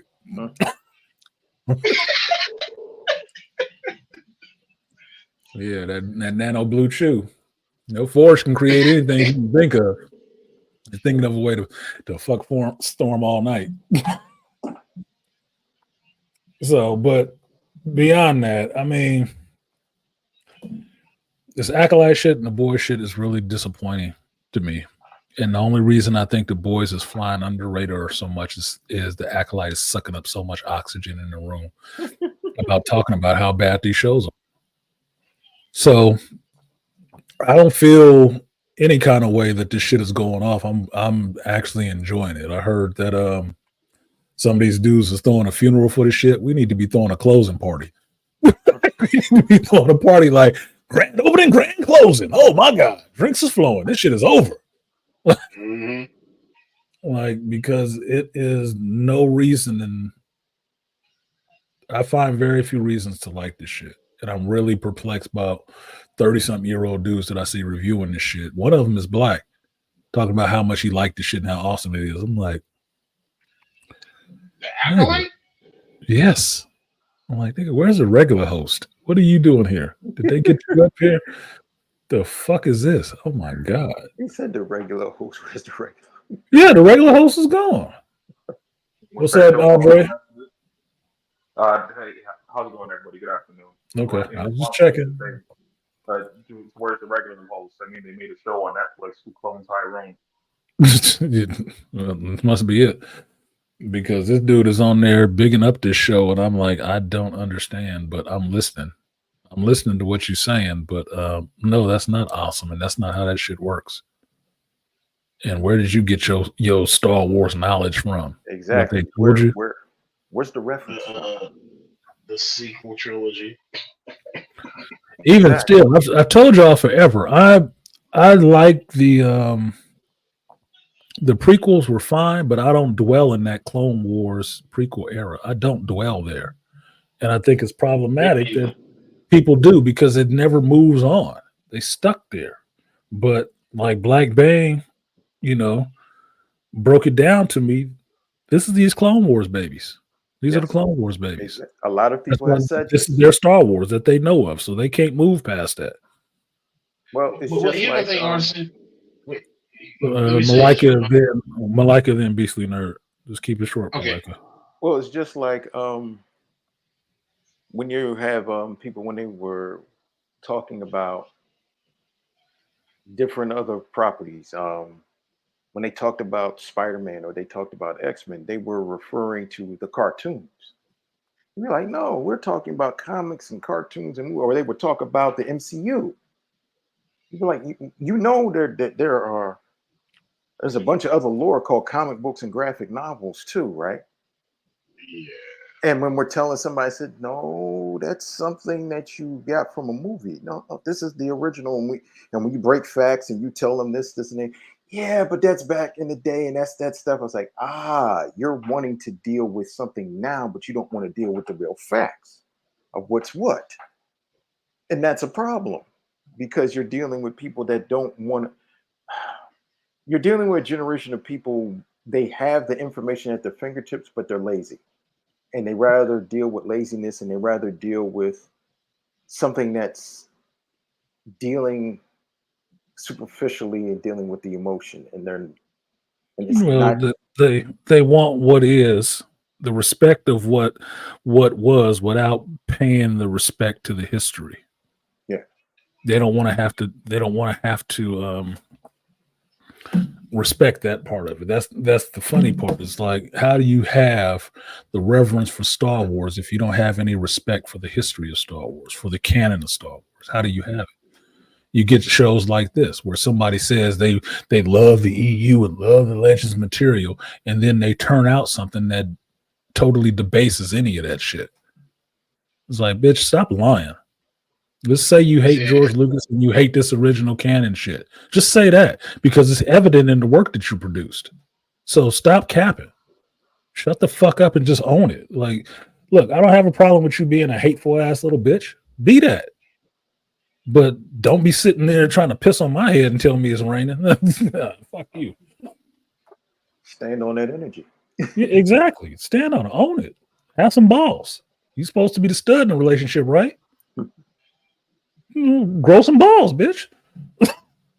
See, I think, Maria, you kind of answered the question that I was going to propose because my whole thing is, yeah, even though these are the Clone War babies, just like we may have grew up on the original trilogy or the sequel or the prequel trilogy, you didn't want the story to stay there. I mean, that's why a lot of us started reading the Legacy of the Force and all of this stuff because you wanted the story to continue, even if it was with the same characters. You wanted to know, okay, Luke defeated or Anakin as Vader defeated Palpatine. Where do we go next? Where do we go with Luke? Where do we go? We did not want to stay. Okay, now let's play around. Well, let's go deal with what Luke was doing in between the films, and let's spend all our goddamn time between Empire and Return of the Jedi. No, we wanted to say, okay, what did he do after Return of the Jedi? What new enemies popped up? What other Sith were out there waiting in the universe? We didn't want to stay in there, but then you kind of answered it. Fucking lazy. Well, that's why I go back to where was all this material coming from? After Return of the Jedi, for me, that's where books and the comics came in. That was after Return of the Jedi finished. You finish watching the movie, you're like, damn, that was good. I wonder what happens next. And all the stories that came out after that, I never had to go back and read a written account of the Star Wars movie. I saw the fucking Star Wars movie. I'm not reading the book afterwards. Okay. But everything else you want to tell me about Heir to the Empire, what happened with Luke after that, him meet Mara Jade, Han and Leia having kids and all that shit. That was all after. That was before he even came up with the prequels.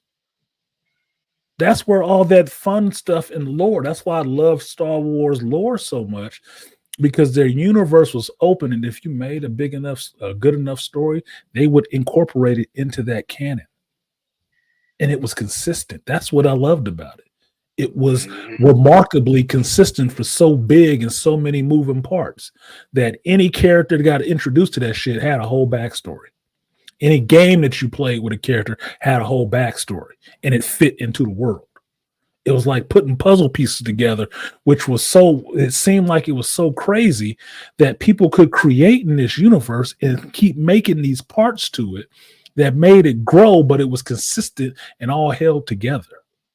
That's why I say people want to be bitching about the Skywalkers and shit like that. Yeah, you can get away from the Skywalkers. There's hella interesting characters in there. I mean, just focus on the Horns.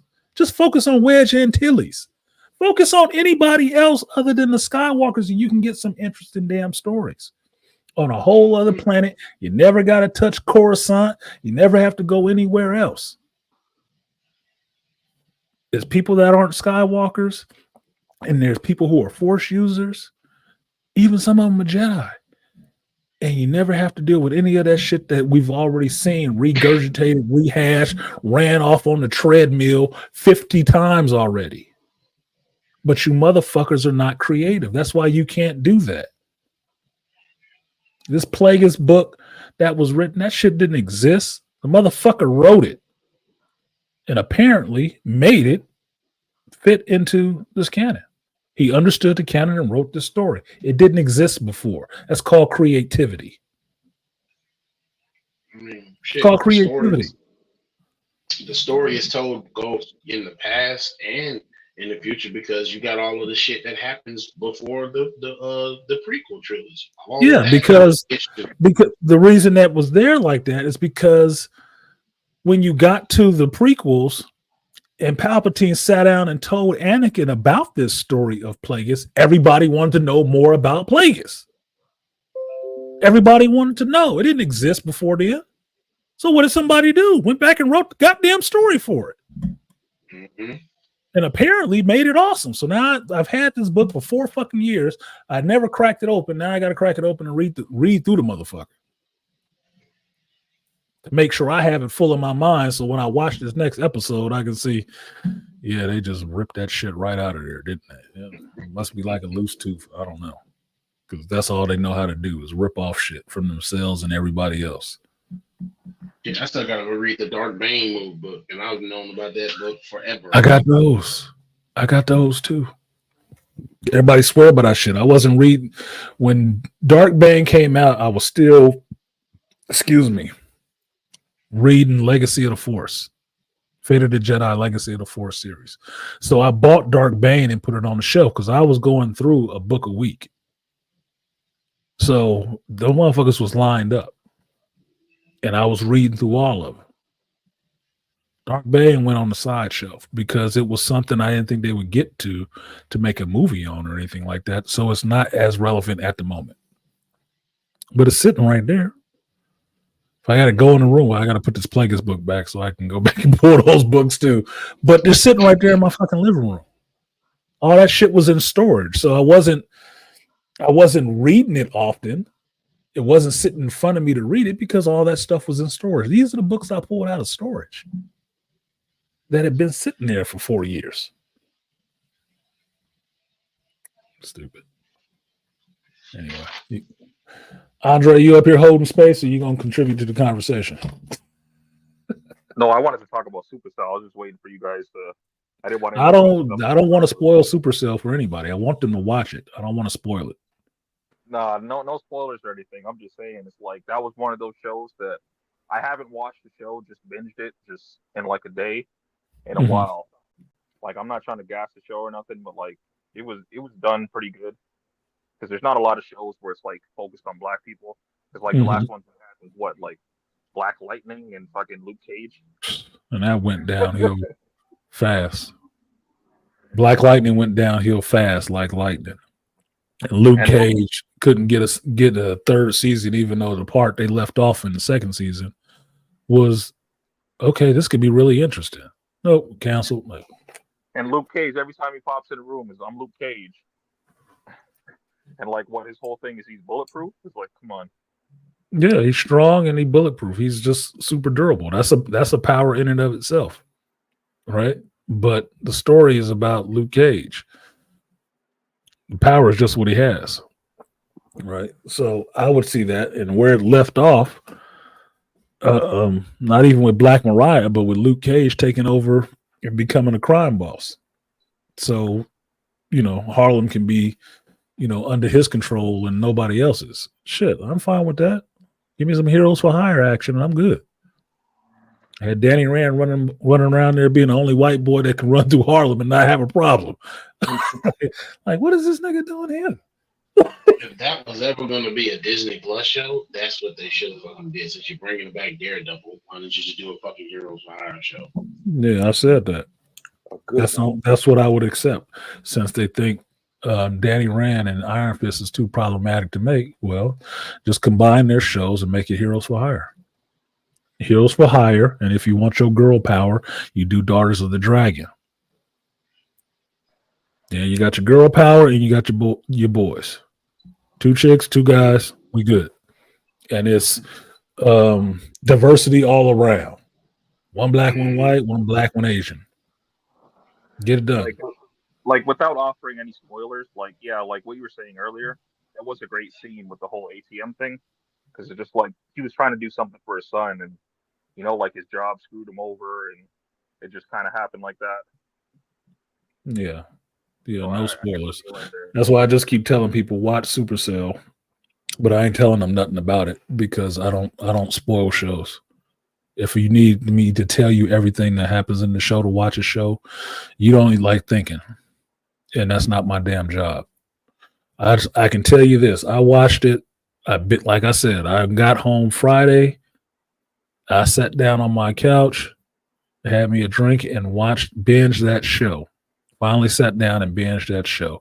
And I was watching that shit up until 2 a.m. because I didn't want to turn it off. As soon as it was over, I wish they had a second season coming out really soon. Or at least a couple more episodes or something. Like I was even there wondering, like, what about what's her name, Sabrina's job, since she just got that promotion. Yeah, there is enough stuff going on with those characters that you're wondering what's happening with the characters outside of wondering what's happening in this larger context of this Supercell. I'd want to see a season 2. Not immediately because I don't want it to be crap, but I do want to see a season 2. But JT was joking about it. He right here in the chat right now. He was joking about it last night when we were talking. He said, Netflix will cancel a show if it's good. So yeah, you're right. I was liking Jupiter's Legacy too, and they canceled that motherfucker quick. Like, dude, it's a good show. What are you doing? I'm still waiting to see Queen of Sono season 2. Like, nigga, what y'all doing? Remember the hip hop show, The Get Down? Yep. Yeah, I like that. Second season, they canceled that. Yep. I was like, when it was everybody liked it, and it was given a great historical context of hip hop. That was a dope show. You saw, and they had all of the people, the pioneers, and then they canceled. I was like, bro, this is something that hip hop culture needed, as far as for at least some of the younger people to respect the art form and know where the history of it comes from. And they even had Nas narrating the show too. Mm-hmm. Yep. He was one of the executive producers of the show. Yeah, exactly. So you see, that's the problem. The shit that you like, we got to get it. We can't let these motherfuckers like this. No, let's put some of that feminism and sexism, and let's put that rainbow agenda on them a little bit more to make them feel pissed off and there you angry. What's the light-skinned brother's Those name? things, so y'all know I'm not bullshitting, since nobody actually, they say they read shit, but then they never have the shit to show you that they actually read it. Now, the funny part is I picked up the Dark Bane book and my bookmarker fell out of it. This to tell you the real geeks. Who knows who that is? Let's see if it focuses. Focus! That damn camera. Mara J? No. No. Comic book fan might recognize the art style. It's a card from Crimson. Oh, that's way back in the 90s. Yeah, that's Humberto Ramos. I'm forgetting the name of this character. I think she was Scarlet something or other. She is a vampire hunter. Yeah, man, that was like an indie run back in the day. Yep. That was around 90s. Cliffhanger Comics. Yeah, 96, Cliffhanger comic. 97? Cliffhanger. Yep, I like Crimson. I like that story because I like Humberto Ramos art. So Yeah. it was cool. But no, I do have the Dark Bane books. I think there's 3 of them, so I never got the third one. But Bane and then his Padawan with Zana or whatever the fuck her name was when they was introducing more chicks. It is what it is. Another lie they trying to tell. When no women in Star Wars. Ton of women in Star Wars. The hell, the problem is you're not familiar with the shit. They just don't want the men to be important in Star Wars anymore. They want men to be there, just they want it to be like the black community. Oh, you're just there to help out and just be there to help when we need you. That's why the stories suck. Or you're the brains whenever we need you. Yeah. And there you go. There's a book that most people don't talk about and don't fucking have. Book of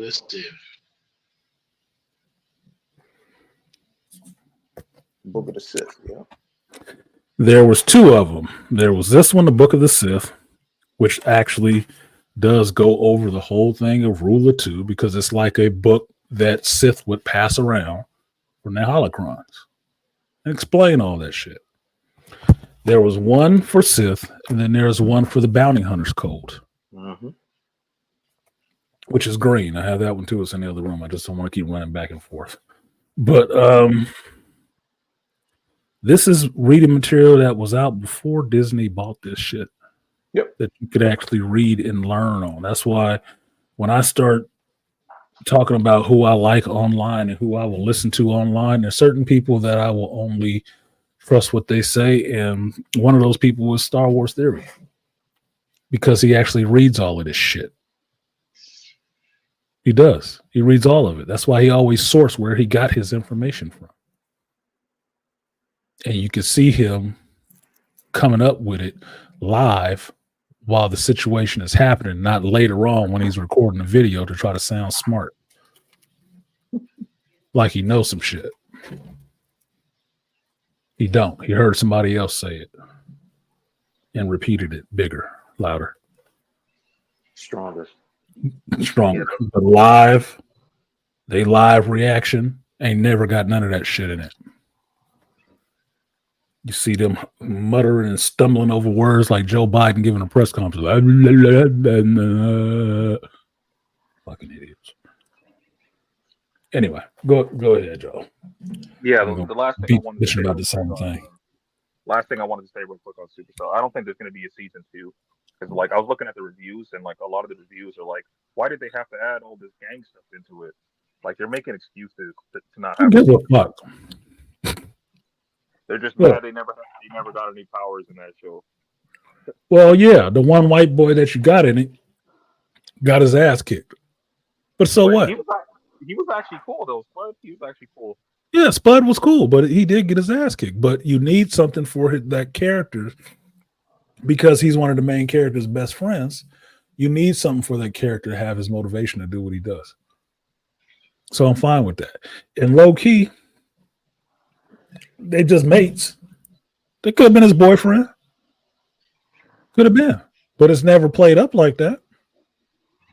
And that's in London. They don't give a fuck about none of that shit. I watched Torchwood. That Torchwood was all over the place with this motherfucker gay and we don't care. We gonna have these men on the screen doing all kind of shit. Like, God damn, dude, this is a bit far, but whatever. That's your culture. We the only ones uptight about all this shit. And Spud was actually using like superhero references and stuff. Mm-hmm. It was a contemporary geek. They liked his gear, his weed. What did Noir Truth say? They want it to be, they worship us women with your attention and like it. Yeah, fuck all that. Look, when we were talking about religion last week, or I was talking about religion last week, y'all was listening. And I was talking about that sex can't be your only thing for life. And one of the religions I was thinking of, I think it was Hinduism. And I was studying that. And one of the things that came out of it was that why they focus and that the Hinduism is solely about men, because it's about men can do greater things when they focus on what they need to do in themselves and not put all their focus on women. If all your focus is on women and sexuality, you ain't doing shit really. Because you're always going to be chasing one thing or the other. Nothing great gets accomplished that way. Nothing great. Like you want to see this Gladiator movie, right? If you remember Gladiator 1, why Maximus was in the Colosseum fighting anyway, why he was fighting so hard. He's trying to get back to his woman. Exactly. But his woman and his son was dead as fuck. What was his motivation? Was it being back by her side, dead with his child? Or was it, I'm going to make this motherfucker pay that took my family? Mm-hmm. Now, the second movie is picking up after this where somebody saw that example he set and is picking up that mantle and moving it forward to overthrow this whole fucked up government system, right? Is he focused on pussy? Nope. Don't sound like he focused on pussy, does it? No. Do you think they're going to mention his sexuality? Any? Think that'll be anything interesting to come up out of that? How he fuck? How he get down? It's about Rome, so possibly they might touch on that. Well, it's Rome, you know, the elites do all that shit. They the ones that's little boy lovers and shit like that. In they togas. You know what they get down with. Because I know y'all remember the show Spartacus. Like, it was a good show, but there was a lot of funny business going on in there. Yeah, but how they sell that show? The show Spartacus, Blood and Sand, was sold on two things: vicious battle and sex. Mm-hmm. I was just about to mention that too, and because even with the character of Spartacus, it was when they got into after they recast him after the guy passed away. It was a minute before Spartacus actually took up a chick. He was just so focused on like, nah, we got to defeat these motherfuckers to stop this bullshit. They had to basically the woman basically had to force herself upon him and say, look, you doing all this and taking care of everybody else, you making sure everybody else is straight, but who's making sure you are straight? Because women, like I've said before, it's my phrase, is that women at best are a distraction. And I'm not turning the whole show into talking shit about women. That's not it. I'm just making a point here. I want it to be understood that men don't do great things solely focused on women and sex. So likewise, a woman writing a show or anything, she's not going to do a great thing focused solely on fucking sex or her girlfriend's vagina. It's not going to be a great work. Look, my favorite author, one of my favorite sci-fi authors, and I'm forgetting her name now, Octavia Butler, right? Octavia Butler did great work. You ever hear me talk about Octavia Butler being a lesbian? No, because it's not important. It ain't relevant to the work she did, because the work she did ain't got shit to do with that. Mm-mm. Me and Dad Set was up here having a whole conversation about Wild Seed and Doro. So she a lesbian and she wrote that? Yeah. They had sex scenes. It wasn't a bunch of them. And it wasn't played up like that. No, they went to bed and some shit. That was it.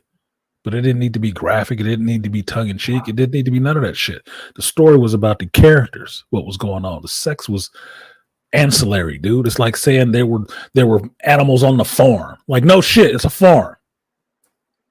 Can I add something to that? Please. We all know who Dwayne McDuffie is, right? Mm-hmm. And he wrote his ass off on other books, but he wrote his ass off from Justice League and Justice League Unlimited, right? Just because he was a black man, did that matter? No. Exactly. When it matters to black people because, like, damn, he was a hell of a good writer. You mean I can write stuff like that? Black folks write stuff? Yeah. But the thing is, I didn't put in the stuff that he did for Milestone and what he did with Static Shock. Mm-hmm. When I say Justice League Unlimited and say, oh man, like white, black, Asian, male, female, gay, straight, no matter whatever your sexual orientation or no matter whatever race you are or your cultural background, people all around the world have said those shows are great and awesome because Dwayne McDuffie Ben threw 10 his as well. ass off. Yeah, I'm sorry, he what was you a say, hell of a Beasley? writer. No, Beasley had said something. I didn't. Go ahead, Beasley. Ben 10 as well, another good show by him too. He wrote that. Yep. But good writing, a good writer. I didn't care. I didn't care if Bo DeMayo what he was into. I don't give a fuck. You'll never be fucking me. So why do I? It doesn't matter to me. That's why I always have to say this shit. It never matters to me. I don't give a fuck what your proclivity is. I don't hate it. I ain't judging it. It's just not for me. But it can be all for you. Awesome. What else you got to say? But the funny thing is like, does that make them any? Does the person's sexual orientation, their race, or whatever they like, make them any more or less a better artist? Depends on how you do that shit. Personally, I mean, me and JT and Chris have talked about this many a damn time. Does the color matter if it doesn't inform how the character sees the world? You got to cover a character is just a blank slate. You are adding attributes onto this character to give it a personality and understand how it sees the world. Yeah, you can say, okay, it's not heterosexual. It is a homosexual character. Okay, how does that inform how this person lives life? Exactly. What's the actual story for this character? Because now we know how this character spends their free time. So fucking what? Does that mean while they're doing superheroics or whatever, they're always going to be trying to catch a date? Or what? I mean, yeah, you can make that book, but that's a different kind of book. The Pro does exist for a reason. Mm-hmm. It's a different kind of book. But it's all well and good if you can make something interesting out of it.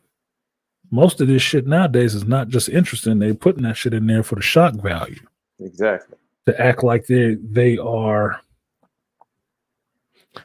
adhering or showing some deference to a particular group, and they're not. They're using that group. That's the part that I have objection with. They pandering, and they're not doing a good job of it. But it's not basically even like the Coliseum, bread and circuses. Yep. And it's not Kind of even like a what Grace respectful Cena pander. did with Iceman. What was that, brother? Kind of like what Grace Cena did with Iceman comics. When all you seen was Iceman go do some bit of heroic stuff and go back to trying to find a date. Yeah, after they made him gay out of nowhere for no reason at all. Yeah. Ruin that whole fucking character because that is not interesting whatsoever to that character. It doesn't even track continuity wise, which is why he gay in name only, I guess. North Star been gay forever. They ain't got no stories interesting about him at all. He even got married. Where's the last interesting North Star story you seen? Because that was the whole shtick. That was it. There's nothing interesting else. They didn't develop the character. They just figured out how to develop a fucking agenda. Thank you. Features? What up, D? Hardware and Icon. Yeah, great writing. Bought both of those comics because they were awesome. Very good reads. So, I did not talk about House of the Dragon, and I know that's coming on in about another hour here, at least on the West Coast. It's coming on in another hour. Yeah, I was about to ask you about that. So, what was that? I was about to ask you if you touched on that already. No, I hadn't touched on it yet because I figured House of the Dragon we can do all together because I'm not doing episodic reviews of that. I'm using House of the Dragon as my what do you call it? My chaser. Or a palate cleanser. It's my palate cleanser. It's the ginger on the plate of sushi. It's the chaser after you have some really hard alcohol. I'm using that to cleanse my palate and go into my week happy and light and feeling good, so I can watch this next piece of shit and say, you know what? But House of the Dragon was better. Thank you for that. I can get through the rest of my week now. You know what it is, dude? It's that antibiotic shot in your dick after that long weekend in Tijuana. Jesus Christ, I don't know shit about that. Yeah, I don't know about that one. You are yours, man. But yeah, House of the Dragon episode 4 was really good to me. It was really good in the sense of what was going on with the characters. I wasn't as thrilled about the dragon fights, but it did look cool. I didn't like how Rhaenys went out, and some of this is making me wish I would have read the novels for this. So I'm just taking the show as the show is presenting this to me. And I've seen from people who have actually read the books and can do a better comparison, fuck out my face, of the book versus the TV show that they made some changes. But for the story that's happening right now, I really am enjoying that shit. I really am. I have not been disappointed yet in 4 episodes. I haven't, because there's a lot of moving parts in this shit, but they're handling it really well. And for me, I give credit for that to having the creator of these characters in this world involved in the process. George R. R. Martin is there writing this shit and in charge of this process of doing this show. So that's why it seems more tight, and the lore is holding together more than season 7 and 8 of Game of Thrones, where he was off the show and just them other goofballs are sitting up there doing it. And all they could do, pay attention, all they can do from 7 and 8 was rehash what was done in earlier episodes, earlier seasons of that show. All they did was do it bigger.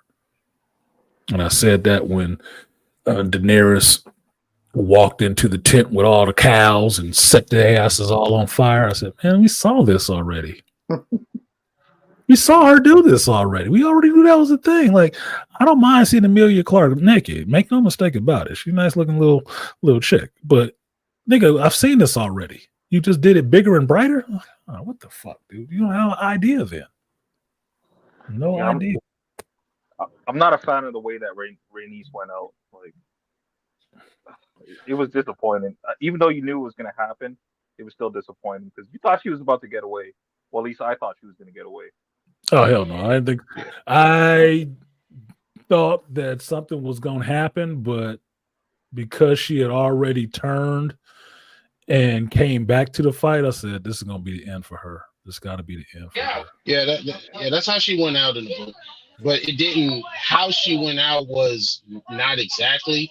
It's all 3 of their dragons crashing to the ground. It isn't just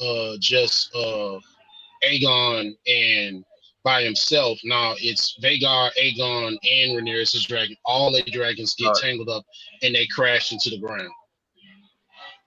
Okay. And what happened with I think that was Aemon. I can't remember his name. The dude was the iPad. Aemon. Yeah, Aemon. I kind of figured he was going to pull that move because he was leading up to that death. Yeah, I listened to everybody doing their reactions to that. Like, did he really try to hit his brother? Yeah, he really did try to hit his brother. Yeah, he did. Yeah, he did that shit. Because he doesn't think his brother is fit to be the king. Well, look, man, it's not even. He already knew his brother wasn't fit to be the king, but he told his brother last season, "Motherfucker, you getting on this throne though. This is what you're gonna do.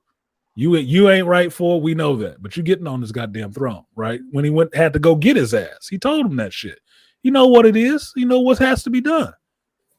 Why he blew that flame on his brother? Why he gave him that hot fire? Is because of what that motherfucker did in that brothel. Because of that shit he did in the brothel, that is not the dude you pull shit like that on. Yeah, that's why he got up and said, "I'm done here." I said, "That motherfucker gonna kill you. He's gonna kill you. You have made an enemy for life on that, nigga. You gonna pay for that shit. You will not be embarrassing Aemon, man." That's actually he started speaking High Valyrian on him too. He said, "Do you That remember that them was actually a lessons?" great point. My apologies. Go ahead, sir. Go ahead, Dre. Like I never actually thought about that at the time, but yeah, you're right about that. Because the way he got up and walked out of that brothel, like yeah, Yeah, he he decided. definitely looked like he was in his feelings. Oh, he was in his feelings, but he knew he started planning from that moment on. Like, I'm done here.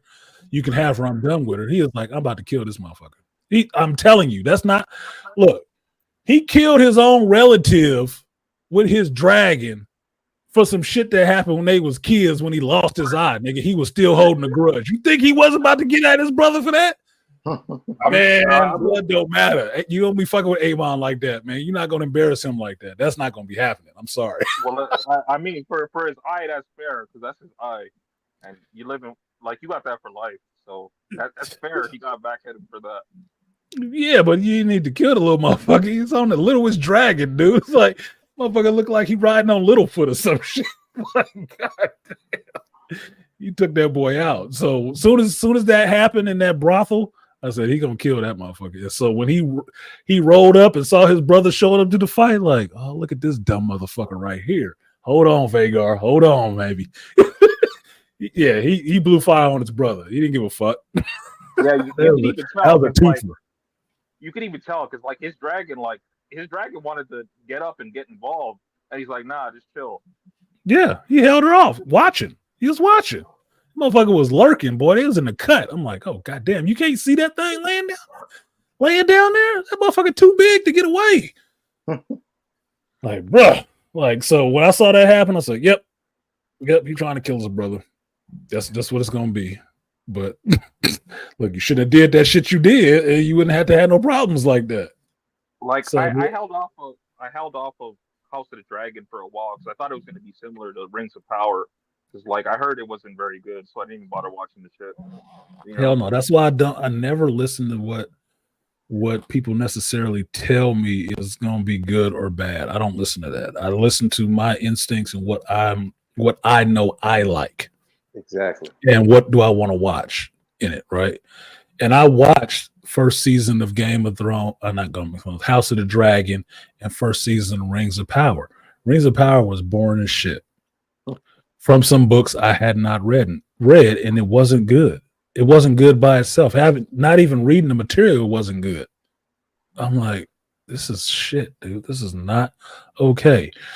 And you take Rings of Power and compare it to the Acolyte, it looks like the same shit. Same mentality going into making it. Canon breaking, lore breaking, whatever. We bought this, we can do whatever the fuck we want with it. We need this in there. We need that. Look, we all diverse.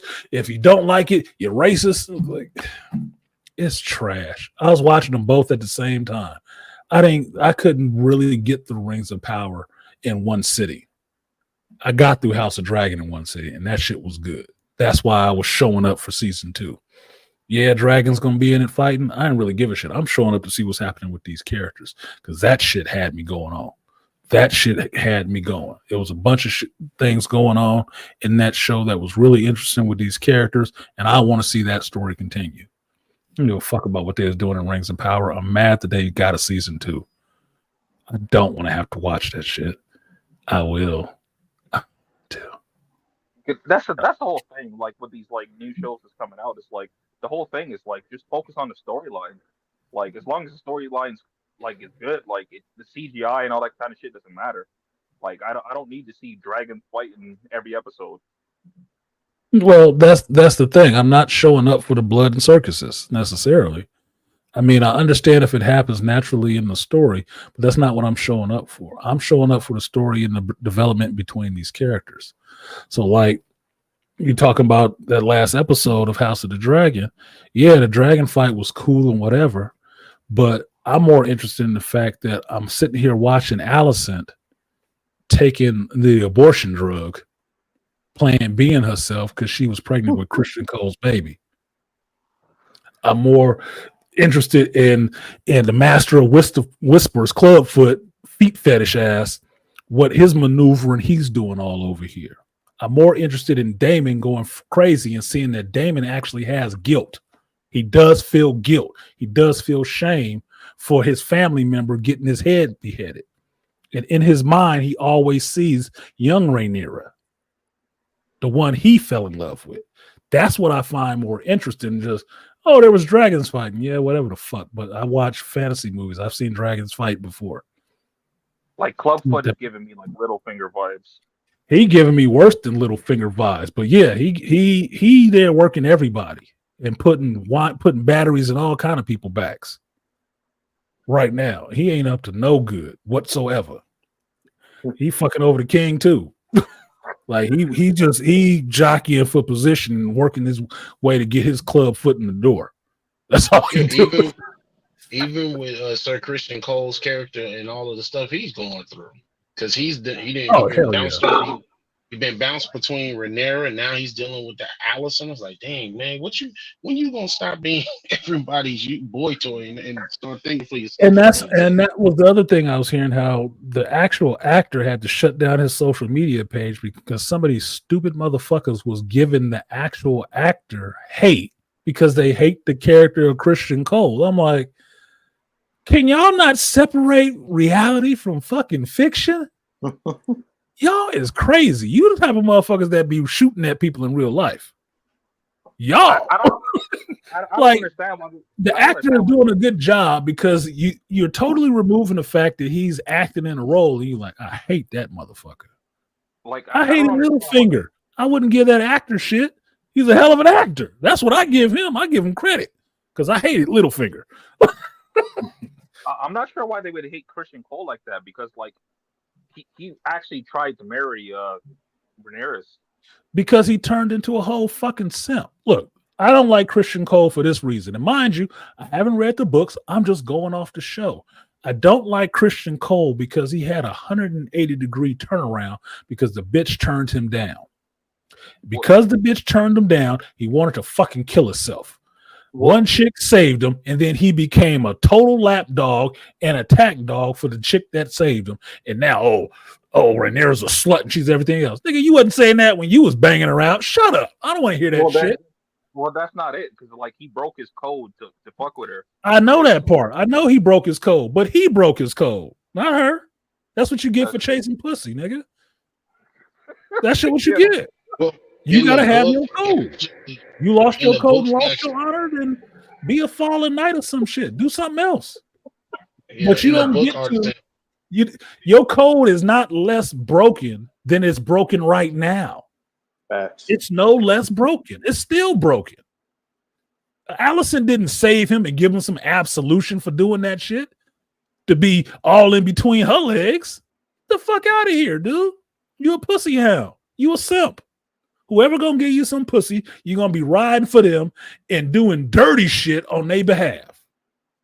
That's you just a simp. That's it. And you a dangerous one at that because you now got some authority and some power. Oh my God. You got a whole kid killed because you ain't on your fucking job.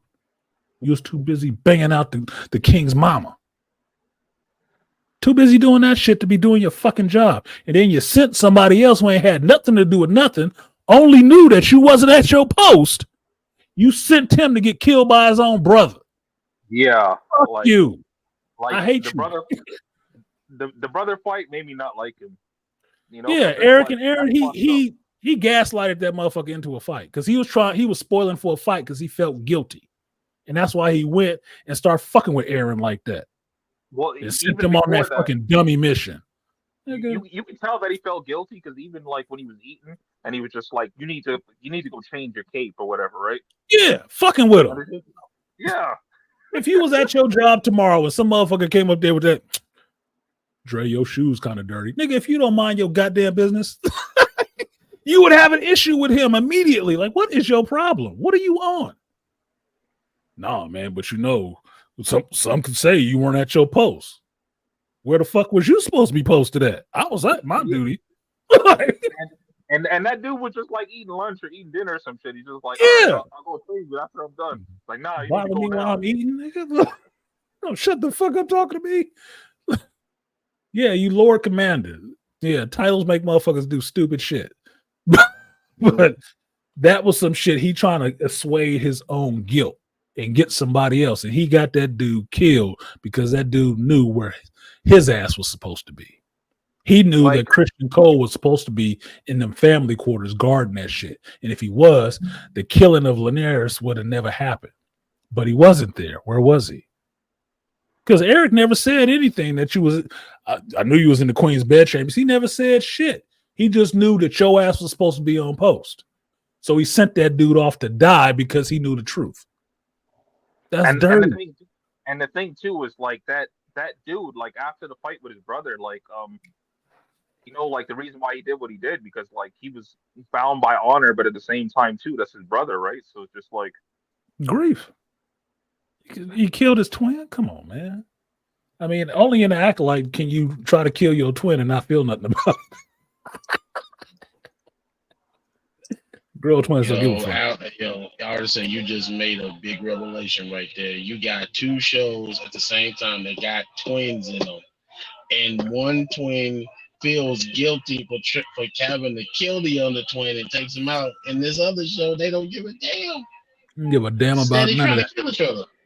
Yeah, they don't give a damn about none of that shit. That's the difference between good writing and bad writing. That's all you seeing.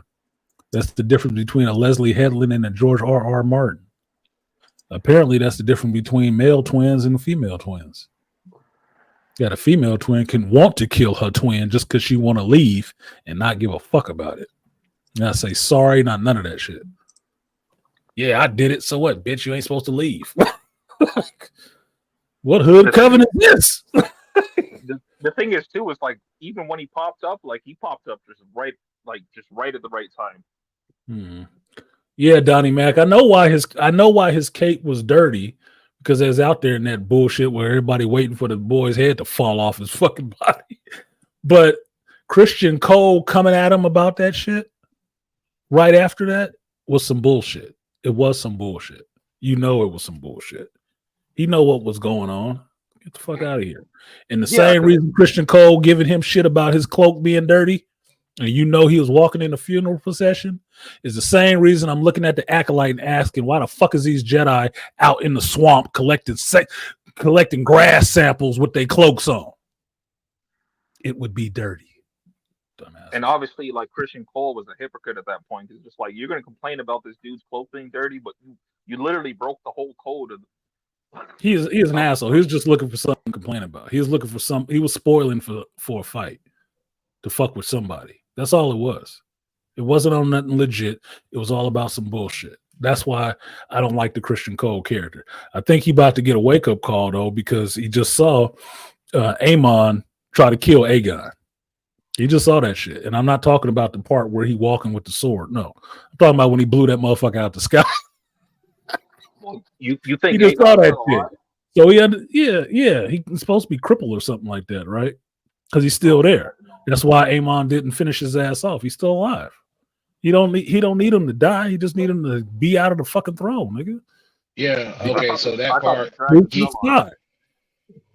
Yeah, he is basically the way they describe it in the book is he's permanently burnt. His armor is melted into his flesh, and he's permanently crippled.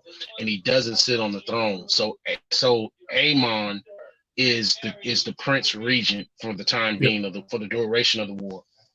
Yeah, because Aegon is still alive, and I guess he looked like fucking Dr. Doom from Fan Forstic now. What do you guys thought? That armor melted on his. What are you guys' thoughts on Allison's brother? Which one? Oh, that dude. He gonna be kind of shady. But he's gonna get some popularity because he's the one who took the castle. Cole didn't, so he might end up on that little green council. You never know. But I don't have a totally good feeling on him. He sound like a dumbass. He sound like the frat boy in the group. Like, no, we're gonna go down to the inn and sleep there. Fuck you. And you almost got your ass burnt up. Yeah, pussy boy. What are you talking about, man? We out on the march. We ain't doing that soft life shit. What are you doing? Almost got a whole dragon up our ass fucking with you. No, you better shut the hell up. Stop giving me lip, nigga. You lucky you out here. You could die in a friendly kind of way. But I think he know that Cole tapping his sister too, so it don't necessarily matter. It's not like he can stop him with that shit. But he probably gonna get a little bit of juice from that taking of the castle and be smelling himself a little, get him a position. But like I said, I didn't read the story, so I'm just spitballing and watching this shit and enjoying it for the watch and saying, oh, where could it go? I don't know. It could go this way. Let's see what happens. I would say it's following very closely to what I have read of the story. It is. I'm just saying now that what's her name? What's her name? I keep forgetting. Arena is dead.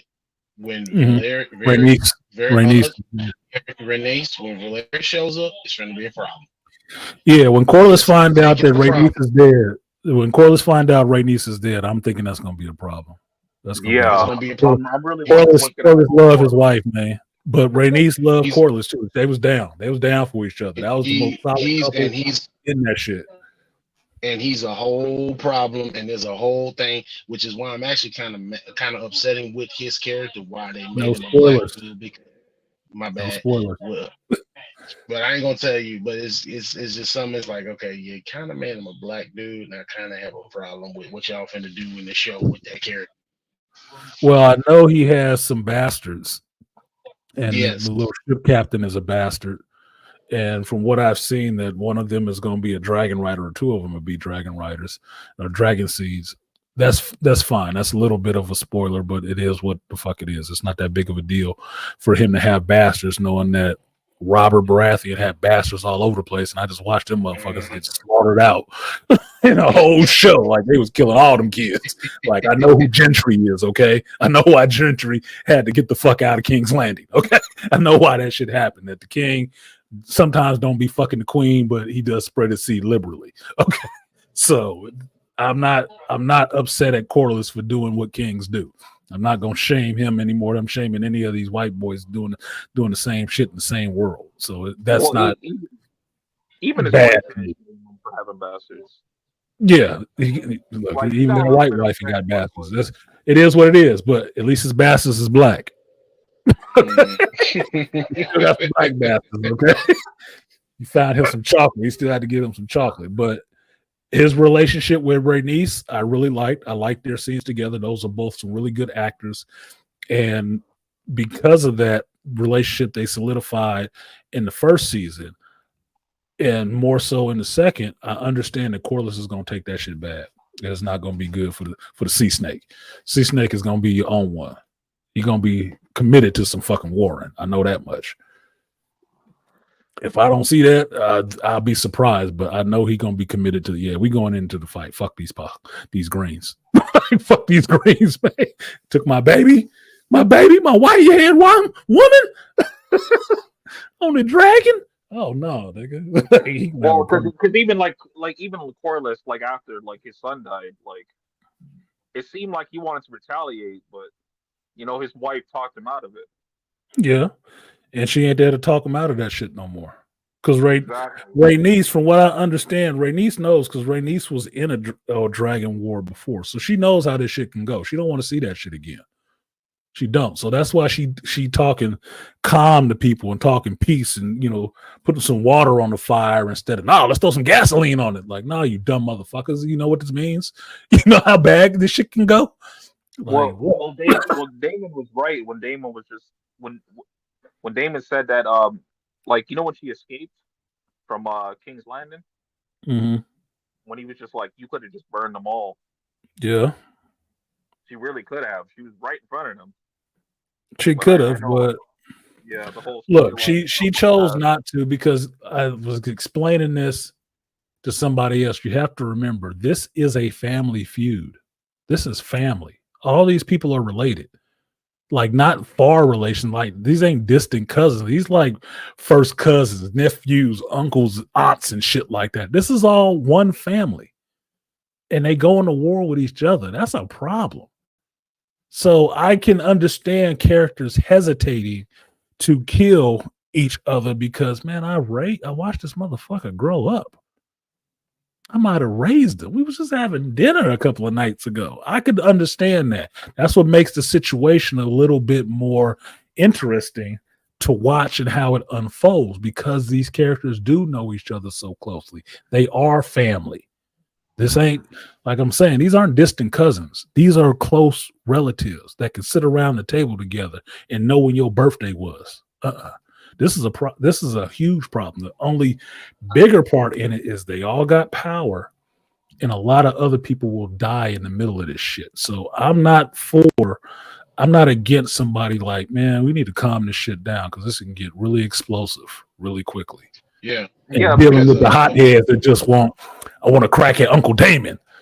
Nigga, if you don't sit your ass down somewhere. Well, that's like I didn't really mind like Aikman what happened to him because I'm just like, he was being a hothead, and it's just like he was being a hothead, and he was just on some like, I want people to respect me. It's just like, bro, like it's not just about you, like it's about the whole fucking, like your whole society right now.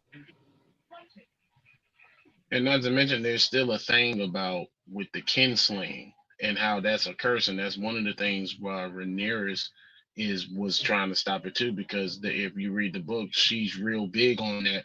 Look, I'm not trying to fight relatives because that's kinslaying is almost put like damn, they put a curse on the whole family. Because like that brown skin chick, I don't remember her name, but the one that Rhaenyra, like, she asked Rhaenyra for a spot in her court. That brown skin chick. I'm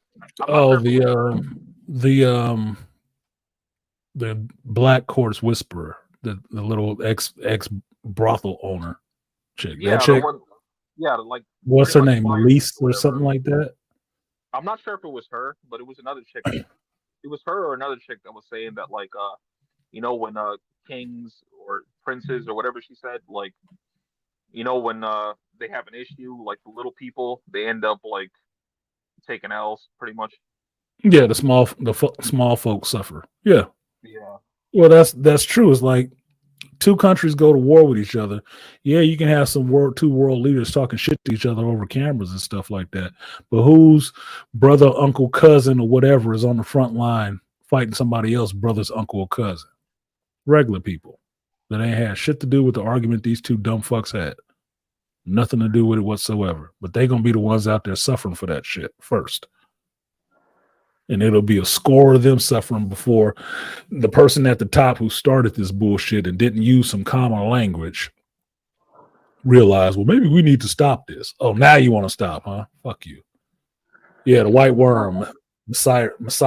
Yeah, thank you, Donnie Matt. Like hence the battle with the brothers, because I was actually hoping that he'd be able to convince his brother, like, just side with me, and instead of like fighting it out. Well, no, because in that situation, I think you had to have some kind of loss like that to understand how real the stakes were, right? So you can get an understanding and accept how real the stakes were. That real people that you know and like will get killed in this shit. And it will be all of their families touched by this shit. Because make no mistake about it, if the show goes on 3 seasons, I expect to see a lot of these characters that I like dead. Because it's the George R.R. Martin show. He doesn't shy away from characters you like dying. I like Rhaenys. I'm not surprised that she died because I liked it. And I know how George R.R. Martin writes.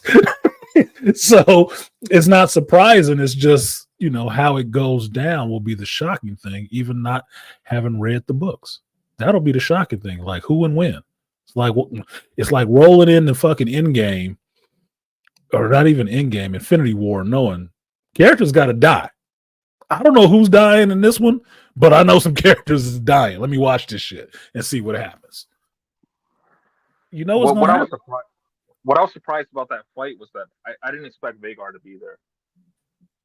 No, but it was a good plan. Take notes, Dave Filoni. This is how you write somebody who's tactically smart. The audience didn't even know he was going to be there.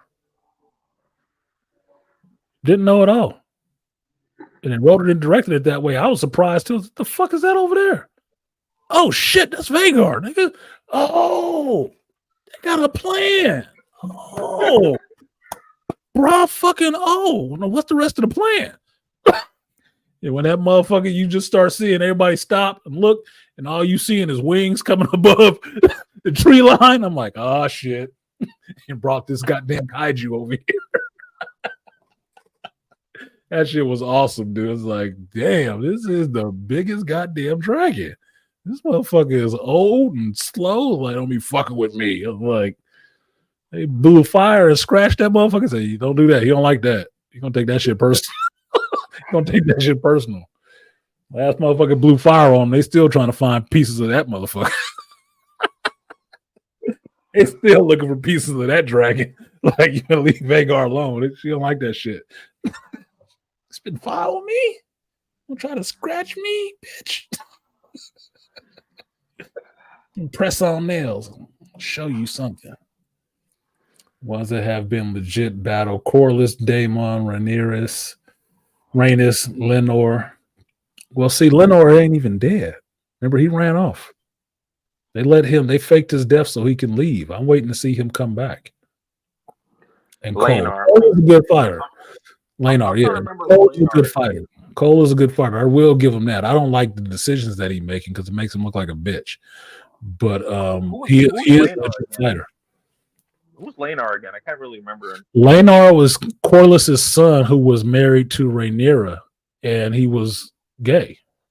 And so, no, they faked his death, and he ran away with his boyfriend so Daemon could marry Rhaenyra.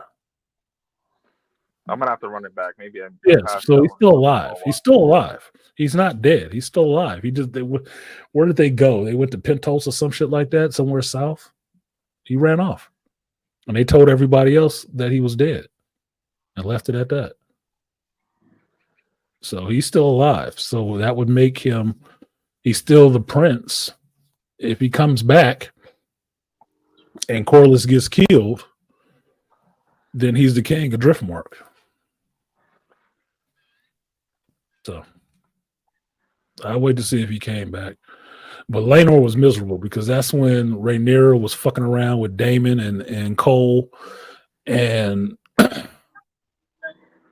Laenor was that's how you got the strong boys, right? That's how you got Rhaenyra's kids that are not from him. And everybody knew they weren't from him. But they're supposed to be saying, oh no, they're married. They have children. That's their children. It was like, he ain't touched that chick. He in the dudes. He ain't into her. He did that shit because that was political. He had to. He wasn't fucking her. She was fucking somebody else, and they had an arrangement, and they was fine with it. He can go fuck his dudes. She can go fuck her dudes. I'm gonna have to run it back because I thought Laenor was dead because at that time, like, he was on some, I'll take, like, I'm gonna do what I need to do and all this kind of stuff, right? Yeah, he did his duty, but he didn't die. They found a way to get him out of that shit, which was he faked his death. It was a situation that he was supposed to die, and Daemon helped him fake that shit. So he's not dead. He just went away. He just escaped. So he can get out of that life and be free of all those attachments and stuff like that, and it opened Daemon up to be able to marry Rhaenyra. So it is what it is. Beastly and Noir, y'all quiet up here now. You placeholders or what? Turned into lamps. I got 2 lamps sitting up here. Yeah, I've been waiting for him to say Oh something. no, I just didn't want to interrupt anybody. I was just waiting to jump in. Jump in, man. We black. We double dutching in this bitch. You gotta gotta jump in. Now I was waiting for y'all to finish the what y'all was just talking about because I was going to talk on what I was seeing in the boys in the direction that they was trying to take. So I was waiting for y'all to finish that piece. Oh, okay. All right. So for me, I mean, I'll probably put it in the back chat what I do for a living, but I was looking at it and I was like, oh, okay. I see a lot of social engineering going on and how they just made a complete 180. Well, not even 180. They just did a complete 90-degree turn for the boys. And it's like they're trying to, I guess, connect with modern society and trying to get, eyes on the show by playing on what's going on right now in terms of like how you have 2 political parties. And then what they did is they just added, I guess, from both sides who represents that political party and then how or what they would do in order to get dirty in order to try to win the vote. And then they took it to the one piece where they was like, all right, well, let's just go straight to the freaking elites, the billionaires, and say, hey, this is what we're trying to do. I was like, okay, I can kind of understand that. But in the direction on how they were trying to use different pieces, like Sister Sage, I think we were talking about that last week. It kind of blew me. I mean, like it kind of blew my mind. I was like, okay, so are you trying to say that this is what Black women are? This is what they would do at that level in terms of like, moving horizontally in order to move vertically? Okay, well, I mean, if that's what you want to do, then so be it, right? It's just the direction they were going with. I was like, yo, this is not the boys. But I mean, then again, it's just like what y'all was talking about with the MCU. I mean, it's different from the comic books than it is from the actual like TV show, right? But the TV show was going in a certain direction, and then all of a sudden, it's like now you're having infighting with fans. Like, yo, this is not the boy. Oh, well, you need to accept it for what it is, and you got to understand DEI inclusion. I was like, dude, I mean, you're already hit on that. Like, I don't care about what the lifestyle of the writer is. I just want to see a product that will just take my mind off of work. Plain and simple. Yeah, I would say I forgot to mention the boys in that conversation earlier in the stream about that politics and stuff like that, and how these things, how media is used to move the masses, and that all these three shows, or at least the last two that have come out, be it Captain America, Brave New World, and the Civil War movie, this is all political maneuvering. That this is just what liberal people do in Hollywood. They put it out through propaganda, because make no mistake about it, the shit that's happening in The Boys, the director came out and said that he was trying to make Homelander Trump and all this shit. This is people with their own personal political agendas trying to play it out in a show and lead you in a certain direction. That's why they were naming the people that Homelander was conspiring with Republicans and shit. That's why they were doing that shit, to villainize them. So yeah, I forgot to mention that show in there, because they had that same thing. Because what was Homelander and that team deciding on? Assassinating the president. Seems kind of timely, right? That's what they're doing. Their president in that show is on the campaign trail to move take him out so they can move Victoria Newman up there to be president. Kind of like they're trying to push Kamala right now, right? This is it's always political maneuvering, dude. And liberals do it through media. So that's why I said, don't be saying Marvel is a genius because they hit something with Captain America. It ain't fucking Marvel, dude. It's Hollywood. And they always hit on the same theme and keep pushing it in as many areas as they can, because that's how propaganda works, to influence the masses to act like sheep and move in the direction they want your ass to move in. I'm glad the Brother True brought up The Boys, because I think like The Boys and Supercell is kind of similar in the way of like, this is talking about like how it would be like for people to have superpowers just in an everyday kind of life, like outside of like the comic book world. Because that's why I said like Spud was like, he was a cool character, because he even Spud was just kind of like, like you have these powers, like why are you using this to for your own personal gain rather than trying to help people, kind of thing. Because The Boys was created by people who were Brits, and or at least Europeans, and they have a different view on how you look at people who have powers. They're not going to be altruistic.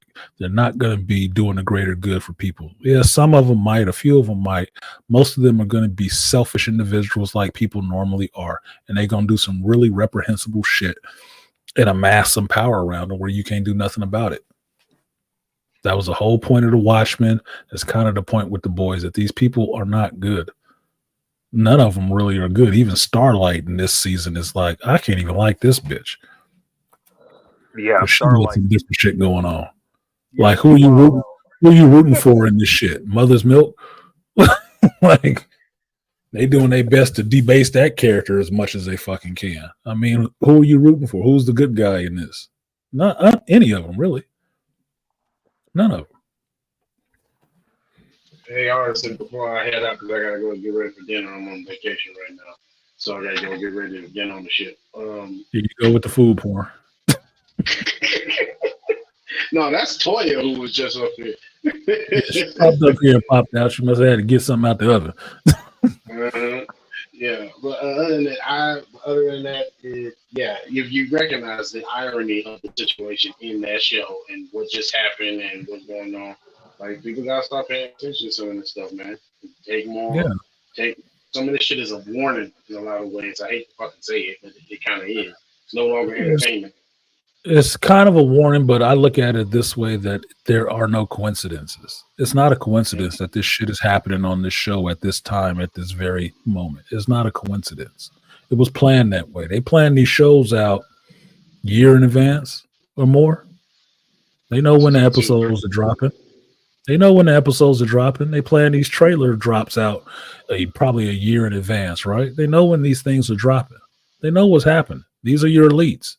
Right? These are the people who have all the money, even in these Hollywood companies. So don't put that shit past anybody. You have to look really critically at all of this shit and understand what message are they trying to send you to this shit. It's entertainment for the most part. Yeah, it's supposed to be entertaining, but I can tell you right now, I'm not entertained by what I'm seeing in The Boys right now. So it's just messaging. Well, what messaging is coming across? This other political party is going to try to take control of the government. And see how much of a problem that is? Right. Okay. All right, man. I'll catch you gentlemen later. Peace, Beasley. Thanks for coming up. Appreciate you. Have a good evening, brother. Later, brother.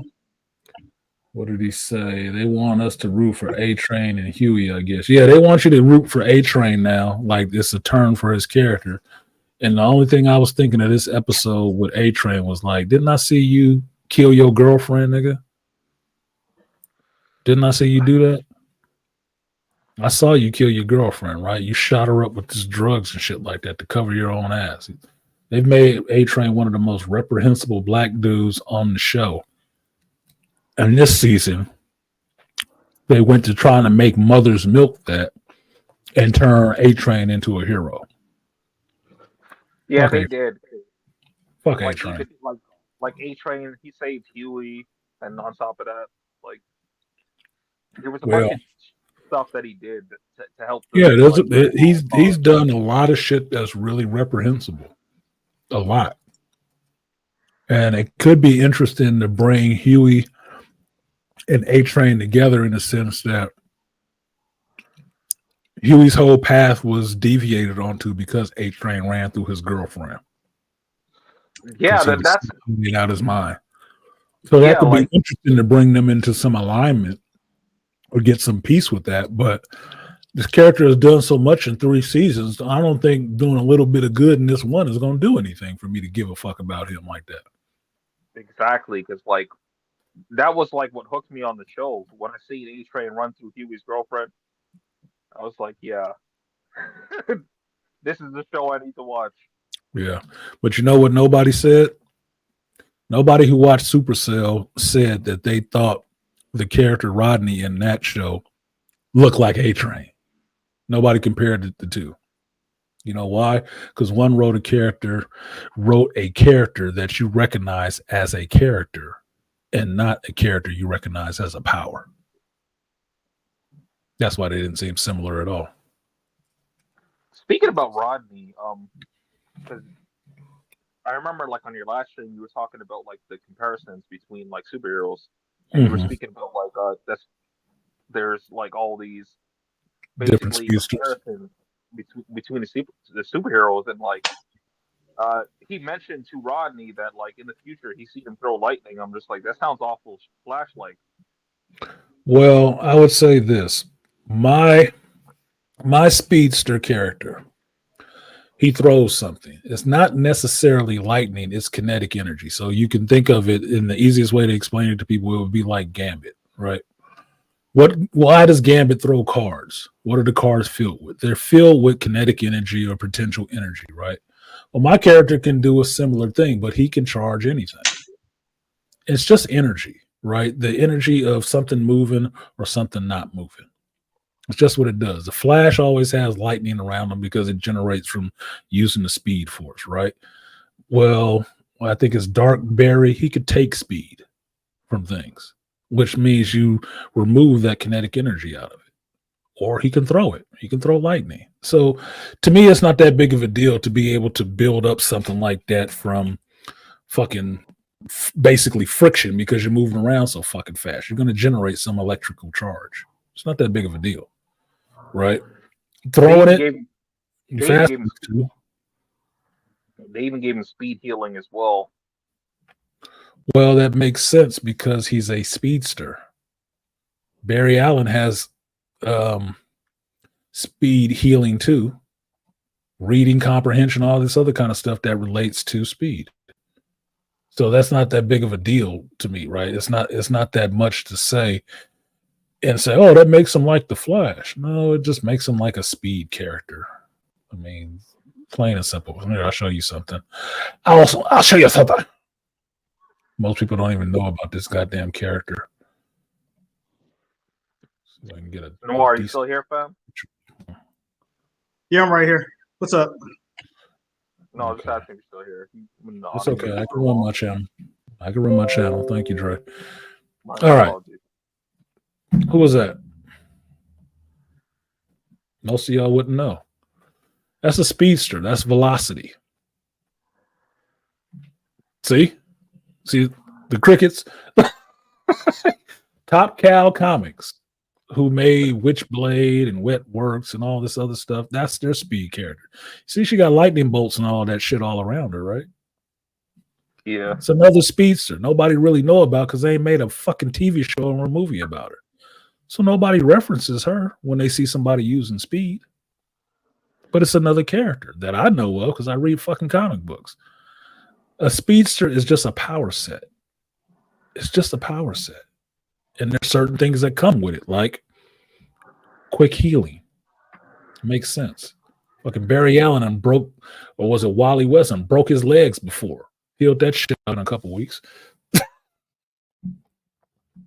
So that's it. I don't worry about that shit like that. That there will always be certain archetypes. There'll always be a speed character. There'll always be a strength character. There'll always be a telekinetic. There'll always be somebody super durable. There'll always be somebody who can fly. There'll always be somebody super intelligent. Those are like the archetypes. How you mix those up or put them all into one character and what that character is, who they are as a person is what makes it interesting, because the powers itself don't make them interesting at all. It's just a power. I actually like Velocity. I bought a lot of her comics because I like the artist. Excuse me.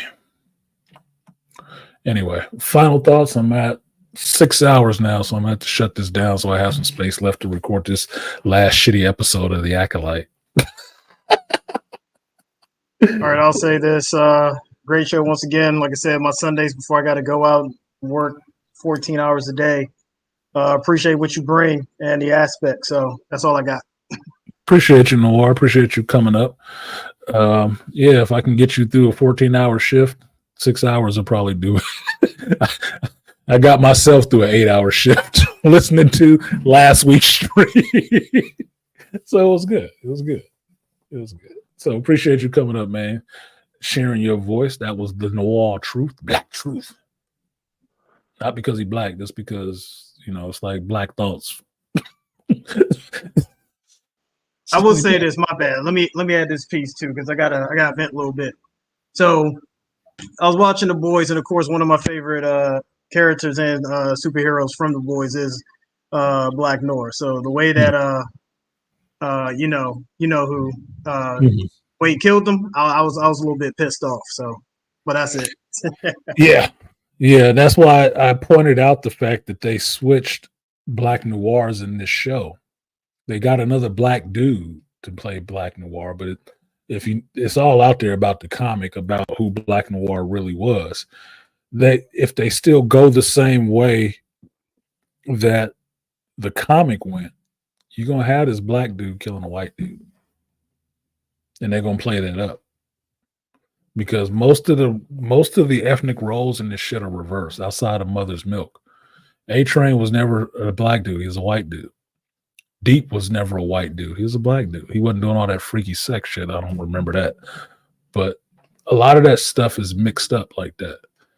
Being black noir, yeah, he was black noir, but it wasn't a black dude in that costume. It was a white guy because he was Homelander's clone. So if they go the way the comic book went, where Black Noir reveals himself, and it is Homelander's clone, and he does kill Homelander, you'll have a black dude killing a white dude, and everybody will hate that character.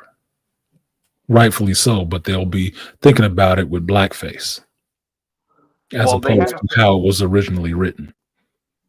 They haven't shown this in the show, but they were saying that like the new Black Noir, like he is a black dude, but he can fly, even though they haven't shown his powers yet. They showed it. They showed it in the last episode that he could fly. He's durable because they hit his ass with a Gatling gun. That motherfucker took that shit, and he was flying. But he's also a narcoleptic, so he fell asleep in the middle of a fight. I'm like, shoot this motherfucker in the head. Well, I haven't watched the last 2 episodes. Yeah, that's what I'm telling you. That was in the last episode. That was in the last episode because he showed his abilities, some of what he can actually do. So we'll see what happens. We'll see what happens where they go with the show, but they lean in too much on the political part and not enough on the story part of the characters, which is seeming very derivative, which is not what I took from The Boys as a concept, as a story from comic books. That's not what it was. It was not derivative. But you got some final thoughts, Andre? Yeah, thanks for having me. I always enjoy having conversations and listening to your streams, even though I don't watch Star Wars. Your acolyte reviews are interesting to me. Oh, that's good. I don't get to be as funny as everybody else does because I'm sitting there taking this shit serious, and I'm like, these motherfuckers is fucking this up. I can make jokes, but I'm taking it serious, especially when it's late and I'm watching this shit. I'm like, man, I ain't got time to be laughing about this shit. What the fuck are they doing?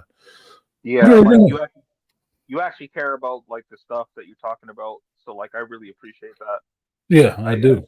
I do go around different places, so I do see when people are just doing this for the money and whatnot. And yeah, well, it's money in it. I mean, I see that too. I venture, far and wide through these YouTube streets, and I watch other people's content because there's reviewers that I like watching that are entertaining to me.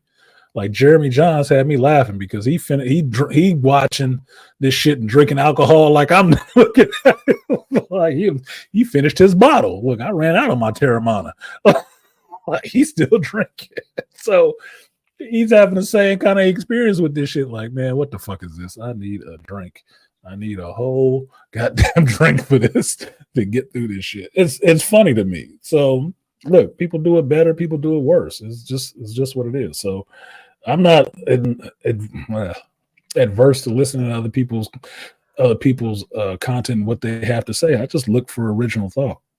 Those are the people I like who give their own original takes on shit, not just I heard this from somebody else and this is what I'm saying. Bigger and louder. Like, what the fuck ever, dude. Well, I've told you this like a long time ago, maybe months ago. Sorry, not that long ago, but months ago. I've told you this, like, like I like your opinions that you have, but I also like the fact that it's a black man saying this shit, and that's why I like that the show Supercell came out because because I'm not on the pro-black shit either, but yeah, I can't. Watching the show kind of made me want to be on it a little bit because just like looking at the reviews of it and shit, I'm just like, fuck y'all. Like, yeah, I haven't. Yeah, I haven't seen any reviews of it yet, which means I'm saying this now, so we'll see how quickly somebody come out reviewing this shit. But I haven't seen anybody reviewing it yet. So maybe I'll go back and do an episodic review of it and start putting it up just to try to give it some little promotion. I mean, my channel ain't big, but I speak what I want. Apparently people watch that shit, not live, but they do watch it on a regular. So put that shit out there, put it in somebody's ear so they can watch this shit, because I'm more apt for the good shows to get more praise than the bad shows to get all the attention. Like Mr. and Mrs. Smith on Amazon Prime was a great fucking show. Great fucking show. I'm waiting for the sequel, the season 2 of that one. I've watched that shit like 4 times, all the way through. It's a great fucking show. Didn't hear nobody reviewing it. Didn't hear a person reviewing it. Well, that's the thing, right? Because Mr. and Mrs. Smith, like I heard, like that show, I heard it was decent, like in the space a few times, but I didn't watch it because like I wasn't a fan in the first place. But you know, the fact that they made it a black show, I'm just like, you know, I was thinking like they're gonna like low budget it and fucking, you know. No, and that's what I discovered from watching this show is that I think the show was might have been done a disservice by being named Mr. and Mrs. Smith. That actually hurt the show more than it helped it. If it had a different name, people might have watched it sooner. But because it had the Mr. and Mrs. Smith name and it's happening around the same concept, just turned around, everybody thinks Brad and Angelina and don't want to watch it because it's a black dude and an Asian woman. Look, the Asian woman is the same voice of Blue Eyed Samurai. So you already heard her voice. You know who Donald Glover is, Childish Gambino. You know how talented he is. You don't want to watch his fucking show. It's his show. He's the executive producer. You like Atlanta, right? So what's the problem with watching his fucking show? They was stuck on that shit. Oh, they took this from the white folks. Shut the fuck up, dude. It's a concept. No, it don't have Brad and Angelina in it. It's not even played the same way. It just builds on that concept, which is more interesting. You like spy stuff, right? Well, this is what it is. Just this time, they didn't start off trying to kill each other, and they weren't actually fucking married. They had to learn about each other. That's when it came in. I was riding with that show. I like that show. Even when they did actually get to the point where they tried to kill each other, I was rocking with that show. The show was good. It was really well put together, music and everything. It's like, damn, this is hitting on a lot of levels. A lot of levels. And nobody wanted to watch it. Get the fuck out of here. So many people watching bad television and not watch this shit. So maybe that's my fault. I could feel personally responsible because I never put out my review of it. I just kept telling everybody it's a great show. You should actually watch it. Well, I haven't actually watched any videos of anybody doing Mr. and Mrs. Smith or there aren't any. Only people I saw review it were Double Toasted. Brothers on Double Toasted were the only ones I saw review it. Only ones. And if you want to talk racism, well, why is nobody talking about that shit? Because it got a black lead? Because it's not a black woman? That would seem like actual racism to me because the show came out, it was really good, and nobody talked about it. Because like me, for my reviews, like I don't go to YouTube, like I go to like IMDb first, and like I go like by the actual like real people reviews. You know, I look for if I wanted to see a review on stuff because I'll usually watch stuff first myself. Right, I'll watch it first. I will record a review, my review of it, and then I will go and watch what other people had to say about it, what they thought, and see how aligned or different we were. Right? Because I usually go to people who have their own thoughts to put on things, not people who regurgitate, people who have their own thoughts, their own original takes on the material. And that's what I listen to. And then I talk to people that I know. Did you watch this? What did you think? Like Black Bang come up all the time because me and Black Bang watch a lot of the same type of shows. He was the one pressuring me, man, you got to watch Supercell. Okay, I'm going to check it out. No, man, you got to watch it. I'm like, God damn, nigga. All right. And I watched it. And I was texting the whole time I was watching shit. It's like, man, this shit is awesome. I'm really enjoying this shit. I just finished it. When is season 2 coming? Yeah, for Supercell, like there was 3 people that recommended me. I'm not going to say their names, but you were number 2 on the list. I thought you were the one that recommended it to me in the chat. No, it wasn't me, but you were number 2 on the list that recommended it to me. Okay, I'm like, if you're watching it, I gotta watch it. I can't remember who the hell recommended this shit to me then. My bad. I apologize for that because I do like to give people credit for their ideas. And whoever recommended it to me outside of Black Bane, thank you very much. That was a good recommendation. I enjoyed the fuck out of the show, if you can't tell. But I'm forgetting who the hell it was. My favorite shows of 2024: Shogun, Fallout, Mr. and Mrs. Smith, Supercell, Ninja Kamui. I didn't finish Shogun yet. I haven't got back to Shogun yet. I really did enjoy Fallout. Really enjoyed Mr. and Mrs. Smith. Really enjoyed Supercell. Those are top 3 for 2024 so far for me. I haven't seen Ninja Kamui, but it's anime. It might be something worth watching because I'm looking for a good show and I will need something else to just purge the rest of this garbage from my system after the Acolyte ends this week.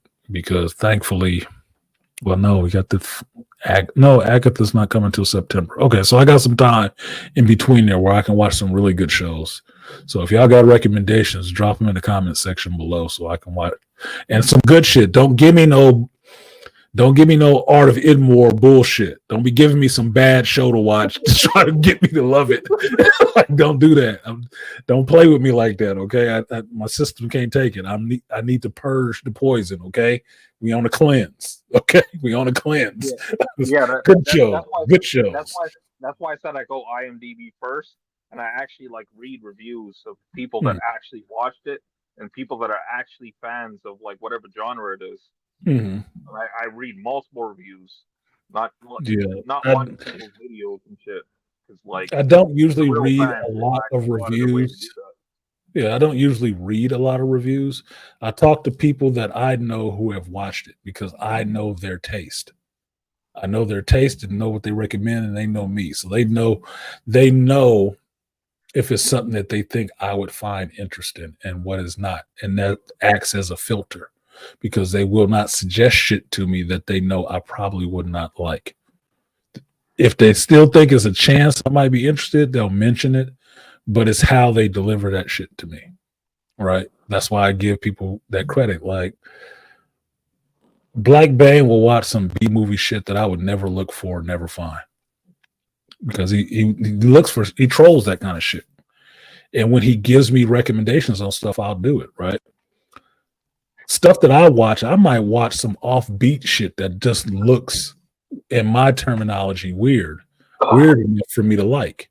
And I'll watch it and get into what's going on with the story, and I'll kick that shit to him. Like, hey, this is something you might be interested in. If it's not something he'd be interested in, I have another friend somewhere else who's interested in this shit, and I will let them know, hey, you should watch this. This is like right up your alley, because I understand who they are and what they like and what their tastes are.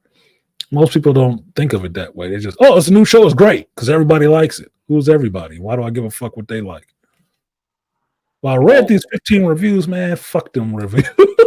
I don't know who those people are. I don't even know if they real people.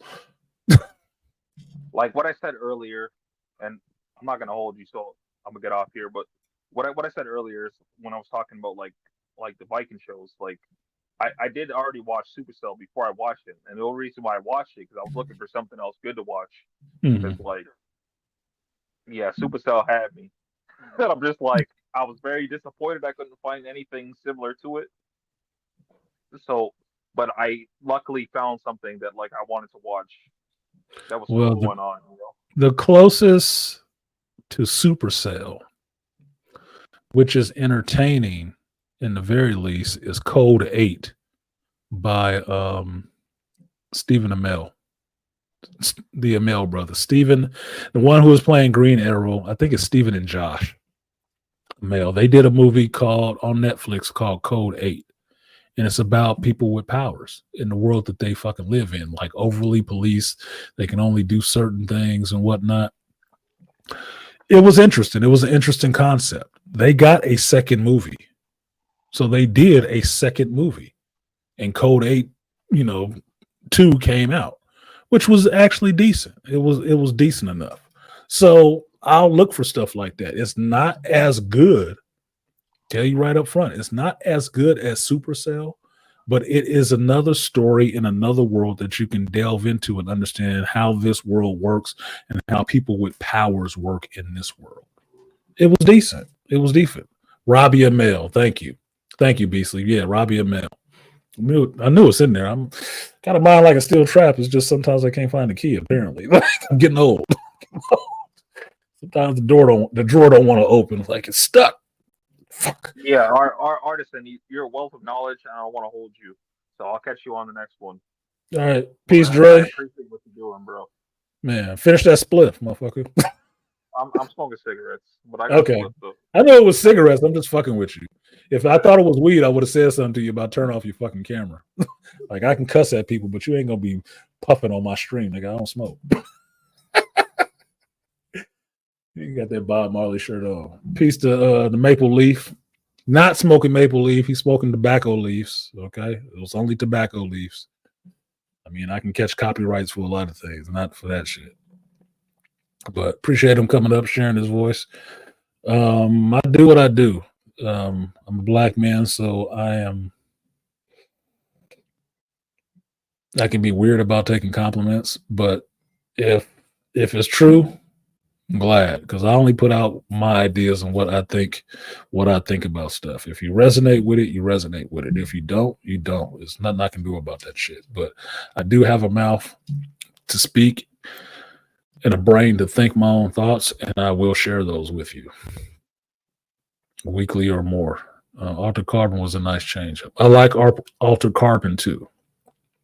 How I look at all these properties, this is why the understanding of a multiverse or different dimensions doesn't throw me at all. Every property that you mention, I think of it as a different world. And every time I go into that property, I'm dropping down into that world. And that world has rules and laws. And so when I'm in that world, seeing how those characters live and seeing how this place works, that's what I look at it as. This is a different world. It's not like somewhere else. It's different. There can be some similarities, but it's not the same. So I take it in that vein. I accept it in that vein. That's why I don't get thrown by, I went from this show to this show, and I can't remember what's this characters. My mind works like that. It's fine. Completely fine. So Altered Carbon, like the world of Altered Carbon. I wasn't upset that Anthony Mackie turned up to be Novak. Not Novak. I think it was Novak. I wasn't upset about that shit. Some people were. And said, oh, that was the worst season of Altered Carbon ever. What the fuck? This whole show was cheesy. They could read the book. I bought the book. Because if he can slip into any sleeve, then he can be any color. So it shouldn't be a problem. But, you know, people had their issues. Noir said he dying. What are you dying about? He ain't dying, he just working. The Recruit and Night Agent are good too. Live action or anime, Donnie Mac? Supercell almost wanted me to go pro black. Yeah. Yeah, Angry Man love Vikings. And here's this. I gave you shit about Vikings. I like Vikings. Vikings are kind of cool to me because I like warriors. But you mentioned that shit while I'm trying to promote a black show. And that's why I took offense to that shit. Because it's redirected the stream thoughts somewhere else. Not onto looking at this show. It's redirecting it towards watch this show other than watching this black show. It's bullshit. I don't like that. So that's why I gave you shit about it. But I know AM love Vikings. And Vikings is good. That's what you want to watch Vikings, you learn what a fucking blood eagle is. Don't think I don't know. Don't think I don't know. But it's the problem. Kevin Samuels, RIP to him, he has said this before. The problem with black people a lot of times is they don't focus on the topic that's being discussed. They're always divergent, squirrel off to something else and not focus on the conversation that's being had right in front of them at that time. That is a problem for us. We get too distracted and we'll give out distractions to other shit that never gets us focused on what we need to be doing at this moment, at this time. And one of them is if you come in somebody's chat and they're leading a discussion about one thing, you don't bring up some other shit that's not on topic. I wouldn't go into a BGS chat and he's talking about something with this and start bringing up all this other shit from somewhere else. I wouldn't do that. It'd be bad form on my part, not on him for cussing me out. So that's why I said that shit. Not that Vikings is a shit show. It's a good show. But that was why. I wasn't talking about Vikings. Sorry I came in too late. Yeah, I ain't heading out demerits for that shit. I say the same thing to Joe Hurd when he said, I'm sorry I came in late. It's okay. I'm not handing out demerits, and her donate to this motherfucker all the time. So appreciate that. Anyway, I'm gonna get out of here. What is it? 5:59. I gotta turn this off and turn on my House of the Dragon, shake my shit loose and see what Amon doing today. I appreciate you guys for coming through. I touched on everything I had on my list. I did.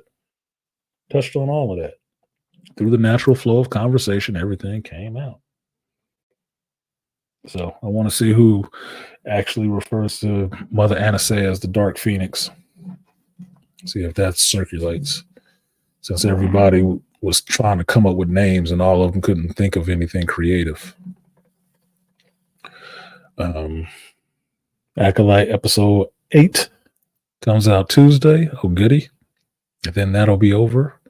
And I will have a respite to watch some other stuff. So maybe in that time, I will make sure I do my reviews of Mr. and Mrs. Smith and Supercell, just to put that out there. Yeah, that'll be good because I want people to see both of those shows. They're really good. And they're written and directed by black folks, black men. You know, we don't build shit. The ones that don't build shit. So I would want them to get as much praise as they can, especially in the black manosphere. I would expect people to actually promote that shit a little bit more. So, but that's just me, hoping against hope. But thank you guys for coming through today. This has been the Hero's Journey. I am Artisan MC. I do this every Sunday, 11 a.m. until it ends, 11 a.m. Pacific time. What is it, 2 p.m. Eastern and 5, I think it's 7 it is on Greenwich Mean Time. So please do an episodic review of Supercell. I'll try. It's a lot of extra work for me.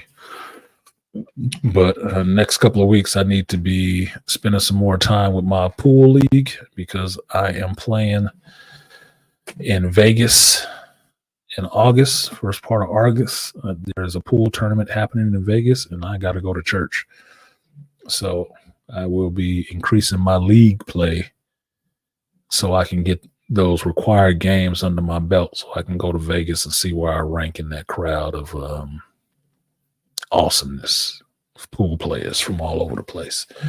So I got 2 tournaments coming up, one in August, one in November, and I got preliminaries in September. So I'm going to be on my pool game.